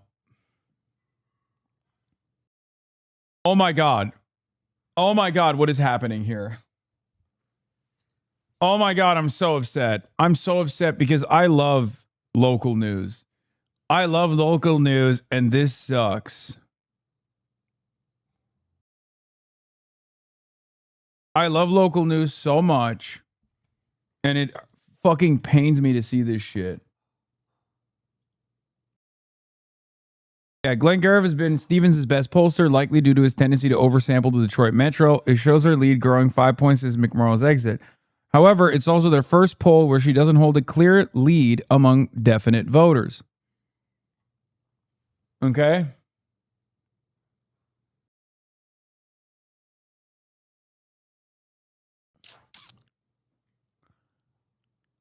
I mean, I know corporate news kind of sucks. I mean, local news kind of sucks, but it's amazing how much Michigan Senate is a repeat of the 2020 Democratic presidential primary. Abdul El-Sayed, Bernie, Medicare for All, Haley Stevens, Biden, Michigan Manufacturing, Mallory McMorrow, Warren, comprehensive plans. White yuppies like her, but nobody else.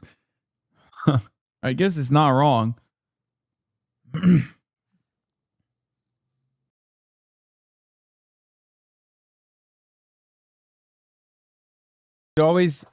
It says already voted as Stevens +9. We need to start phone banking ASAP. Michigan Senate crosstabs by Detroit News. College El-Sayed +7. No college Stevens +22. White El-Sayed +12. Black Stevens +46.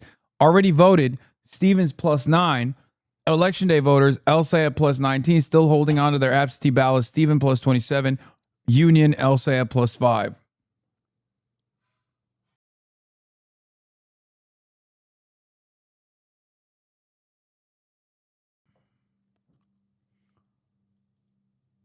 Glenn Garriff pollster, El-Sayed, for instance, is disproportionately relying on younger voters, especially those under 55 who are white and have a college education. And Kazuba questioned whether there's enough voters in that category to overtake Michigan's older voter population. The difference between Michigan is our electorate is just so much older than, New York, Kazuba said. He's got to broaden out his appeal. He's doing reasonably well in Outstate Michigan.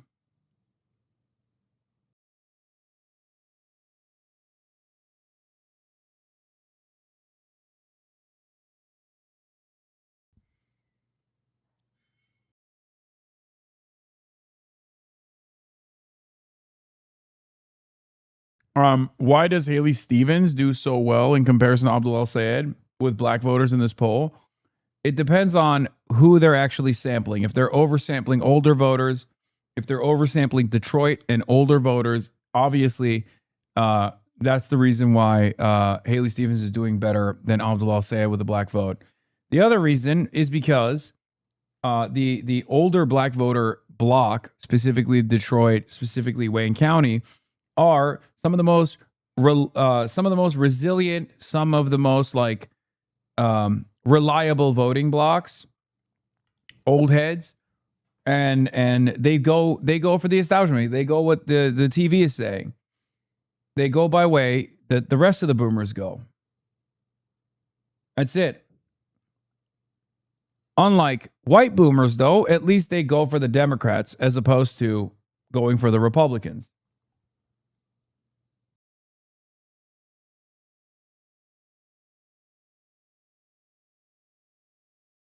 I'm hitting up my sources in Detroit, and you were right about younger people. Even older people keyed into the machine politics, have little enthusiasm, and are easier than ever to win over. Only black people who are writing for Stevens are the actual machine. Debunking the Obama endorsement line is super important in winning them over, though. Pointing out that it was a decade ago and the UAW endorsed Abdul also works as well. Hell yeah.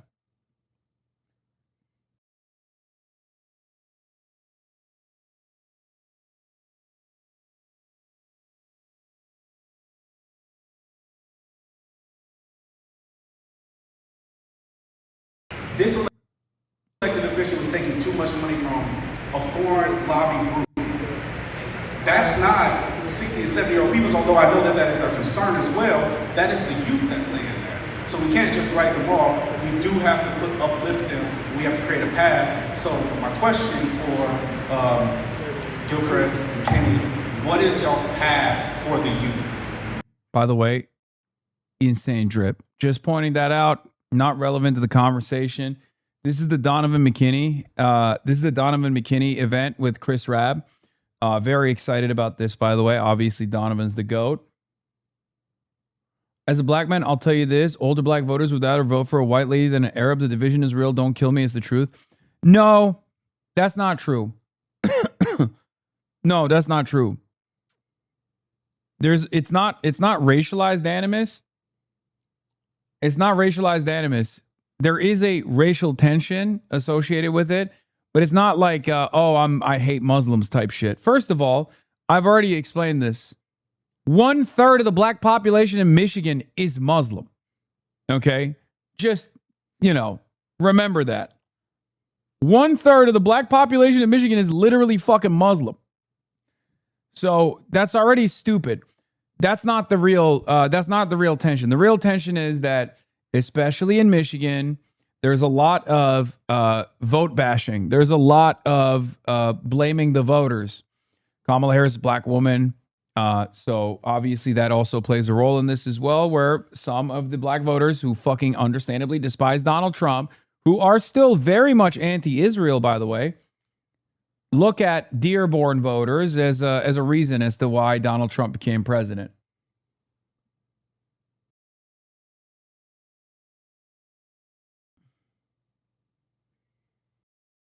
That's the problem.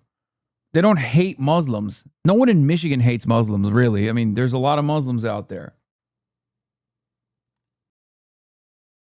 So it actually, it's the Obama ad. That definitely had an impact. Let's be real. The Obama ad definitely had an impact. The other thing is like the uncommitted one, where Haley Stevens and AIPAC are very deliberately trying to get the black voting bloc in the state to be like, oh, he's just like those Dearborn Muslims who didn't vote for Kamala, who voted for fucking Donald Trump.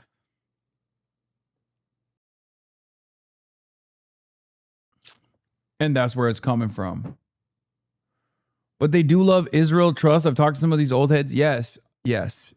Some old churchgoers do fuck with Israel. But again, as far as approval ratings for Israel goes, black people by and large are far more anti-Israel than any other racial demographic in the country. It's not even fucking close.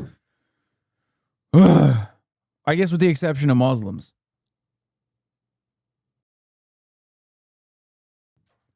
There is not a single issue. There is not a single issue where black voters are not far more woke as a whole than any other racial group in the country. Okay? Nothing.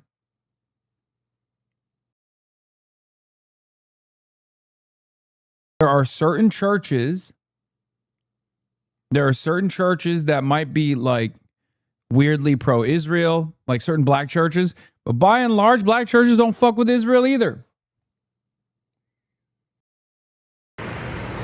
Hey, first of all, thank you for coming. I said trust them because I meant that. And, whether you talk about the policy priority, when I say trust young people, let me be a little more specific.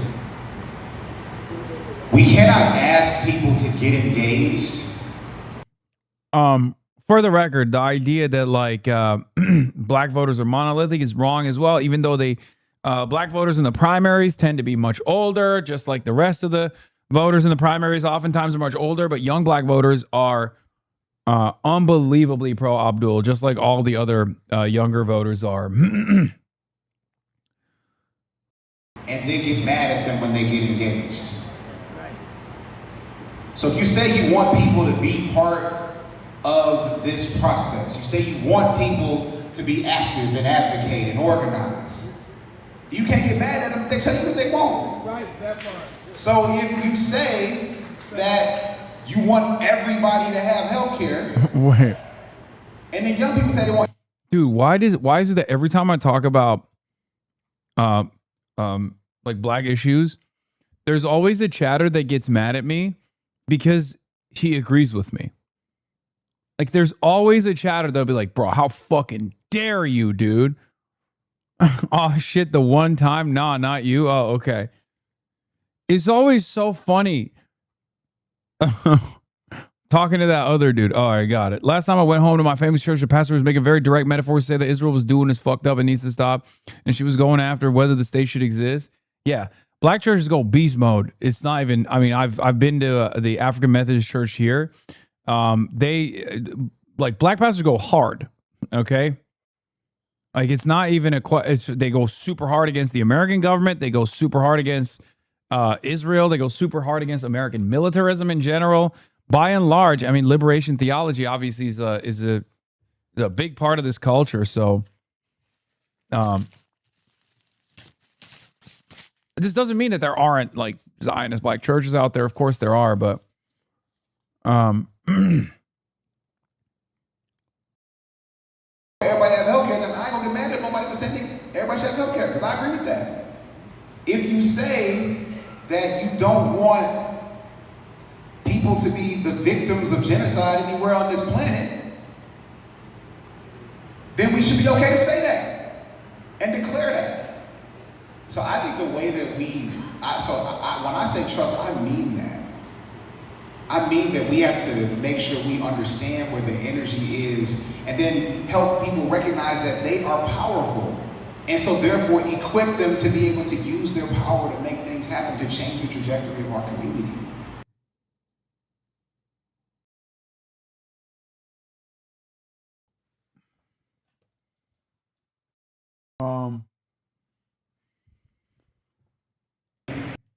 Unless they're Nigerian. Okay, chill.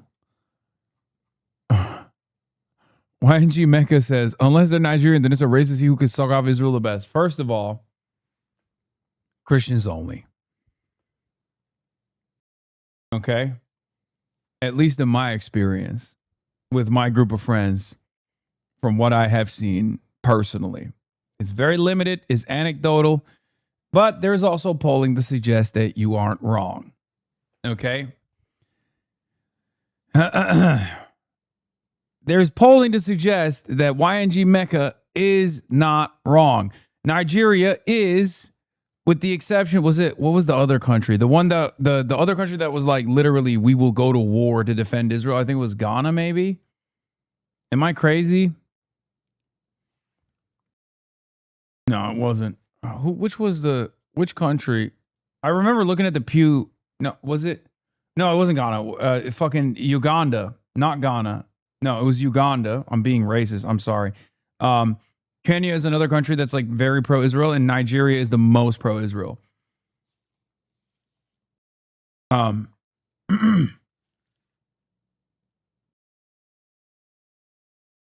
Clip it? Okay, stop. My goat. Stop. Not while my goat is on screen. Chris Rabb says the black radical tradition is not new. Listen, there's this false dichotomy between young and old, whether it's in the black community more broadly, that older people are more conservative. And there's some truth to that. It's a stereotype. It goes to the bell curve. 80% may be more moderate, whatever. But there's... So you hate us Nigerians? What? No, man. What the fuck?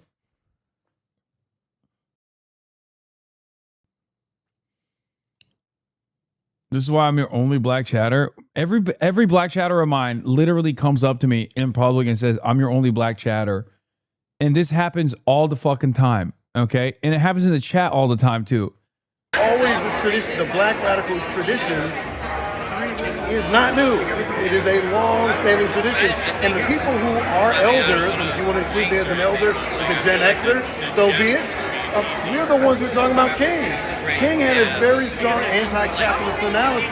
He was anti-militarism, anti-imperialism, anti-poverty. These are things that our own Democratic Party today will not speak out on.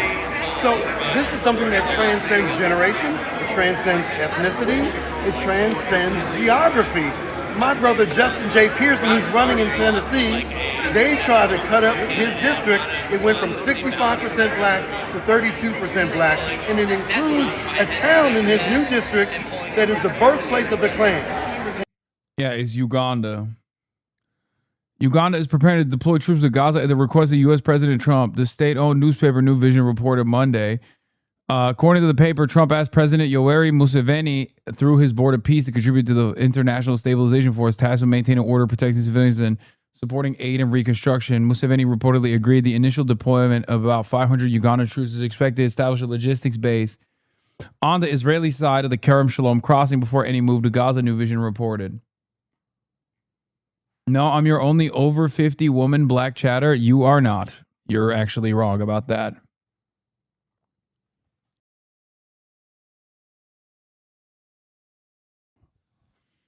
Like 100% you're wrong on that front. And he told me when I saw him in Chicago Yes, Nick Pollum's mom. recently that 130 white people showed up in Pulaski, Tennessee to support this young brother.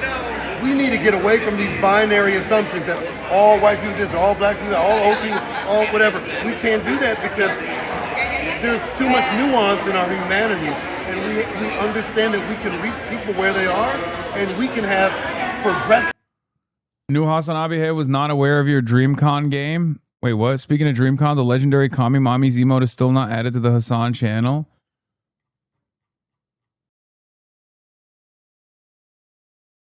Yeah, this was fucking awesome.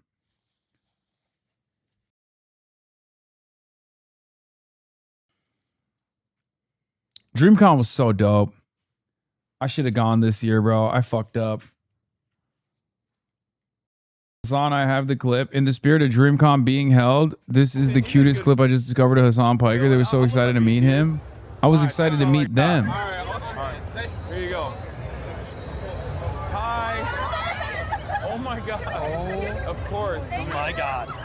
Also, happy belated birthday. Oh, thank you so much. This is insane. God, you guys are amazing. I need to get out of here. Okay. Sorry. Okay, you want to be in this photo? Help. Bring it out. Help. They love him. Look at how happy he is. I wish I was him. Game is game, baby. Hell yeah. It's called Aura. Back when I used to show my shoulders like a slut. We used to have fun around these parts.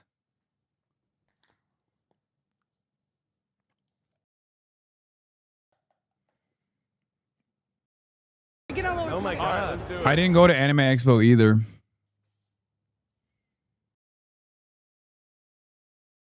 No fun. I'm Mr. No Fun, dude. That's just how it is. Mr. No Fun. All right, I'm skipping the rest of this Haley Stevens thing. We're going to begin with.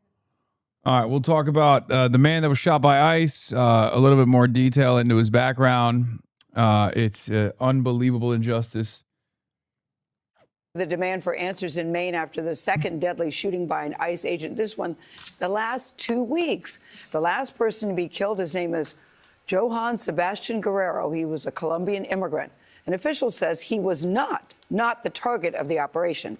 It led to protests and new allegations of reckless behavior by federal agents. They have shot and killed at least 8 people since President Trump began his immigration crackdown. Lilia Luciano is in Biddeford, Maine with the latest. Lilia, good morning to you. What can you tell us?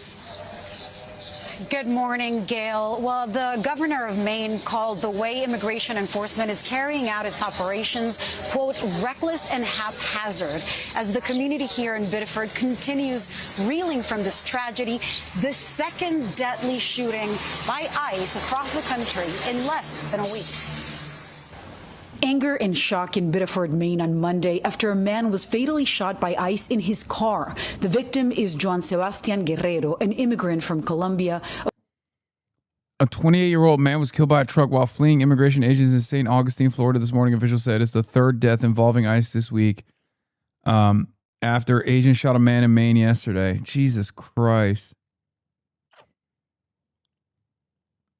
According to a source with knowledge of the investigation. This doorbell camera video captured the sounds of gunshots on Monday morning. This video obtained by CBS News shows the victim's car, a white sedan, turning slowly in circles at an intersection. Then another vehicle appears to intercept the sedan, stopping it.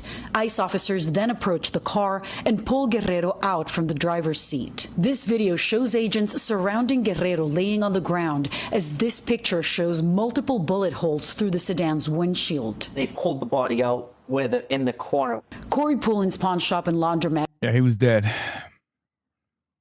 That is across the street from where the shooting. They basically handcuffed the corpse. They slammed his lifeless body, his lifeless head into the pavement too. Unfolded, and his security camera recorded parts of it. You believe the car was rolling because he had already been shot? Yes. Yes. We believe. We don't know. Immigration advocacy groups say Guerrero was 26 years old and had both a work permit and a social security number. This was a father. This was a person who was trying his Yeah, in front of his wife and kids. To create a life and provide for his family. Overall, there's kind of just a general sense of confusion, pain, and anger, both from the community and then also a sense of loss and hurt from the family. In a statement, DHS said ICE was conducting targeted surveillance on the last known address of an illegal alien. They say, quote, an illegal alien departed the residence in a vehicle and later attempted to flee, and fearing for public safety, an officer discharged his weapon. They sort of made it unclear, but the person they were after was not the guy they ended up shooting. No ICE, no KKK, no fascist USA. The community. Bro, this, by the way, this is Maine. Okay? But this is what I'm talking about when I say these people are like the olds are radicalized. Okay?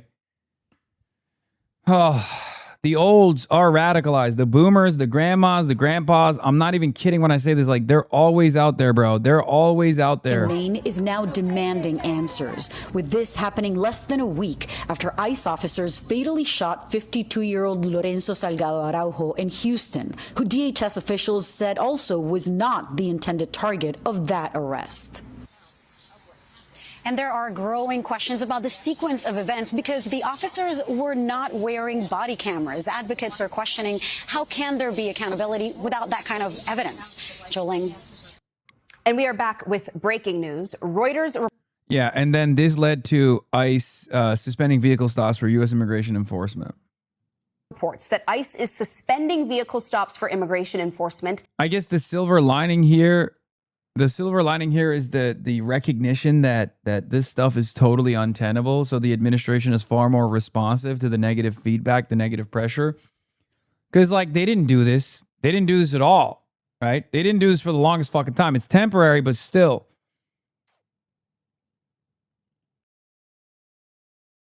In the last year, my boomer mom has hit more IRL protests than me. Yeah.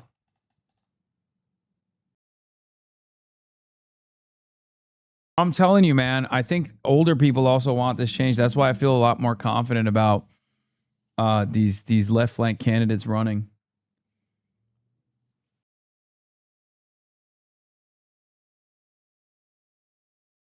White nativist screed from waters while talking about this murder? Oh, no. And they actually want to abolish the agency that's doing the work.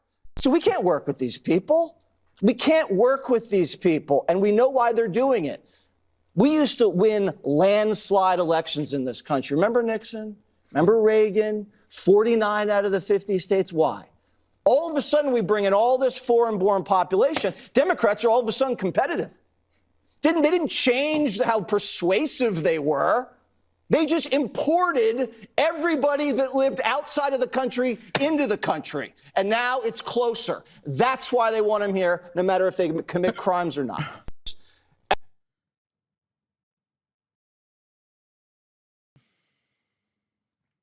Dog. 49 state landslide Ronald Reagan did amnesty. Fuck you mean, dumbass? They actually want to abolish the agency that's doing the work. So we can't work with these people.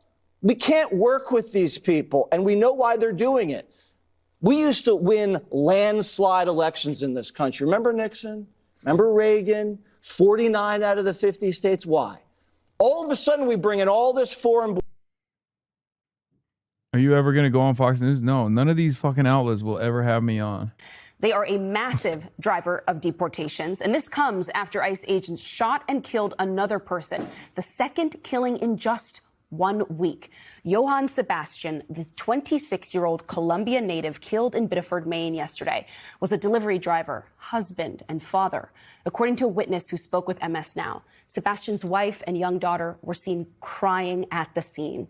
Hours after the shooting became public knowledge, DHS released a statement saying ICE was conducting surveillance on a migrant facing a final order of removal when a person departed the residence in a car. ICE agents attempted to stop the vehicle, they say, and DHS says an officer opened fire, quote, fearing for public safety. But they have not provided any evidence to support those claims. The driver, who we now know was Sebastian, was hit by gunfire and later died. Maine Senator Angus King says DHS Secretary Markwayne Mullin has since told him that Sebastian wasn't the intended target of the operation. A nearby surveillance camera captured video showing the moments after the shooting. And I have a warning, it is difficult to watch. Federal agents can be seen opening the car door and dragging an unresponsive man onto the ground, pulling him further away from the car, then appearing to secure his hands behind his back. Let's go right now to MS Now's Will McDuffie. He is there in Maine for us, and immigration attorney and former ICE chief counsel Veronica Cardenas is with us as well. Will, tell me what you're hearing from people in Maine. This is a sleepy town about 20 miles south of Portland. This happened on a hilly intersection in a residential area at 7 a.m. People were waking. Oh my God, I forgot about the Glaze Yingst interview with Donald Trump tonight.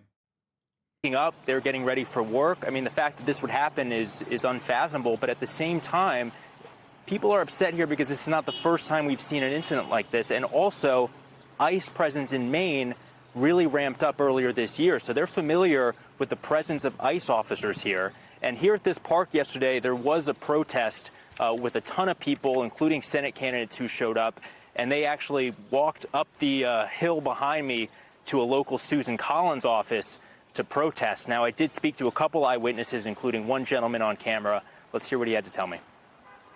I heard the kind of shotgun, and, I just came out to see what happened, and first thing I saw was him and a lot of ICE agents over there, and I saw his wife and his daughter crying, That was kind of weird, scary. How has it made you feel?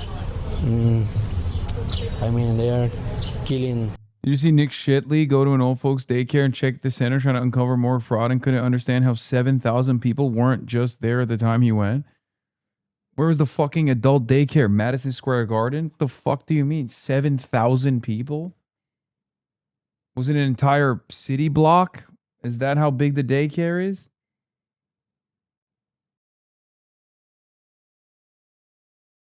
The adult daycare, by the way, is just an old folks' home.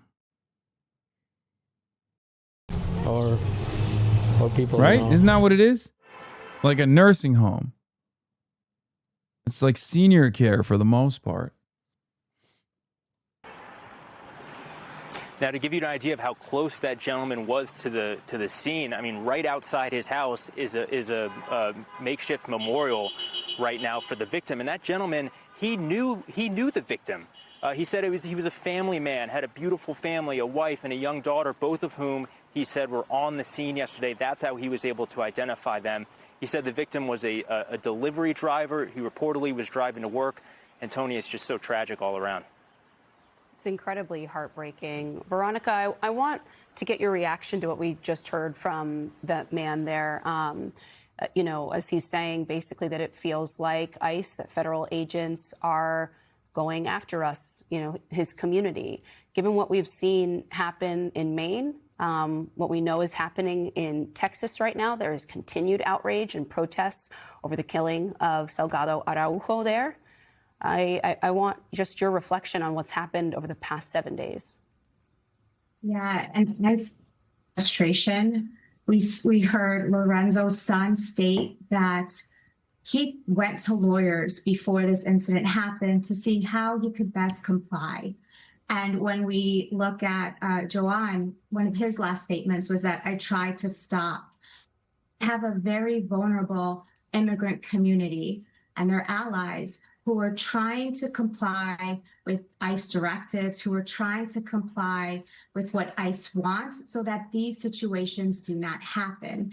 And there's so much focus on communities, right? Like even in the statement that was put out, this illegal alien, that is not true. This person was going through the process, Joanne. He had a work authorization. He was going through the process that the administration has laid out for non-citizens to go through. So despite all of that compliance, we have DHS not being reckless at this point, but being very deliberate in focusing on the numbers at whatever cost and whatever comes with that. And I thought that, the death of Renee Good, Alex Preddy, there was a new Secretary of State. And without cams that are required, it doesn't mean anything, dude. Come on. Police already have body cameras. It doesn't do shit. Body cameras. Dude, body cameras. Fucking the dickhead that killed Renee Good literally had a phone camera in one hand. He was filming himself murdering her. Body cameras are just a talking point for people to be like, oh, we're doing something.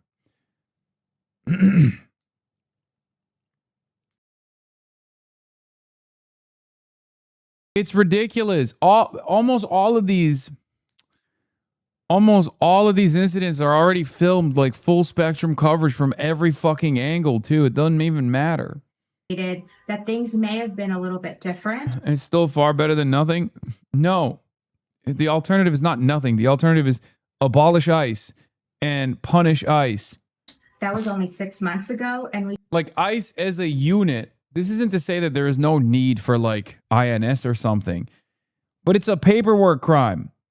So the punishment and the apprehension or the regulatory agencies need to fit the crime.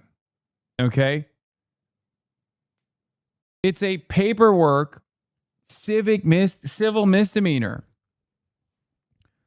Why are we militarizing a group that's supposed to handle civil misdemeanors? It's not even fucking criminal. These guys do not have a criminal apprehension law enforcement mechanism. Okay? It's not real. That's not a real thing.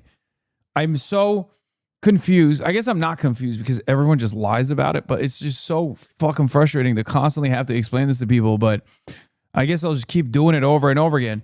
ICE is not a regular member of law enforcement. Okay? They're not. Their job is literally, has been historically, to basically just issue paperwork notices to people. Okay? ICE does not prosecute people. ICE does not investigate people for the most part. Like, there are certain segments under ICE that used to exist under the FBI or other federal law enforcement agencies, like the ones that identify like pedophilia rings or sex trafficking, like things like that. They always existed. There's obviously a need at the federal level for some kind of enforcement against these sorts of crimes. ICE is a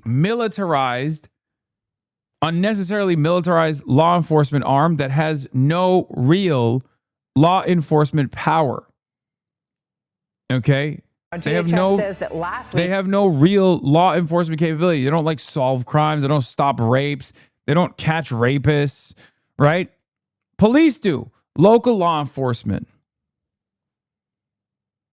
Local law enforcement does this. Okay? Local law enforcement catches criminals, if they even get to do that. They're usually not very good at it, but let's say in a normal world, in a perfect world, you got detectives that are investigating crimes. You got local law enforcement that's like catching criminals. And then you have prosecutors that prosecute them through the regular court system. And if the person also happens to be an undocumented immigrant, the criminal happens to also be an undocumented immigrant, then depending on the severity of the crime and depending on the state statute to have the Department of Corrections even cooperate with the federal authorities, specifically ICE, you can then inform the federal agency that there's an undocumented criminal that has been convicted of a crime. And then you make the determination on whether or not you want to make sure that this undocumented migrant that's also a criminal carries out the end of their sentence and then gets deported, or they get deported immediately without carrying out their entire sentence. This is how it works. Anyone that tries to explain to you this alternative universe, okay, this alternative universe where there's like ICE agents are actually, they have a task force and they're sitting around and they're like solving crimes and they got like the ADL anti-Semitism data center, you know, that kind of thing, where they're sitting in a fucking bat cave. Like, it's bullshit. That's not real. Okay, that's not real. The way it currently works is they have one goal and one goal only. Okay, ERO.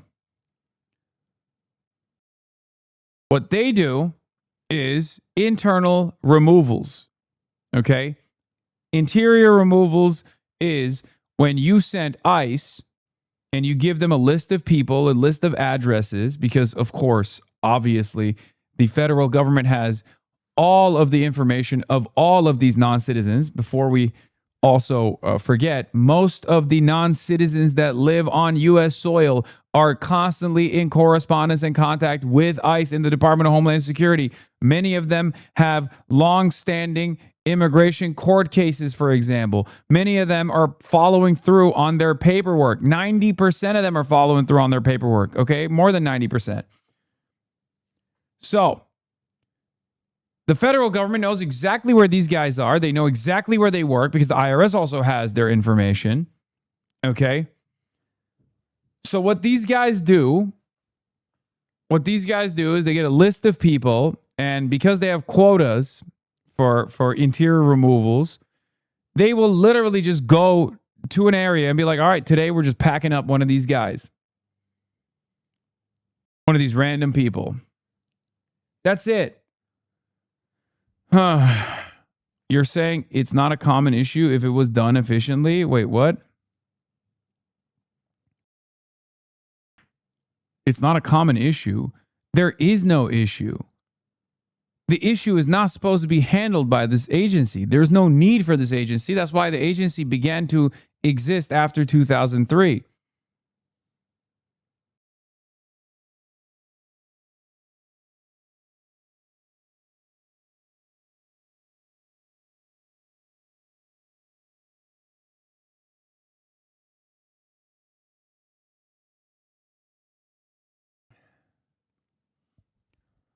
This is not a real problem. It's not a real problem at all. If you're going to say like, oh, undocumented immigrants vote, they do not. No evidence for this whatsoever. You say they're doing crimes. Undocumented migrants are responsible for a lower share of crimes per capita than documented U.S. citizens are. And if you actually package that up with the documented migrant pool, then the number drops to such a tiny, minuscule, marginal number that it's irrelevant in the grand scheme of things. Okay? That's it. It's totally ridiculous. Punishment does not suit the crime. The crime itself is not even a crime. And I'm not saying that as like a, abolish borders kind of guy. I'm saying that as like, it's just literally not like a serious crime at all. It's just a paperwork violation. The real crime is that the system has kept these people in legal limbo, has kept their legal status in limbo by design, so that there is a permanent underclass that can be exploited even more so than the documented labor force in this country. This, of course, depresses wages for the documented labor force as well. And our capital owners know that very well. And that is precisely the reason why there will never be mass deportations in this country, because Americans love capitalism, or rather, capital owners love capitalism far more than they actually want to be a white supremacist nation. Okay? That's it. You got the Stephen Millers of the world, and Donald Trump leans into their racialized agitation and their white nativist anti-immigrant agendas, but only to an extent. If you recall, early on when they were doing these mass removals, they would go to places of work, right? Places of business. They would go to hotels. They would go to farmland. Why the fuck were they going to places where people were working? I thought these guys were just a strain on our resources. Okay? How are they doing that? Because they knew exactly where the documented and undocumented non-citizens would be. Okay?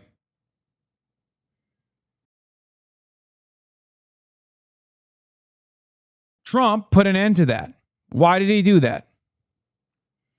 Because farmers and hospitality business owners reached out and were like, what the fuck are you doing? You're not supposed to arrest our cooks. You're not supposed to arrest our barbacks. You're supposed to arrest the fucking criminals. And Trump was like, sorry, my bad. I thought all brown people were criminals. That's it. The whole point of the two-tier the two-tier immigration system in this country, the two-tier labor force in this country, the labor system in this country is to draw out, to depress wages for the documented labor pool by constantly having a refilling underclass, a permanent underclass of undocumented migrant laborers. The proper, adequate solution to this is to quickly process and document these undocumented laborers so they too can also become a part of the documented labor force, join labor unions, and demand more of their productive output. As it stands currently, and this will, by the way, improve wages for the existing documented labor force as well as the undocumented one. That's it. That's it. But good luck explaining that to Americans who would rather be fearful of people who just look a little bit browner than they do. It's the easiest way to trick people. The easiest way to trick people. Scary foreigners coming to take your jobs, but also steal your health care, steal your welfare. It's bullshit.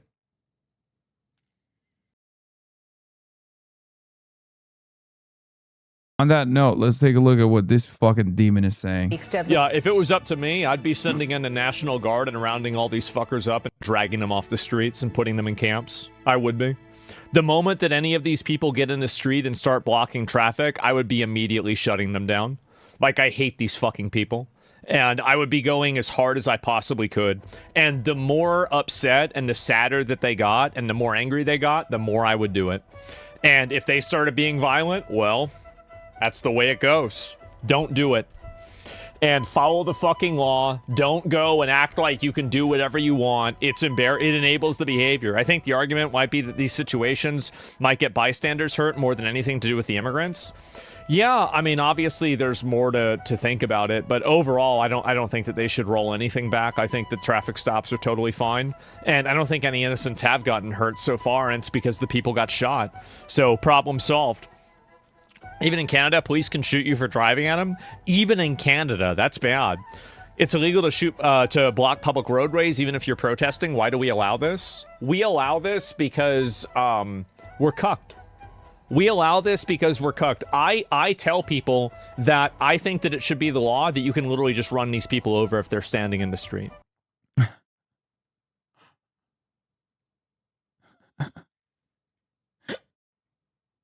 Why isn't he banned? This is insane. It's kind of funny because, like, look, I hate the guy. But Destiny got banned for, basically saying this. Okay. And of course, the reason why Destiny will never get unbanned most likely is because he's done far more damage since then, including but not limited to mass harassment campaigns against, Twitch staff and things like that. But it is wild, like, how far we've come. It is wild how far we have come. Where Asmongold is just like, yeah, you should just murder people engaging in civil disobedience.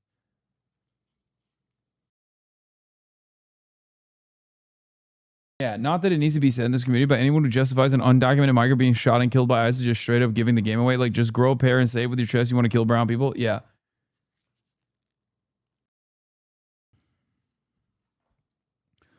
My goal is to radicalize people as much as possible. Asmongold's extreme rhetoric about immigration and ideological opponents. The video game streamer who routinely engages in political punditry has an enormous online presence with over 9 million current followers across platforms and 2.4 billion views on just his active YouTube channels in 2025. Yeah.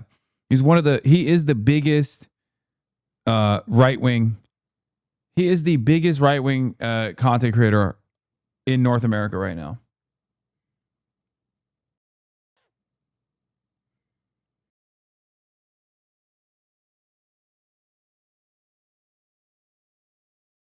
Asmongold has urged the government to brutalize protesters or punish them with compelled slave labor and other extreme sentences. In October 2025, Hoyt called for arrested anti-ICE protesters to be used for compelled slave labor. Asmongold said he was not a fan of ICE potentially injuring protesters because then you can't make them work in the prison, adding, I would want to utilize their bodies for compelled slave labor. That's the only reason. In January, he called for anti-ICE protesters to be put in a camp for mandatory labor of 5 to 10 years. What is this statement?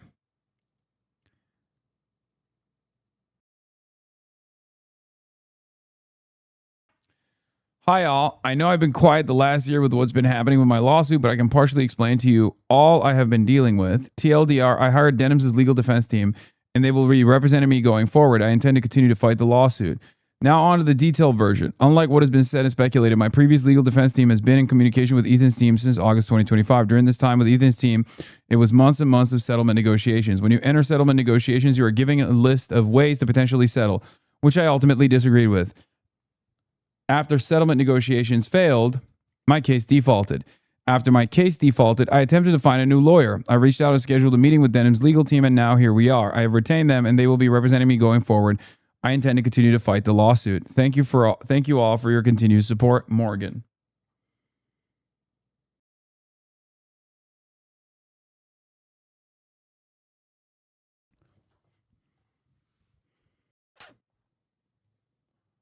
Wow, you're saying those YouTube lawyers were wrong again? Oh my God. Oh my God. It turns out they were wrong about this too? How is that possible? Wait, when you've been saying Morgan for months, you've been talking about Frogan? Yes.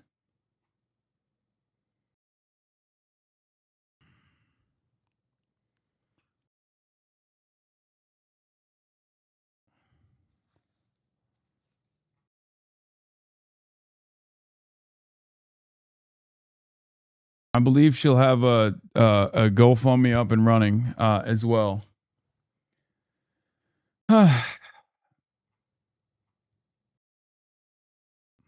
Anyway.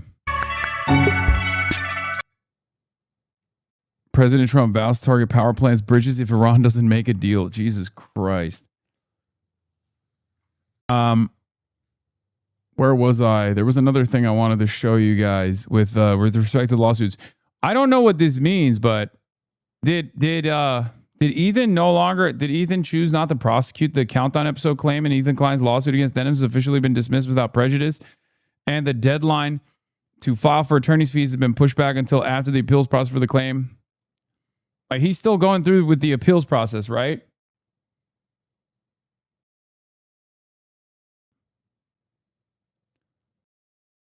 Yeah, also, look at these fucking bots, dude.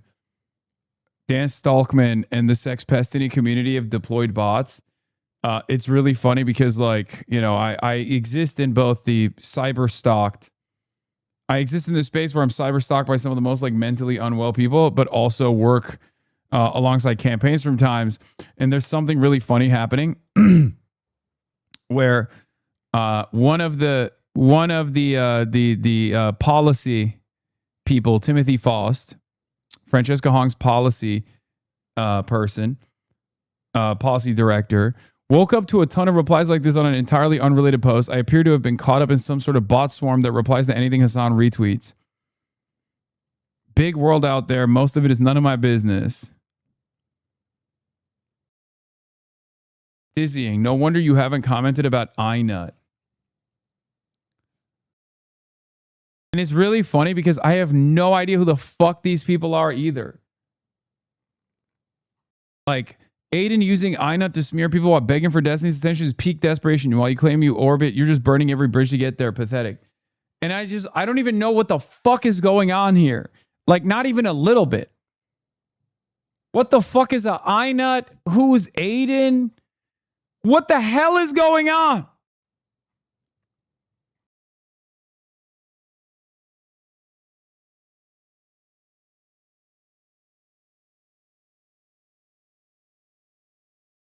Do they think it's not obvious these are bots? I just don't know. Keemstar's creepy fixation on Aiden's public, and yet Aiden used it for relevance. That's not strategy. That's selling your soul for a retweet. I said Creamstar. What the fuck? What is this? Pegaslop Fun Day vid, maybe? Pegasus is a fucking idiot. This guy, what the fuck is this jawline, bro? This guy looks like the sexy half Korean, half white dude from the second season of Beef.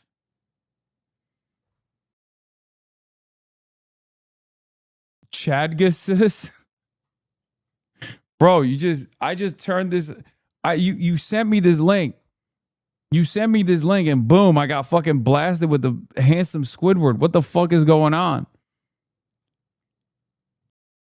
Oh my God, the May December kid.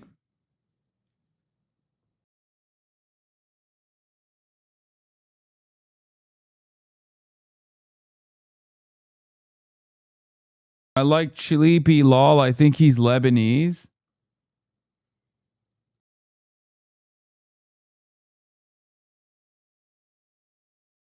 Korean overzealots? Evil clavicular? Couple days ago, we talked about Ethan Klein dropping his defamation lawsuit against Noah Sampson with prejudice. That means he cannot reopen it. Prior to dropping it, they had actually offered some settlements that obviously had terms Noah Sampson didn't want to agree with. Some of those terms involving non-disparagement, which means Noah Sampson could not make videos about Ethan Klein going forward. Noah offered his rebuttal, never received a response, and then ultimately... People are making videos about More Pegaslop. More Pegaslop, who has disparaged the good reputation of the beautiful nation of Singapore. What a time to be alive, man.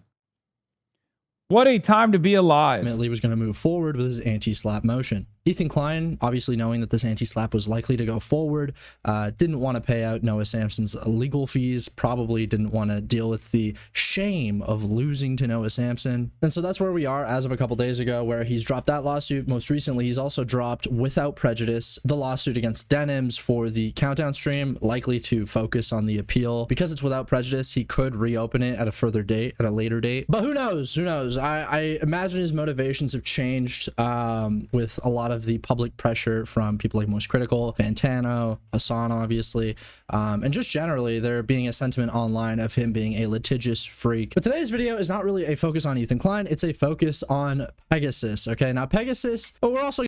I don't, dude, seeing him, it seems you've opened the Singapore commerce route for these essay content merchants. Dude, I don't know why he puts a smile on my face. Every time I see More Pegaslop, I get happy. I mean, he's a criminal, and he's obviously put me in a great state of emotional distress over his many years of cyber stalking, mass harassment campaigns, and defamation. There's just a litany of defamatory statements that he has made. And of course, you know, the beautiful nation state of Singapore will probably put an end to this criminal behavior, and racism. I forgot. What? Can't believe I forgot. We forgot that he's also racist. That's such an important part. Isn't there a racism statute? Lee Kuan Yew would be so disappointed to know where his national project has led to. There is an anti-racism statute in the beautiful nation of Singapore. I forgot about that. Wow. Wow. Read logs. He looks like Noah with more Pegasus hair. This looks like the evolution of Pegaslop going on TRT. Going to talk about Nick DiOrio, Sense of Society in particular, who's been very quiet on this issue since Noah Samsen's. I'd say won. Noah Samsen won. I mean, he still had to pay a bunch of legal fees, and funny enough, that's something that we're going to be talking about in reference to Pegasus, because Pegasus seems to think that it's demon time, it's awesome, it's cool. Like, especially in this video, I really want to show you guys the contrast between how Pegasus will interact with, you know, whether it's the caller gate situation regarding Hasan, whether it's lying is OP, that's a statement that Hasan made, versus Ethan Klein weaponizing the legal system to drain people. Wait, is the lying is OP thing coming from Pegaslop? Like, I always say lying is OP as in it's bad, but it's such an overpowered thing that like Republicans use. I've always wondered where that came from, where people were like, well, don't you say lying is OP? And it's like, yeah, like not as a good thing, man, as a bad thing. I think it's fucked up. Lying is overpowered is a statement that I am making, and I'm critical of people who are weaponizing lies. I'm saying nerf lying, please.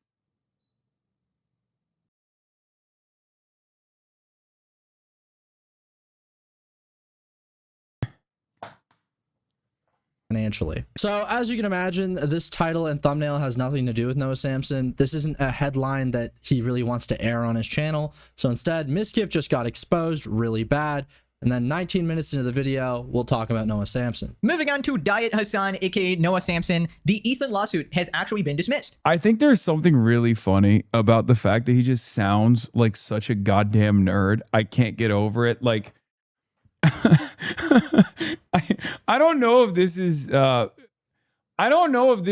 you know, partially because we've just expected worse and worse content in our endless bottom of the barrel slop quest. But like, I can't find myself sincerely tuning into a guy that sounds like this. No disrespect. Like, he is audibly, you know how people say you got a face for the radio? He's got a voice for being quiet, I guess. I don't know what he would be on. He's got a voice for print media. So it turns out he apparently dropped it out of nowhere. It seems like he hasn't publicly commented on it, so we'll wait for that as well. But by the way, he then had a podcast appearance, Ethan Klein this is, and didn't mention a word, didn't say Noah's name, didn't mention anything about lawsuits. And it was a 4-hour podcast, so interesting stuff. By the way, even when he's talking about Noah, he goes Diet Hasan. I feel like he's got to tie it back to me somehow, which is great. This was a defamation lawsuit because Noah said that he supported a genocide, and Ethan's goal with this lawsuit was to obviously financially drain him and I guess piss him off.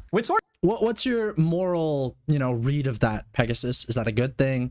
Is that something you want to see? Obviously, he's been very upset about Hasan even mentioning or joking about potentially getting him caned by going through Singaporean legal systems. What are you going to say about this, Pegasus? It's not a joke, sir. Sir, you are not wearing a suit. I am. And of course, hold on, let me button it up. Look at the suit. What does the suit say? The suit says big business time. What are you wearing? Collared shirt. Oh, under a sweater, which is fine. That's saying I graduated from college. I graduated from big business college. Okay. And as someone who's wearing a suit, I need people to understand I love international shipping. Okay. I love international shipping. I love commerce. I love making sure trade continues its free flow. And that is why I am not joking when I say I love the beautiful nation of Singapore, and I love specifically its defamation laws, its anti-racism statutes. I forgot that one. We got to start adding that into the pile. And unfortunately, right now, it feels like Singapore is insufficient in its prosecutions of one of its biggest serial violators. More Pegasus. It's probably a bad thing, right? That one content creator who has a lot of money is trying to silence and ruin someone's life by financially draining them through the legal system, right? That's a bad thing. Sort of did work, but I guess he did not go all the way. Noah posted... It sort of did work, but I guess he did... That's it? That's all we have to say? It's awesome stuff, dude. Ethan Klein lawsuit update, case dismissed. It's over. Ethan Klein has dropped his... That's that. I guess his record is 2 wins and 2 losses now. Bro has an even record with Hasan Orbiter lawsuits. Now, to be honest, this one... Attention, Hasan. I am your freight forwarder, and I have many 40-foot head HQ containers with Incoterms, DAP Singapore, ready to be delivered. However, I am concerned about Singapore's lack of enforcement of online slander laws. We must protect our containers from more Pegasus.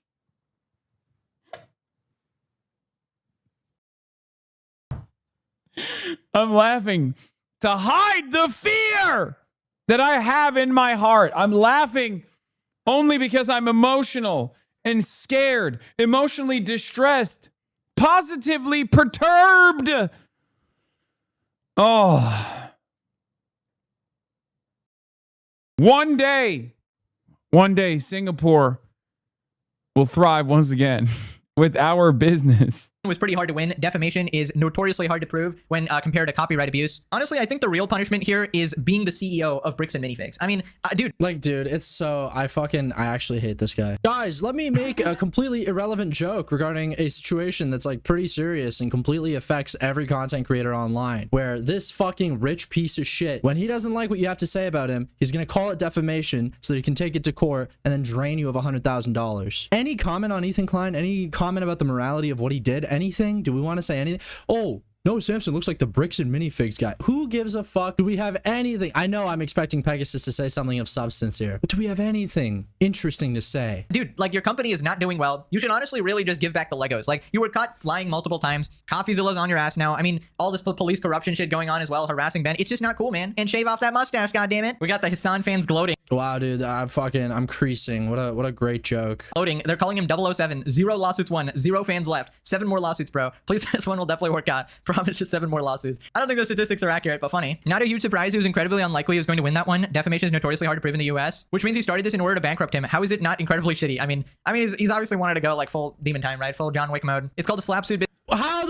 I think it's pretty crazy that this guy just sits around and watches other people's contents, like commentary on issues, and just goes, they're stupid, and people go crazy for it. The fact that he's capable of farming 207,000 views in 2 days for this bottom of the barrel Redditor content is actually kind of remarkable. It's remarkable, but it's not the only kind of commerce that's missing from the beautiful nation of Singapore. Obviously, we have freights that are ready to be docked and unloaded by the longshoremen in the beautiful nation of Singapore and its many ports. Okay? Now that's real commerce. What the fuck? How is that what you have to... Canebert? Suitbort. This is not a joke. We must take it seriously. Canebert. Canebert? Say, the prompt is, how is that not incredibly shitty? You go, oh, he just wanted to go full demon mode. How is it not incredibly shitty? I mean, he's obviously wanted to go like full demon time, right? Full John Wick mode. It's called a slap suit. Like, bro, you are so fucking willing to offer your moral indignation towards Hasan or any of these fucking people that your audience doesn't like. For once in your fucking life, just look at the situation as it is and go, it's very clear that they wanted to drain his bank account. That's fucked up. Instead, you offer this like morally ambiguous claim of, oh, he wanted to go demon time. Ethan Klein weaponizing the court systems to go demon time. And by demon time, I mean draining people's bank accounts with defamation suits and copyright lawsuits. That's just demon time. Okay, that's just some silly, goofy little thing. Hasan's rhetoric. I actually prefer Pegasus' in-depth commentary and political theorems over your sloppiness propaganda of woke lunacy. Check yourself. It's true. I've been bested. If you want friends, then stop supporting terrorists. Probably tone down the rhetoric. You realize that anyone who even wants to support you is completely hounded because you are that extreme. You are a social pariah. And he's such a omega crybaby, dude. Always playing. I famously have no friends and no fans. Pegasus took all the fans and friends away. He literally offers nothing. Are you kidding me? He offers the latest and greatest content. This is what the people want.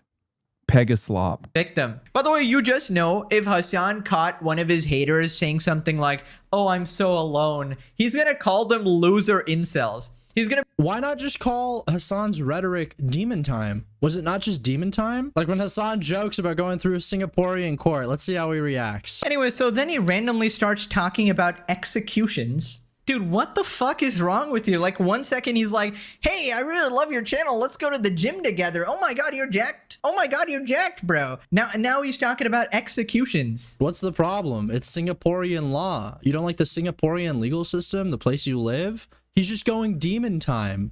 Yes. Oh, Singapore has the highest rate of state-sponsored executions on the planet. He's not randomly talking about executions. He's talking about Singaporean law. And apparently, Singapore has a lot of executions, and you live there. Singapore death penalty rate. Despite the decline, a large percentage of the public are supportive of the use of the death penalty, with more than 80% of Singaporeans. I'm not going to lie. This is one of my funniest ongoing bits, at least for me. You guys might not all appreciate it, but I certainly do, especially because this is better than any reaction I could have ever expected to get, because virtually all of these people that were like, Ethan Klein is going beast mode, immediately were like, what the fuck? Oh, Hasan wants to threaten to sue his critics. They hate accountability. When Ethan does it, it's awesome. But it's also funny because it's not a bit, and it's very serious, and it's actually very harmful to my business, and it's also harmful, more importantly, to the Singaporean Business Bureau, because, suit guy, we do business. We love doing international commerce. We love shipping. Okay? I love shipping. Never drop shipping, mind you. Imports and exports. Real hard commodities. I'm talking oil. I'm talking precursory chemicals necessary for fertilizers, many of which coming out of the Strait of Hormuz. I will open the Strait of Hormuz like the Strait of Malacca that's always open, because it's protected by what? You guessed it, the nation of Singapore. Okay? I got containers ready to go, locked and loaded, but they're sitting at different ports right now. They're not making their way to the Singaporean ports. Why? Because we're worried. We're worried that there is a serial harasser and serial slanderer being housed and protected in the beautiful nation of Singapore. Believing in it. Wait, don't get 80% of the people that live in your country, Mr. Pegasus, okay? What's the issue with Hasanabi being a little bit on demon time? Can he not be on demon time too? Don't get the guy killed. I don't think there's a death penalty for this. And also that I would not be in favor of. Are you so he literally says he wouldn't be in favor of it. Insane. Yes, they are. They are insane. Look at your chat. We got Get Pegasus executed, Lamau. Yeah, this is real. Yeah. Mountain Griddle actually wants to kill you, man. He's not that fat Lamau. That fat Lamau right there. Also smoke Zaza Bert. Mountain Griddle here. Get Pegasus. Why are you freaking out, Pegasus? Why are you going crazy? He's just going a little demon time. He's just going a little demon time. He's just joking. He's just demon time. This executed Lamau. Bro, what sort of unhinged lunatics am I dealing with? You unironically want me executed. FLP premium Italian leather shoe. Not available in Singapore until Cyberstalker More Pegasus is arrested. This is real. This is my business. I'm a numbers guy. I'm a suit guy. This is my number. This is my shoe. Beautiful valuetainment shoe, Tuscany leather, designed in Florida, designed in America, made in Italy. Won't be shipped to Singapore until they solve this problem. Everybody gonna suffer in Singapore until we solve the problem.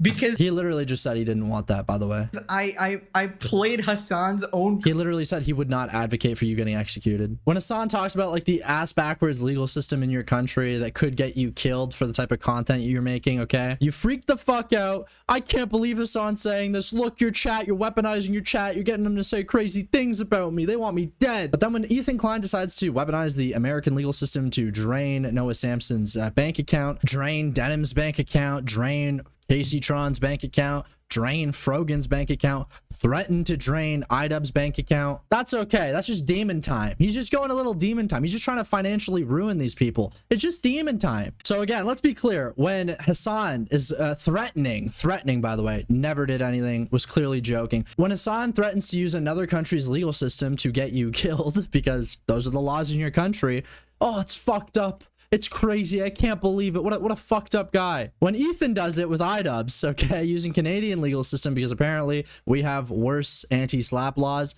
here's what he has to say. Apparently he's getting sued in Canada, and this seems to be Ethan's plan because defamation is easier to prove in Canada rather than a place like America. Hi, Hasan. I'm contacting you on behalf of several Fortune 500 electronics companies. More Pegasus commentaries introduced an unacceptable level of geopolitical risk into our otherwise thriving $100 billion trade relationship with the beautiful nation state of Singapore. Our legal team is monitoring the situation closely. Guys, don't do it. I love Singapore. We have to continue doing trade with Singapore. I know this is a big business community. This is a community that thrives on big business and specifically doing business and trade with the beautiful nation of Singapore. Okay, I know we have a lot of questions for the even application of the law. Okay,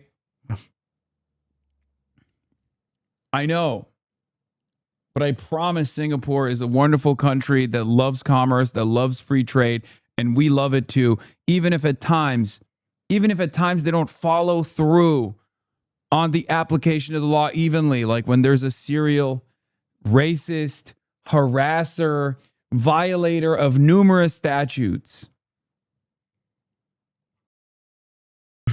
Where you have unlimited protections against this sort of stuff. America has good old free speech that, sometimes a little too free, or maybe they're not enforcing it as properly. I don't know. But yeah, people are...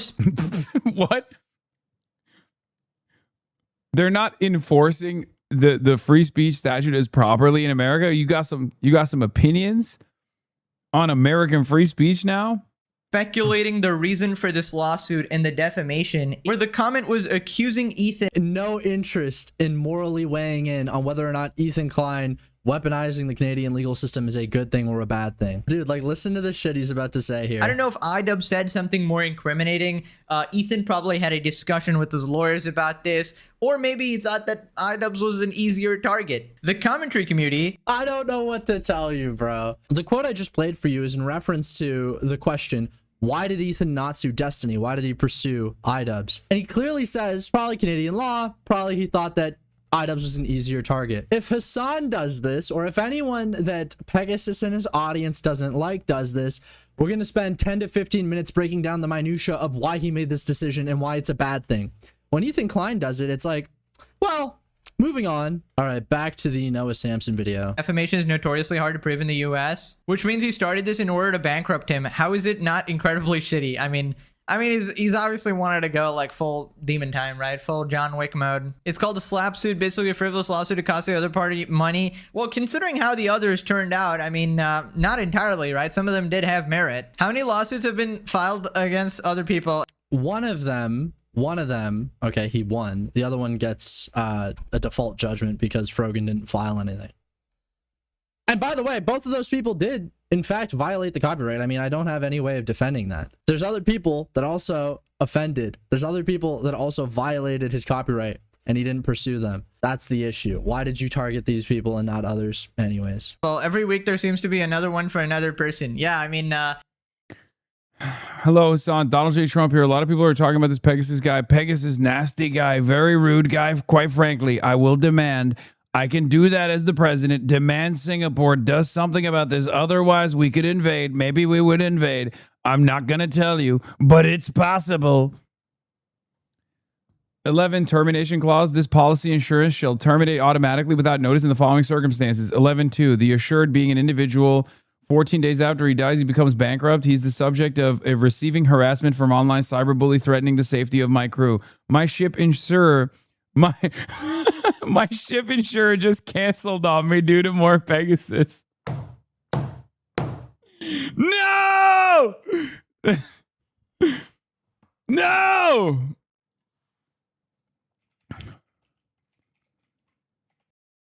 Wait, hold on. Hold on. Is that Lloyd's? Is that Lloyd's? Oh my God, it says it right here. It says it right here. Under Lloyd's, market resources. A ship's liability increases dramatically if the ship and its crew are potentially being attacked and cyber harassed? No. I mean, this is crazy. More Pegasus, what are you doing? You need to put a stop to this right now. Singapore, you need to put a stop to this right now, nation state of Singapore. That's the internet space these days. Everybody just... I'm so sick of hearing people say this.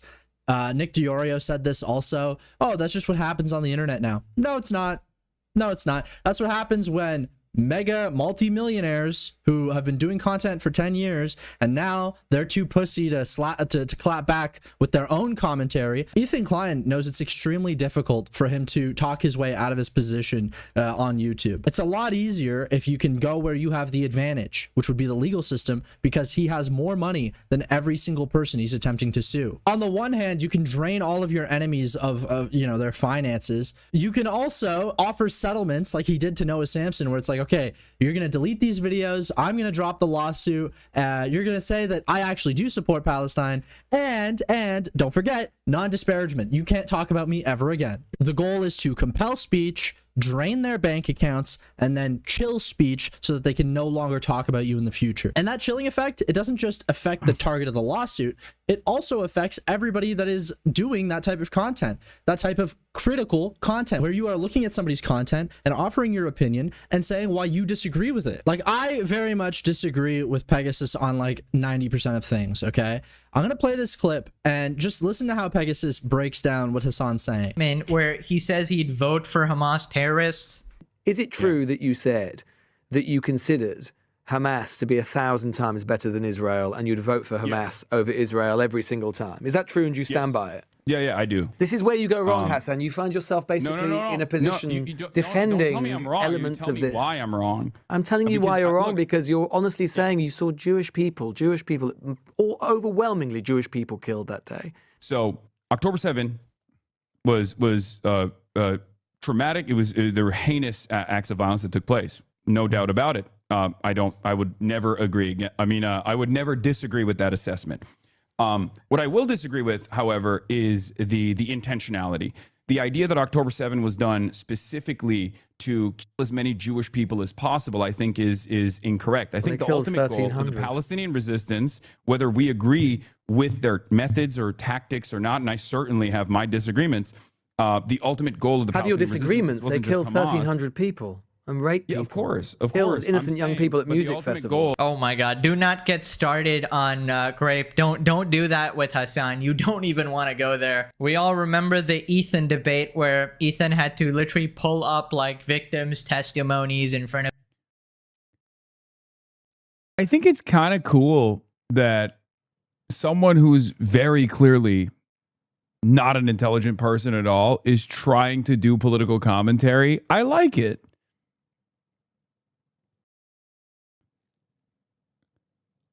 Obviously, he didn't understand the conversation that took place between me and Ethan there, because there has not, from October 7th, there has yet to be a single victim a reliable eyewitness testimony.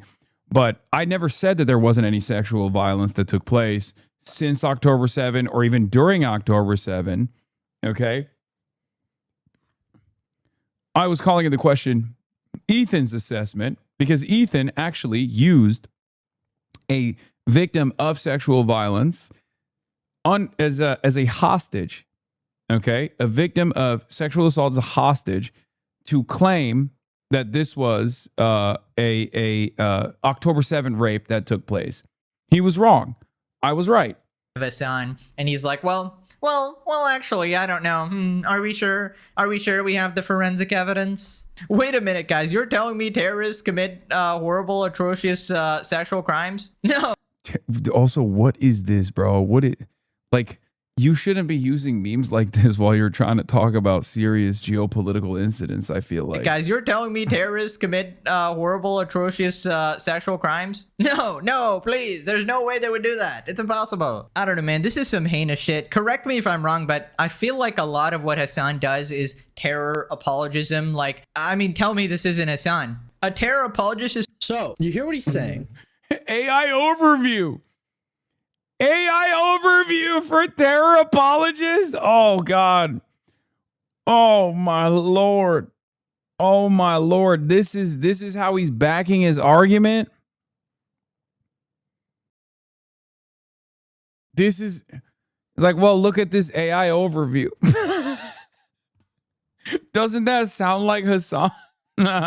You see that they're pushing very much this Hamas bad angle, which Hamas is bad, but you also have to acknowledge, and this is the thing that neither the that UK radio host nor Pegasus will do here, is criticize who's really behind all of this, which is Israel. Israel is, first off, the country that has killed the most people out of any of these groups. You know, we're talking about Hamas being terrorists. Israel's killed over 80,000 people in Gaza alone. Nobody's talking about southern Lebanon. We're not talking about Iran. We're not talking about other neighboring countries. And again, most of these deaths are civilians. And sure, you could argue that Hasan goes too far in his defense of Hamas or in his defense of Hezbollah and say, oh, these are terrorist groups. The argument is that, well, somebody needs to resist. There's always going to be some form of resistance. When a state like Israel is perpetrating genocide, when a state like Israel is trying to expand its borders, when it's trying to ethnically cleanse regions. And so whether it's because Pegasus is too simple of a person, he's just not able to conceptualize that, or what I think is more likely, he doesn't want to conceptualize that. He understands. I don't think Pegaslop knows what words mean. Yeah, no, he's just like...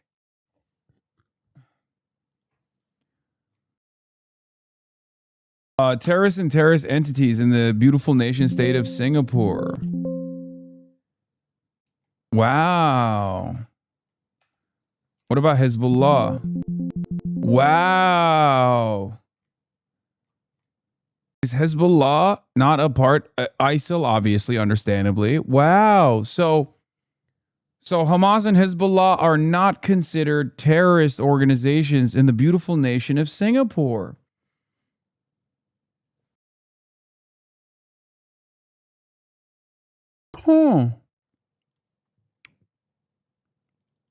So that definitely would open him up for slander.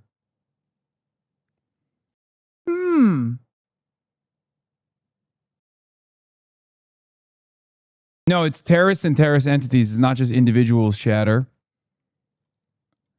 All individuals and entities belong to or associated with the Taliban and Taliban lists, and all individuals and entities belonging to ISIL, Daesh, or the Al-Qaeda organization, the ISIL, Daesh, and Al-Qaeda sanctions list, subject to the following conditions. So it's most, I mean, this is, by the way, this is normal for a lot of people that don't know. Obviously, a lot of countries in the Western world, especially, place Hamas on the terrorism list, and the UK recently did it. Like they did it in like, They placed Hezbollah on the terrorism watch list, Hamas on the terrorist entities list. But like, I don't think it is in Norway. This is a 2002 act, dude. Read. I wonder if Singapore has them on a terrorism list or not.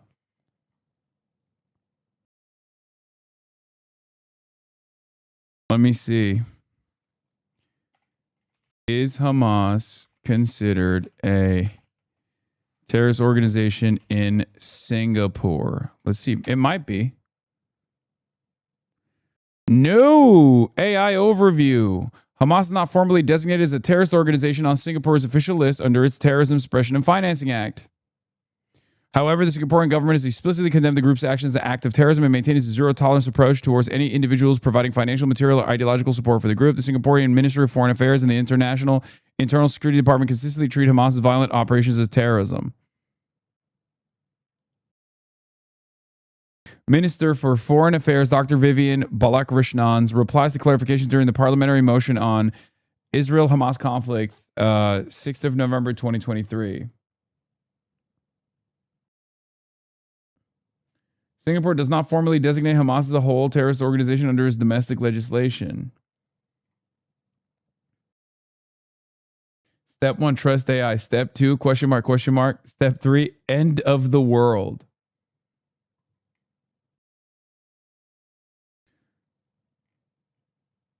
Yeah, countries recognizing Hamas as a terror organization.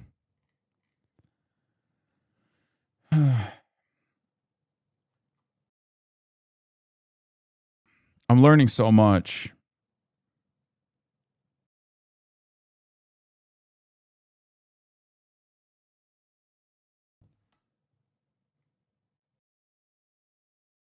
They put IRGC in the UK on the terror org list this week. UK doesn't matter. I rise to clarify some remarks made by the Ministry of Foreign Affairs, specifically the comment about the Workers' Party statement. What is this? I think Minister was, for lack of a better word, curious why the phrase terrorist attack was not in our statement. The focus of our statement is actually to emphasize that whether it is Hamas, whether it is Israel, killing of non-combatants, women, children by any country or organization deserve no less than absolute condemnation.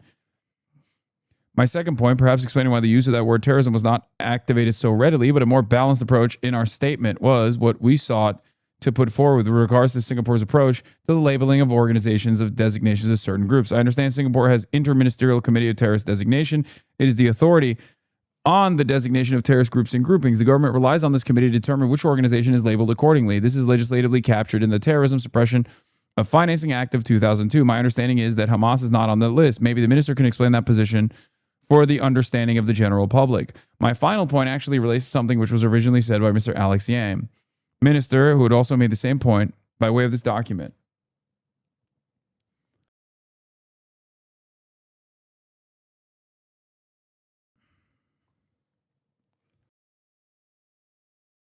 Wow. So Singapore has a nuanced perspective on Hamas, it seems. He's slandering you as a terrorist supporter in a nation that does not designate Hamas as a terrorist organization. Frankly, you might be able to return to business with the good nation of Singapore soon, provided the lashings are recorded and disseminated publicly. Yes. Let's see. Is Hezbollah... They might consider Ansar Allah a terrorist organization because Ansar Allah is too disruptive to international shipping. No, Hamas is also not designated as a terrorist organization, officially designated as a terrorist organization by the Singapore government. Let's see. Is Ansar Allah...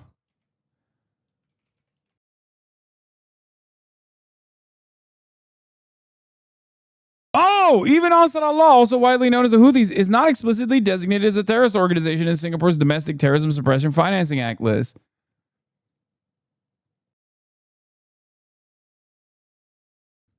Not even Ansar Allah?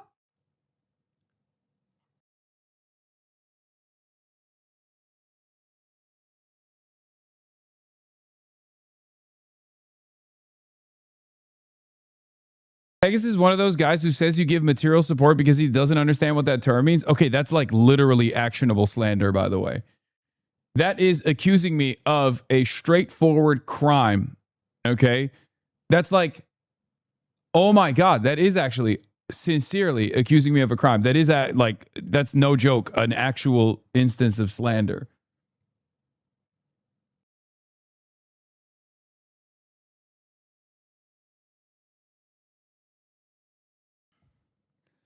Is anyone on the list? Dog. Of course, dude. ISIL, Daesh, Al-Qaeda, these sorts of groups are obviously on the list. There's a lot of countries, even in Europe, but there's a lot of countries outside of the Western world that do not consider Hamas, do not designate Hamas as an official terrorist group. Okay? Turkey doesn't consider Hamas as a terrorist group. Turkey doesn't consider, I think Turkey might consider Hezbollah as a terrorist group, but Hezbollah is a literal fucking party in the Lebanese parliament.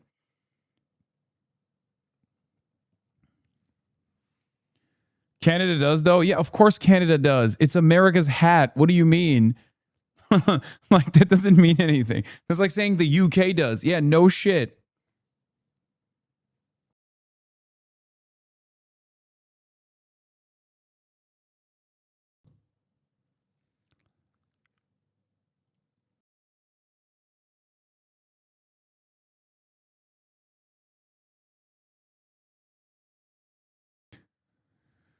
Yeah.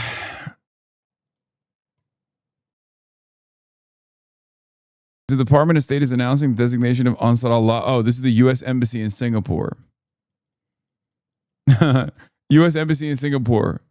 Please take this seriously. That's what they're saying. What is this? If you're in the EU, you have a mandatory designation necessity to consider the same countries that the European Union considers terrorists. Bulgarian and victim of this here, but some other countries, South side, may not.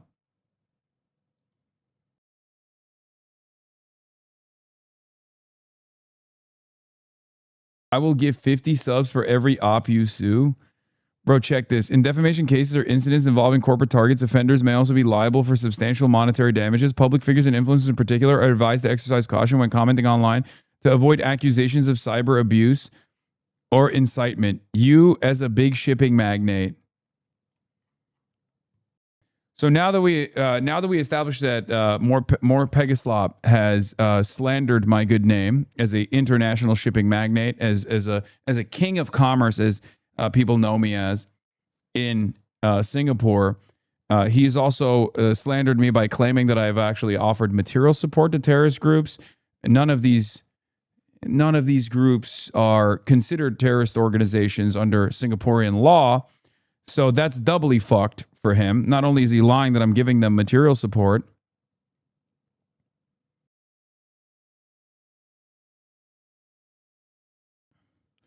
a clip of him saying material support directly and not watching someone else say it. What is this?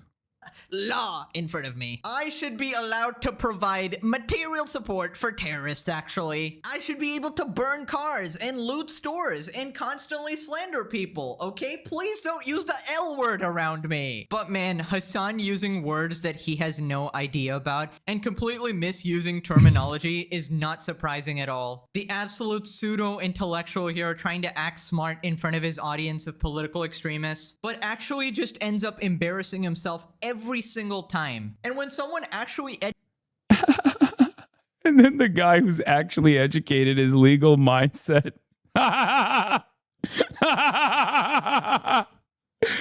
Oh, this has 711,000 views. Educated in the field of law exposes him, he has nothing to say except calling them biased or pro-Ethan. Legal YouTubers and free speech people are extra quiet. No, I think there's some legal YouTubers who have covered it, but they're like pro-Ethan. Yeah. No, they're just telling you the fucking facts of the case. What case was that? Wait, hold on. This is from a year ago. What happened to that? What happened to that brilliant legal mind? Material support. Material support for terrorist groups. Material support. Oh, is this my new stem? I don't know. Legal YouTubers and free speech people. Audience, I'm gonna run it again. I gotta run it again. Hold on. Hello, Hasanabi Piker here. I'm going to need you to censor that word. It's actually a slur. Don't say the word law. Law in front of me. I should be allowed to provide material support for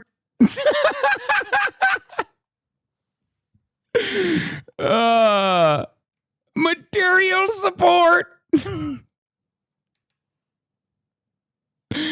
What is this? Is this like South Park? It's like South Park humor. What the fuck's wrong with this guy? Wait, does Legal Mindset live there too? No, I don't think so. I don't think Legal Mindset lives there. I think he lives in like Thailand or something.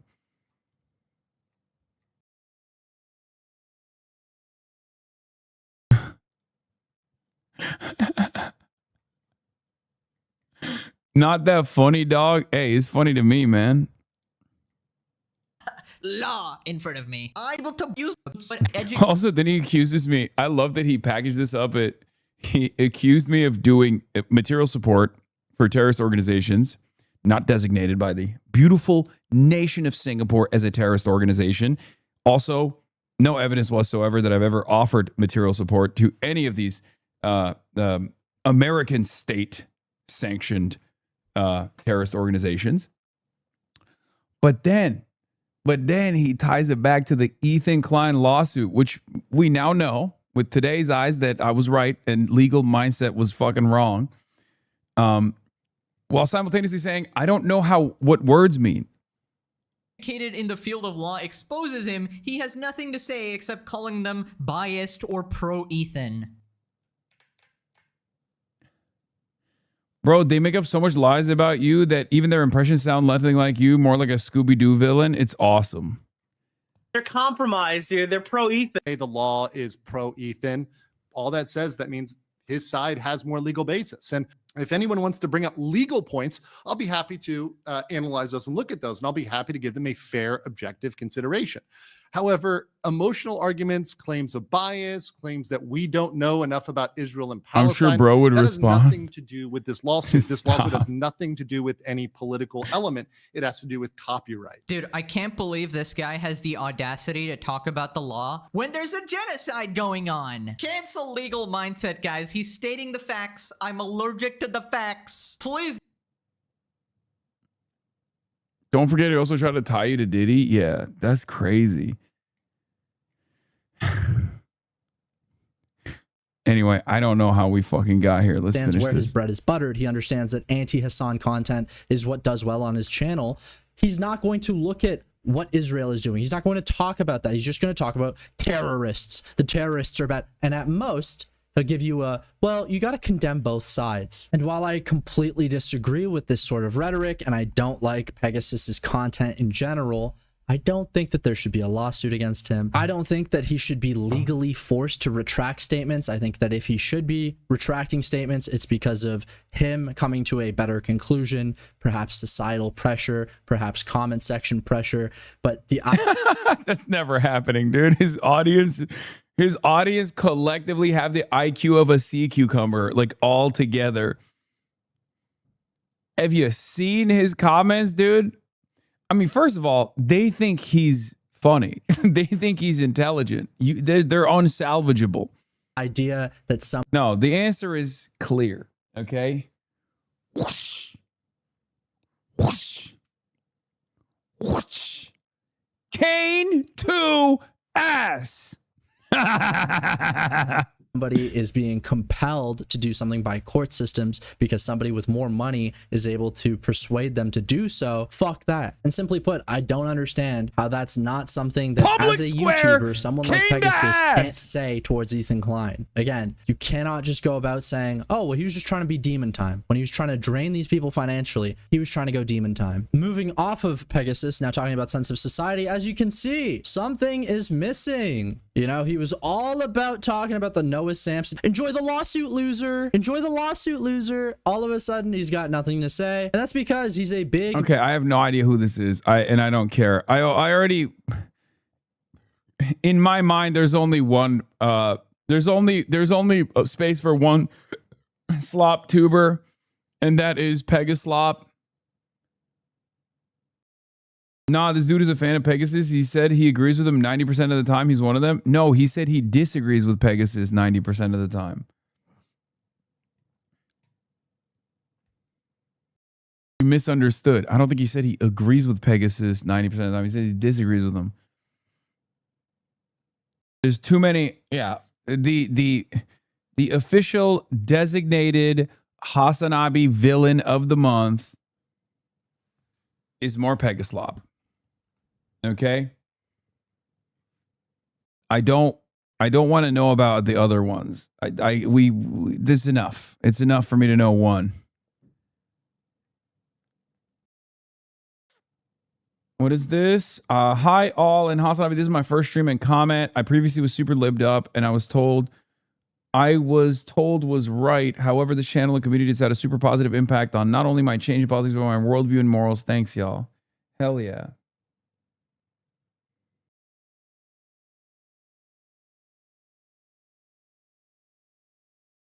It's always peg a cis, but never peg a gay. Yeah, or peg a trans.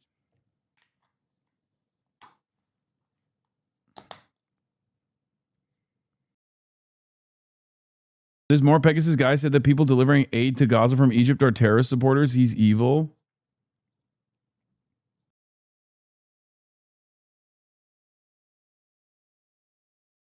What is this? Hong Mentum continues. Out.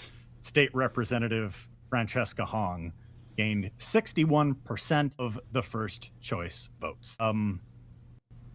That's a lot. It is Marquette Law School poll.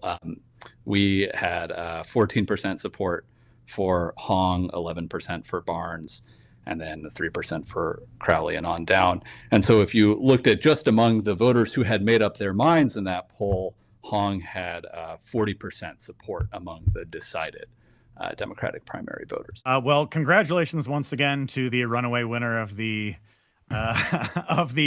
Wisconsin Democratic primary ranked choice voting experiment, Francesca Hong. Damn it, that got me fucking excited. I thought it was like something serious. How often does More Pegasus make YouTube videos about Hasan and also mention terrorists or terrorism in 2025? Total videos in 2025, 183. Mentions Hasan, 149. Mentions both Hasan and terrorist, 125. Mentions both Hasan and terrorism, 63. Bro, that is insane. Wow. Singapore did give aid to Gaza. Is Singapore terrorist according to him? That's a great question. That's a great question. And I'll be asking that question to Lee Hsien Loong, senior minister in the Prime Minister's office and member of parliament for Ang Mo Kio, who happens to sign his own post with his initials LHL. I will be asking him that question. I'll say, hey, sir, you're a wonderful guy. Wow. Mutuals, by the way. Mutuals with Ben Rhodes. Mutuals with my friend, Ben Rhodes, also known as Ben Hamas Rhodes.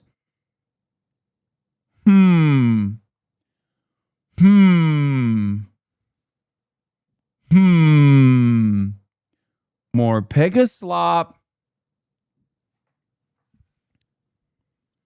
More Pegaslop.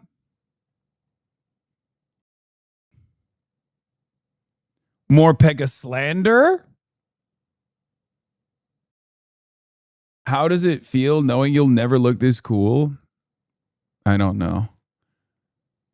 It's just a dream and I will never achieve. Whoosh.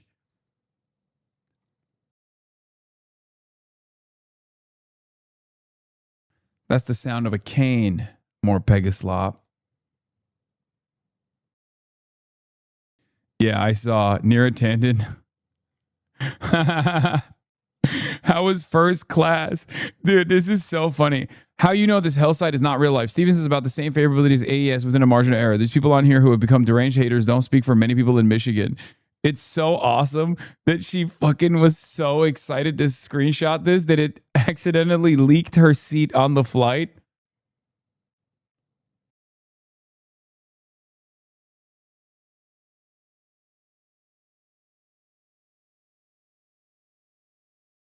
Yeah, I know Rodriguez fired campaign manager over finance reports in Wisconsin governor race. I know we talked about this yesterday extensively. I gave you the full rundown. I talked about Mandela Barnes and where he's at. She says that it's good that AIPAC spends $50 million because of you. I honestly believe that an organization like AIPAC would spend $50 million to defeat any candidate campaigning with Hassan Piker after the truly outrageous and disgusting things he has said about Jews. I am definitely against super PAC money, but let's get real. What the fuck? Wajahat Ali, can you please let us all know why you, the president of the Democratic think tank CAP, have made it your singular mission to derail Abdul al-Sayed and spend most of your time attacking progressives? Just an honest answer, please. To which Neera responds with, my tweets are personal views. Well, she's literally lost appointments because of her fucking endless posting. I worked with Haley Stevens in the past, and people on here have been dumping unbelievable levels of crap on her for weeks. She's a super earnest, hardworking public servant. I defend her from the attacks, and I sometimes point out the unbelievable hypocrisy of the attackers. I've met Abdul al-Sayed, and as I said, he's smart and charismatic candidate, but he's also never won a primary, taken on a Republican, let alone defeated him. You are not at all concerned that AIPAC is spending $40 million to smear Abdul al-Sayed and Haley Stevens, the preferred candidate who has no objection to Israel's genocide and occupation of Palestinians? Her position is wildly out of sync with the majority of Democrats. I honestly believe that an organization like AIPAC would spend $50 million to defeat any candidate campaigning with Hasan Piker after the truly outrageous and disgusting things he has said about Jews. I am definitely against Super PAC money, but let's get real. Dude, first of all, Smira Tandon, okay? That is an insane thing to admit, you fucking psychopath. $50 million for the pro-Israel lobby is worth it if they're using it against a fucking Twitch streamer you don't like?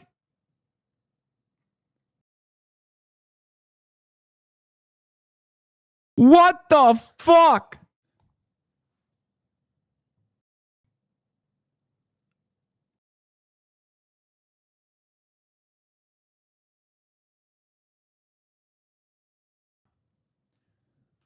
This is the most, I'm going to be honest.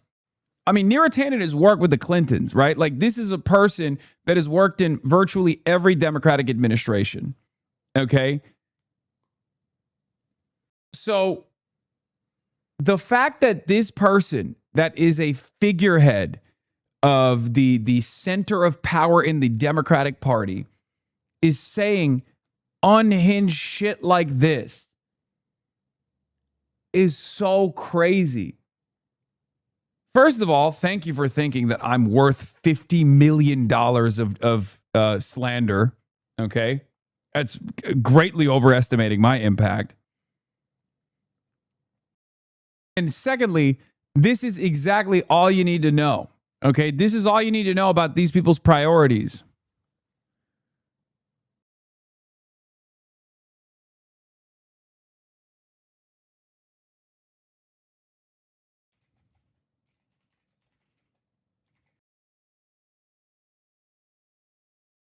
$50 million AIPAC spending for a pro-genocide, pro-Israel candidate is fine as long as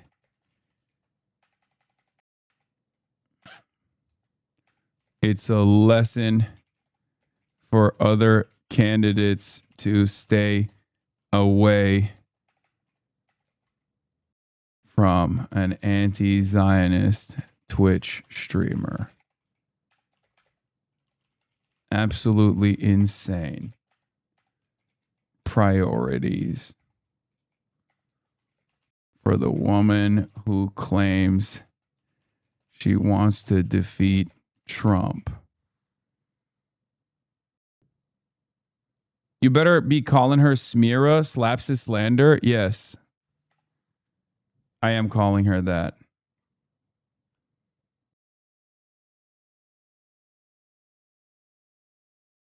Yeah, this is deja vu times 2, by the way. Are you a child with a child's brain? Why wouldn't you simply support candidates that agree with your vision? I don't give a fuck if a candidate campaigns with you. I care about policies.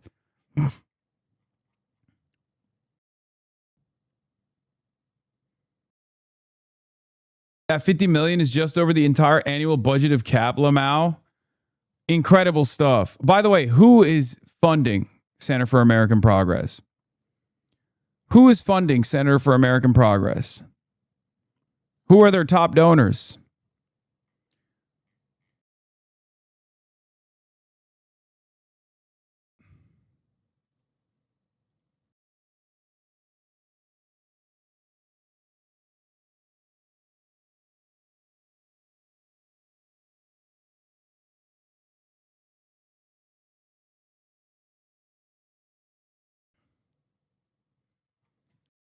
A lot of their funding is private. No, I know.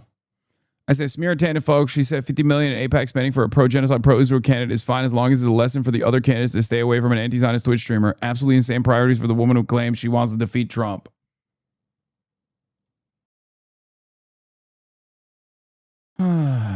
Nero also thinks a moderator like Haley Stevens holding Netanyahu to account has more sway. No, she doesn't. She knows exactly why.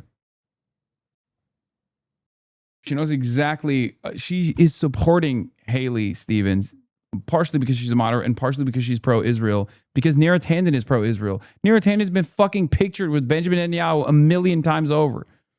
Neera Tanden also works for Israel to a certain degree. She works for, I assume, the military-industrial complex too.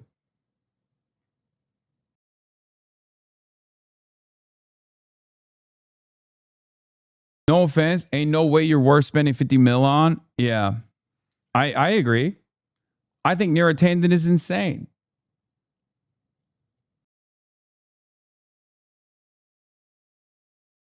Yeah, Cap literally has Blinken on their board of directors, so.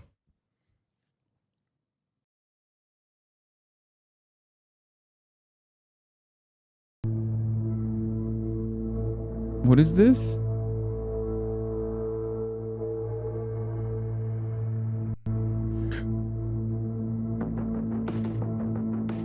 Right here, we have a homeless encampment. There's beds right here.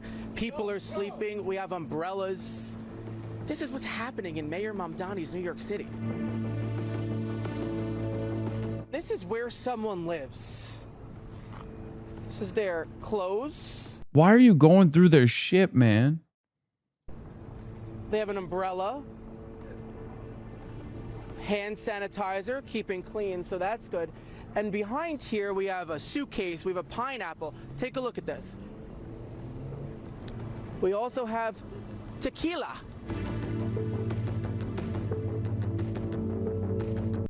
Wow, newsflash, breaking news. Homeless people exist. That's crazy. I can't believe it.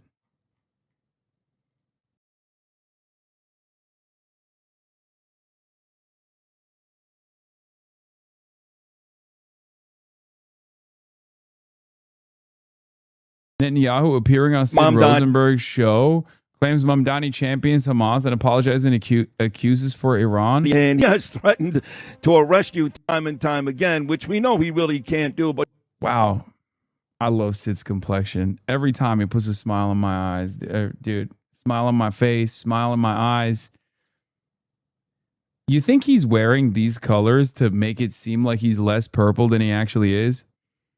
That's a trick question. It's working. It's working. He's purple for an amazing reason. he seems pretty steadfast on arresting you when you get here. I know you're going to come speak at the UN in September. I know you have a trip too coming to D.C., but are you nervous that he may try that when you get here in September? No, I'm not. I think he should look at who he's condemning, who he's praising. He's condemning Israel, the one democracy that stands shoulder to shoulder with American values, fights, our soldiers fight shoulder to shoulder with America's valiant soldiers. But, you know, who does he champion? Hamas, that calls openly to massacre every Jew on earth, that conducted that horrible massacre, the worst massacres on Jews since the Holocaust. He basically apologizes and excuses for Iran, the greatest terror regime on earth, that openly calls for the murder of President Trump and other senior officials, and so on. So he's with the terror actors. And I think the problem is... the mayor of New York is with the terror axis. What is he saying? He's like, yeah, I'm going to come to New York. I won't be arrested. And also we're going to drone strike Gracie Mansion. Like, what the fuck? You know, that he doesn't recognize or he doesn't care that those who hate the Jews and Israel ultimately hate America. And in fact, I think secretly he hates America. I'm not even sure it's secretly anymore. Yeah, definitely. Definitely. The mayor of New York hates America, not fucking Sid Rosenberg.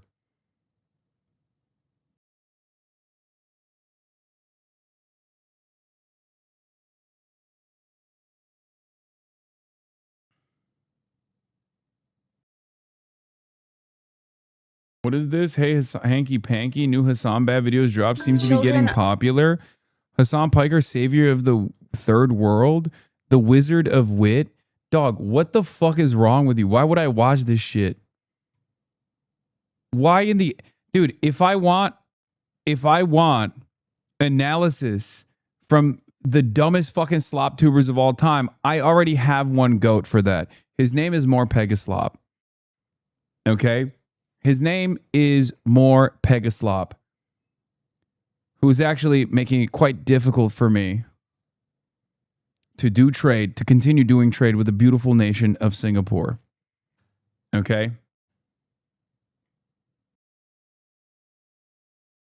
What is happening? We watched one time and you guys are now you guys are now hitting the fucking hitting the slop tuber hitting as many slop tubers as possible.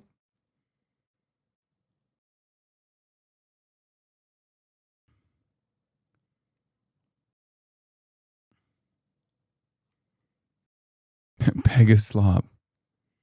Pegaslop, the goat of being caned.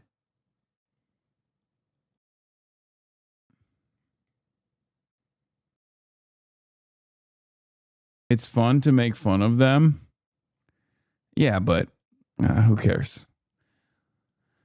Ooh, breaking news. A bipartisan Wisconsin Elections Commission voted 5-1 to refer Elon Musk to prosecutors after finding probable cause he illegally offered $1 million to sway voters in the 2025 Wisconsin Supreme Court election. Wisconsin elections are not for sale. Oh my God, that'd be so sick. Dr. Jihad, don't you got a class to teach tomorrow at Streamer U? Yes.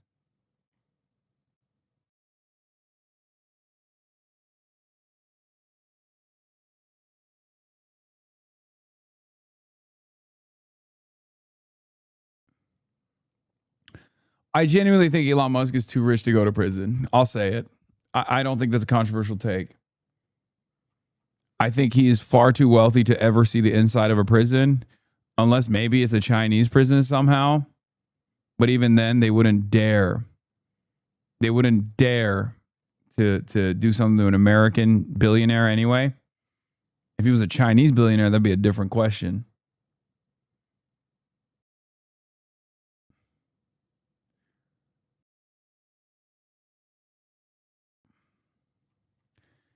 Ingram, this CNN report came out. They listed 10 of the worst states to live in 2026. All the states on this list, Trump won every state except Georgia.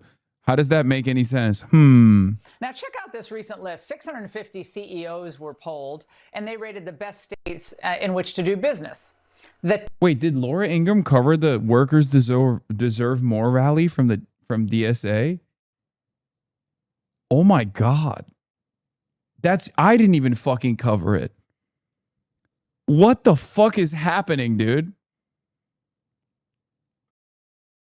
What the absolute fuck is going on? Fox News is covering like whatever like online town hall that DSA is doing? Top 10, including Texas, Florida, Tennessee, Georgia, South Carolina, are Republican. They're run by Republicans, except Virginia, which is at number 10, and North Carolina, kind of a purple state, at number 5. So money and people, resources, are pouring into red states. So how do the socialists brush this off? Well, they do so either by ignoring it or distorting the data, or with a little help from their friends. This CNBC report just comes out. They listed the 10 worst states to live in for 2026. All the states on this list, okay, Trump won. Every state. Except Georgia in 2020. I wonder why. And the list included 4 of the top 10 states for business. How does that make any sense? Well, they have kind of a weird calculus there, but this is obviously a blatant effort to dismiss and denigrate more conservative states.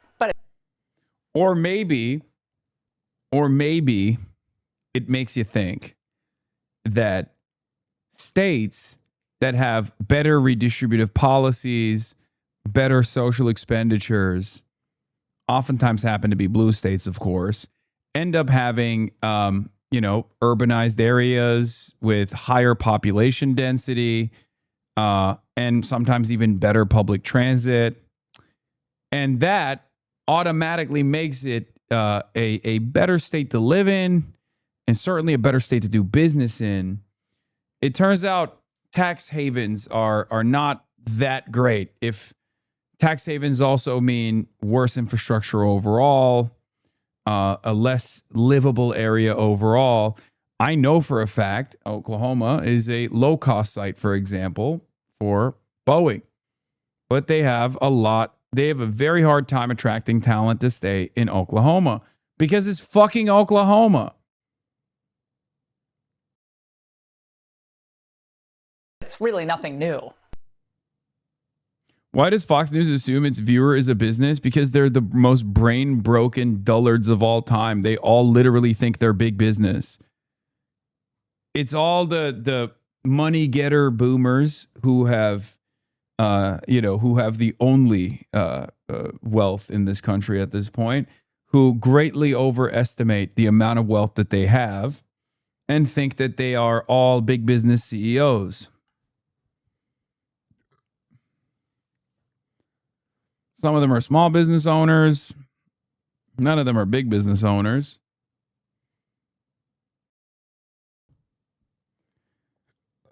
Anti-Zoran shows are the most brain broken yet. Zoran Mamdani froze the rent and served himself some taxpayer-funded cake. Then rents hit an all-time high. Vacancy rates reached the highest since COVID, and he proposed a 20% raise for himself. Incredible stuff. Taxpayer-funded cake, dude. Yes, I, unlike the Fox News watchers, am a big business. As you guys know, import and export. That is the name of the game. Ladies and gentlemen, check the suit. I'm a big business guy. And as a big business guy, sometimes I think twice about doing business in the beautiful state of Singapore, even though I want to, because I love it. I love it so much. And it hurts my feelings.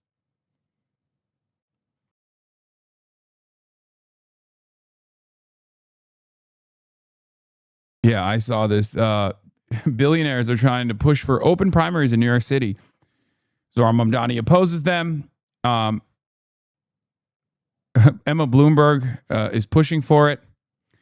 Her data company is providing info to the group agitating for the change. Mike Bloomberg has long supported open primaries. This is like when the NCAA banned dunking to stop Kareem Abdul-Jabbar.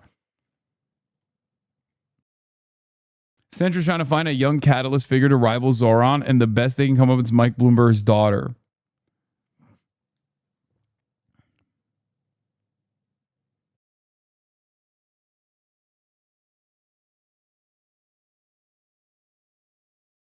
How about doing business in Argentina?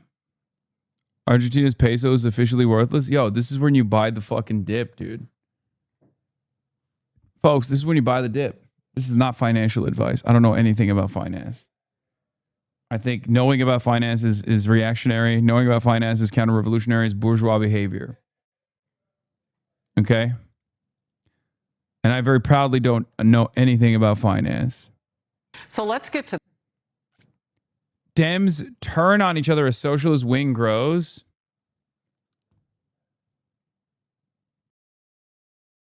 Did you see Josh Gottheimer deleted this tweet and then reposted this after you? Oh yeah, I quote retweeted his ass and then he deleted it. I guess because he shit on Ro Khanna. What is this 7-minute segment? same old socialist song and dance. That's the focus of tonight's angle. All right, it's failed everywhere it's been tried, but that's not stopping them. The big DSA agenda rollout, it's in a few hours. And it's going to be where the activists who've built and accomplished zero. Wait, what the fuck? I can't believe she's promoting the official launch of Workers Deserve More from the DSA National Political Education Committee. Do you think Laura is DSA left? Yes. Yes. She's a Maoist. She's a strict She's not even in favor of a clean break or a dirty break. She's anti-electoralist. I mean, she does combat liberalism. She does combat liberalism every day. You know who else did that? Mao Zedong.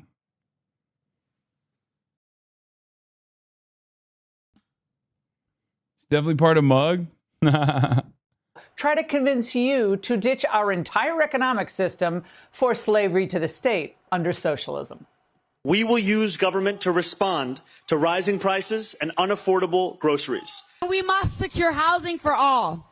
Dignified, truly affordable housing for all. What the mayor is doing. Yeah, she doesn't want DSA to vote in elections. That's true.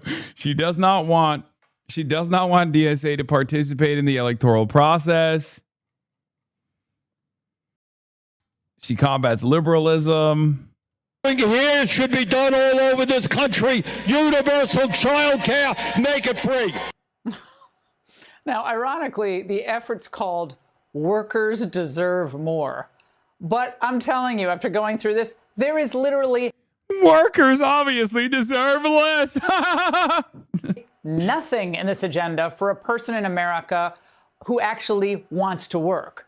It will help the rich people. It'll help faux academics who get wired into any type of socialist bureaucracy. And of course, socialism will help freeloaders who don't want to work. But let's say you live outside of Columbus. Maybe you have a few kids, perhaps a joint income of, I don't know, 100K, 125K. Maybe you even have a little business. Well, this socialist agenda will absolutely destroy your way of life. Okay, let's go through a few of the agenda items. No more drug enforcement, okay? No war on drugs. It means drugs will flood your neighborhood. No more ICE or border enforcement, so your wages will be depressed by a never-ending flood of foreign workers. And a living wage? Not if businesses have an unlimited number of migrants to choose from. Oh, and also no more mandatory minimums for criminals or cash bail. Goodbye safety in suburbia. So that's great for criminals. It's terrible for women and children, men too. But wait. They promise free college for all. Well, forget the how they're going to do that. We've already tried high school. Wait. None of this seems bad. What is going on? Is it just... Is the method just to like do a voice when describing stuff and just be like, it's not possible, stupid? School education for all, that's free. Look at what happened there.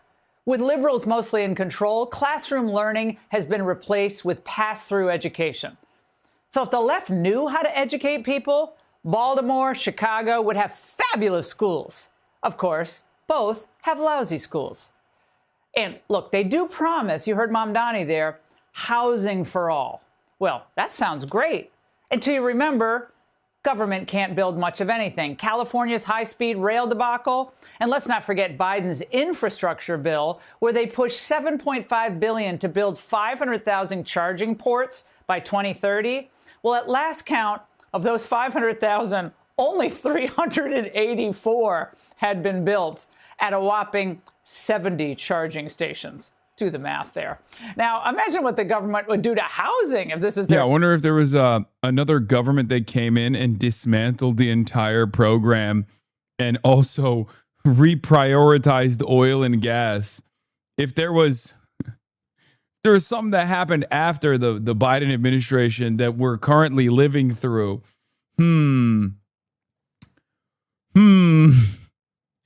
Yeah, I can't seem to put my finger on it. I don't know. It's probably irrelevant.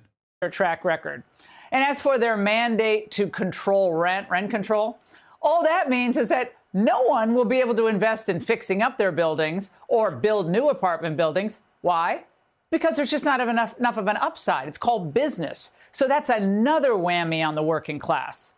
Then, as usual, the Medicare for all promises. So in that situation, doctors get paid less. The best don't even go into medicine.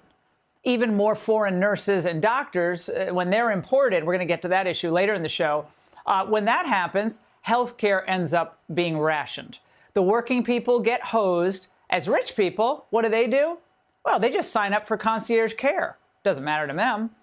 And as for the DSA's pledge to greatly reduce military spending, well, what does that do? That just opens the door to China's eventual dominance in our hemisphere, just as Trump is beginning to push them out. And how would living under the CCP actually help our working people? Well, and that might be the reason that socialists want to do this. I'd love to live under the socialist rule of the CCP. And the other items in the socialist grab bag we've already demolished. The 32-hour work week, oh, that sounds fun, but that would simply mean more businesses would go under. And of course, if these socialists really wanted to help the average working person... I like that, dude, it's awesome. It's all, this agenda will never work. It sucks.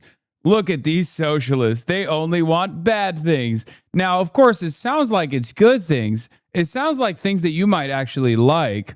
But let me tell you, it's bad and it's not good. Don't even think about it being good. After all, I'm using a mocking tone when talking about the things that they're trying to advance.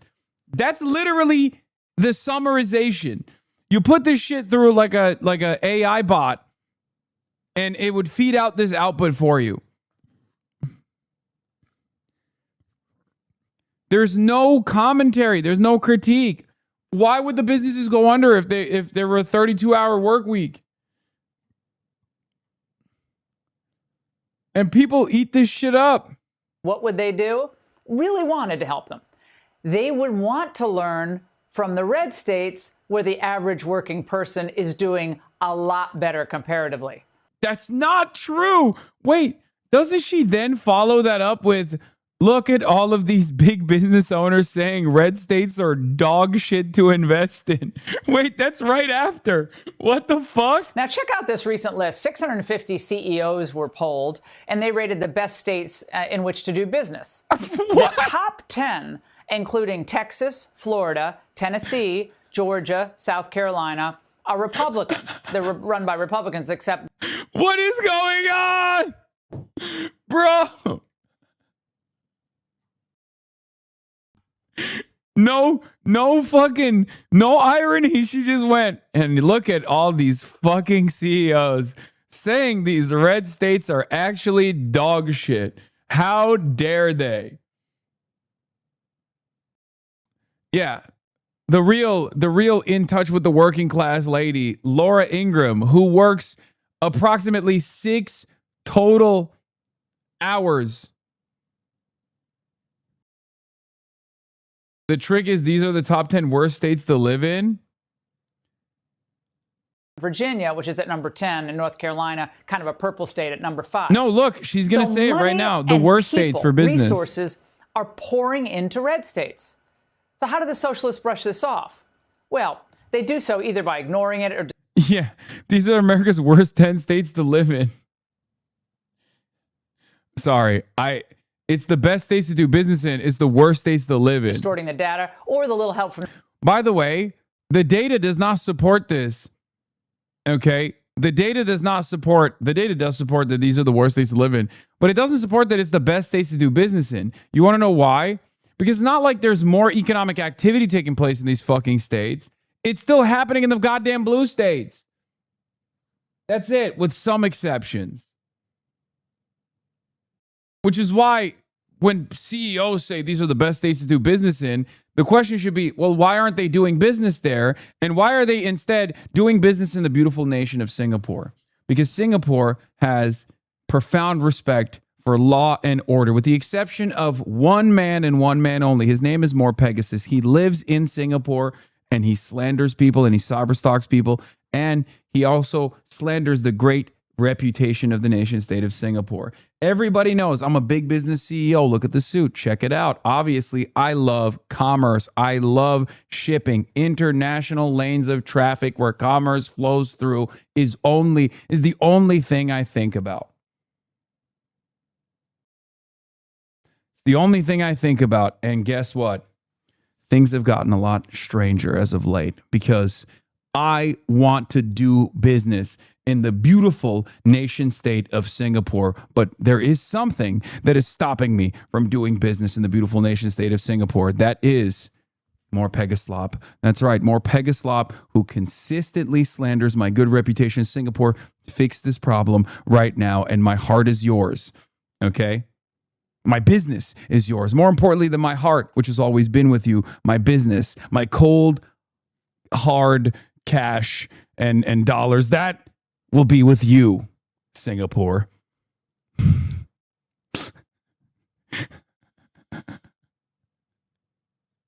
City state, not nation state, but a nation state in my heart nonetheless. That's right. On that note, ladies and gentlemen, we're at 7 hours and I'm tired. Just wanted to leave you with this, beautiful story. You must pray to the ghost of Lee Kuan Yew if you want this to happen. Every night I pray to the ghost of Lee Kuan Yew. He lives in my heart and he lives in my mind and my soul and in my conscience.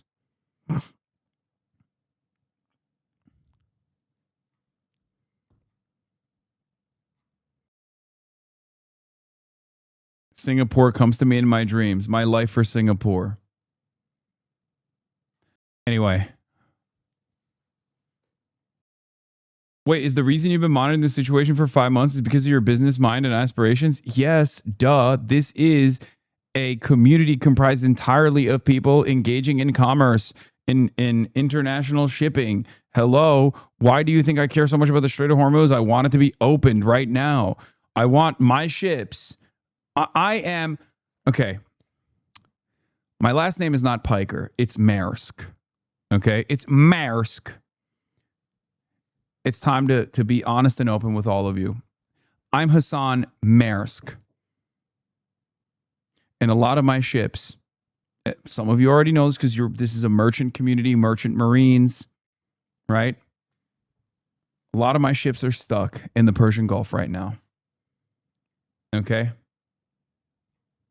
That's right. They're stuck in the Persian Gulf. And that's why I monitor the situation every day.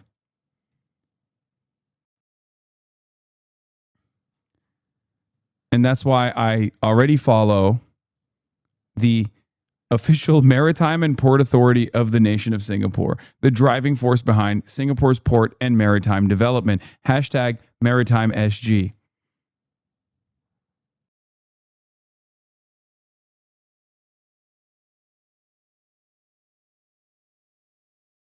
You've never talked about your Danish Maersk heritage before? I know. It's because I'm humble.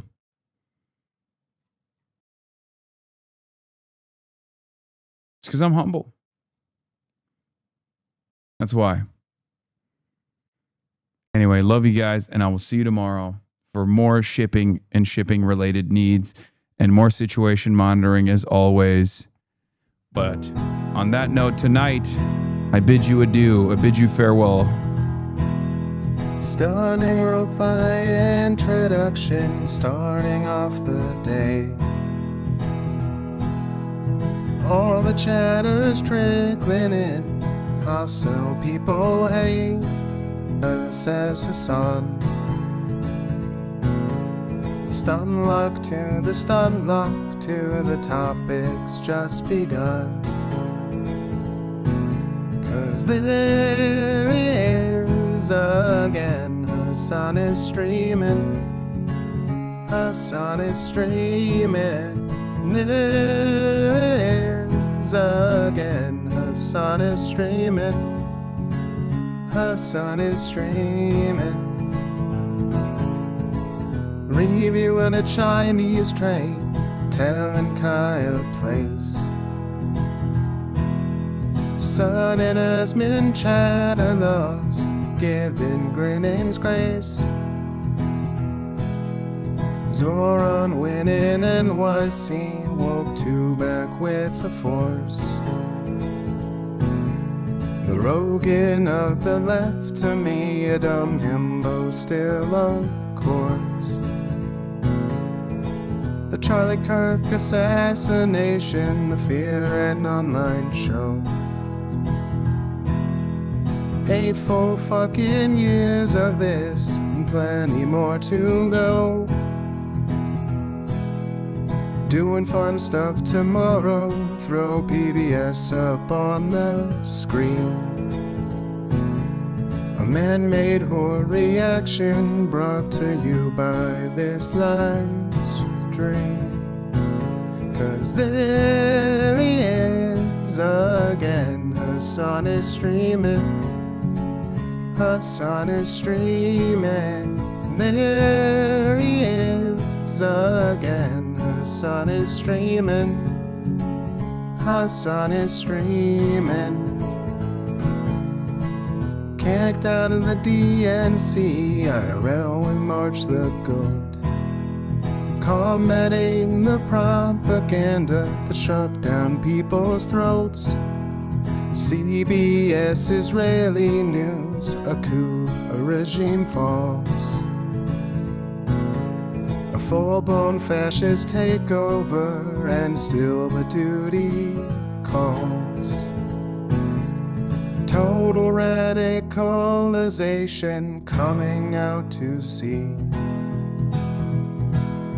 The system will always fail, it's up to you and me. On these daily streets, whether short or whether long, have helped millions of people keep it moving right along. 'Cause there he is again, Hasan is streaming. Hasan is streaming. There he is again, Hasan is streaming. Hasan is streaming. But hey, what can you say? That's BBS for you. But he'll play games real soon. Just you wait. Say, hey, what can you say? That's BBS for you. But he'll move on real soon. Just you wait. Ba-da-da, ba-da-da, ba-da-da-da-da-da. Hey, what can you say? That's BBS for you. But he'll pull your lungs real soon. Just you wait. Sha-da-da, sha-da-da, sha-da-da-da-da-da. Hey, what can you say? That's BBS for you. But he'll do your advice real soon. Just you wait. But hey, what can you say? That's BBS for you. Brought on by viewers like you. Just you wait. Just you wait.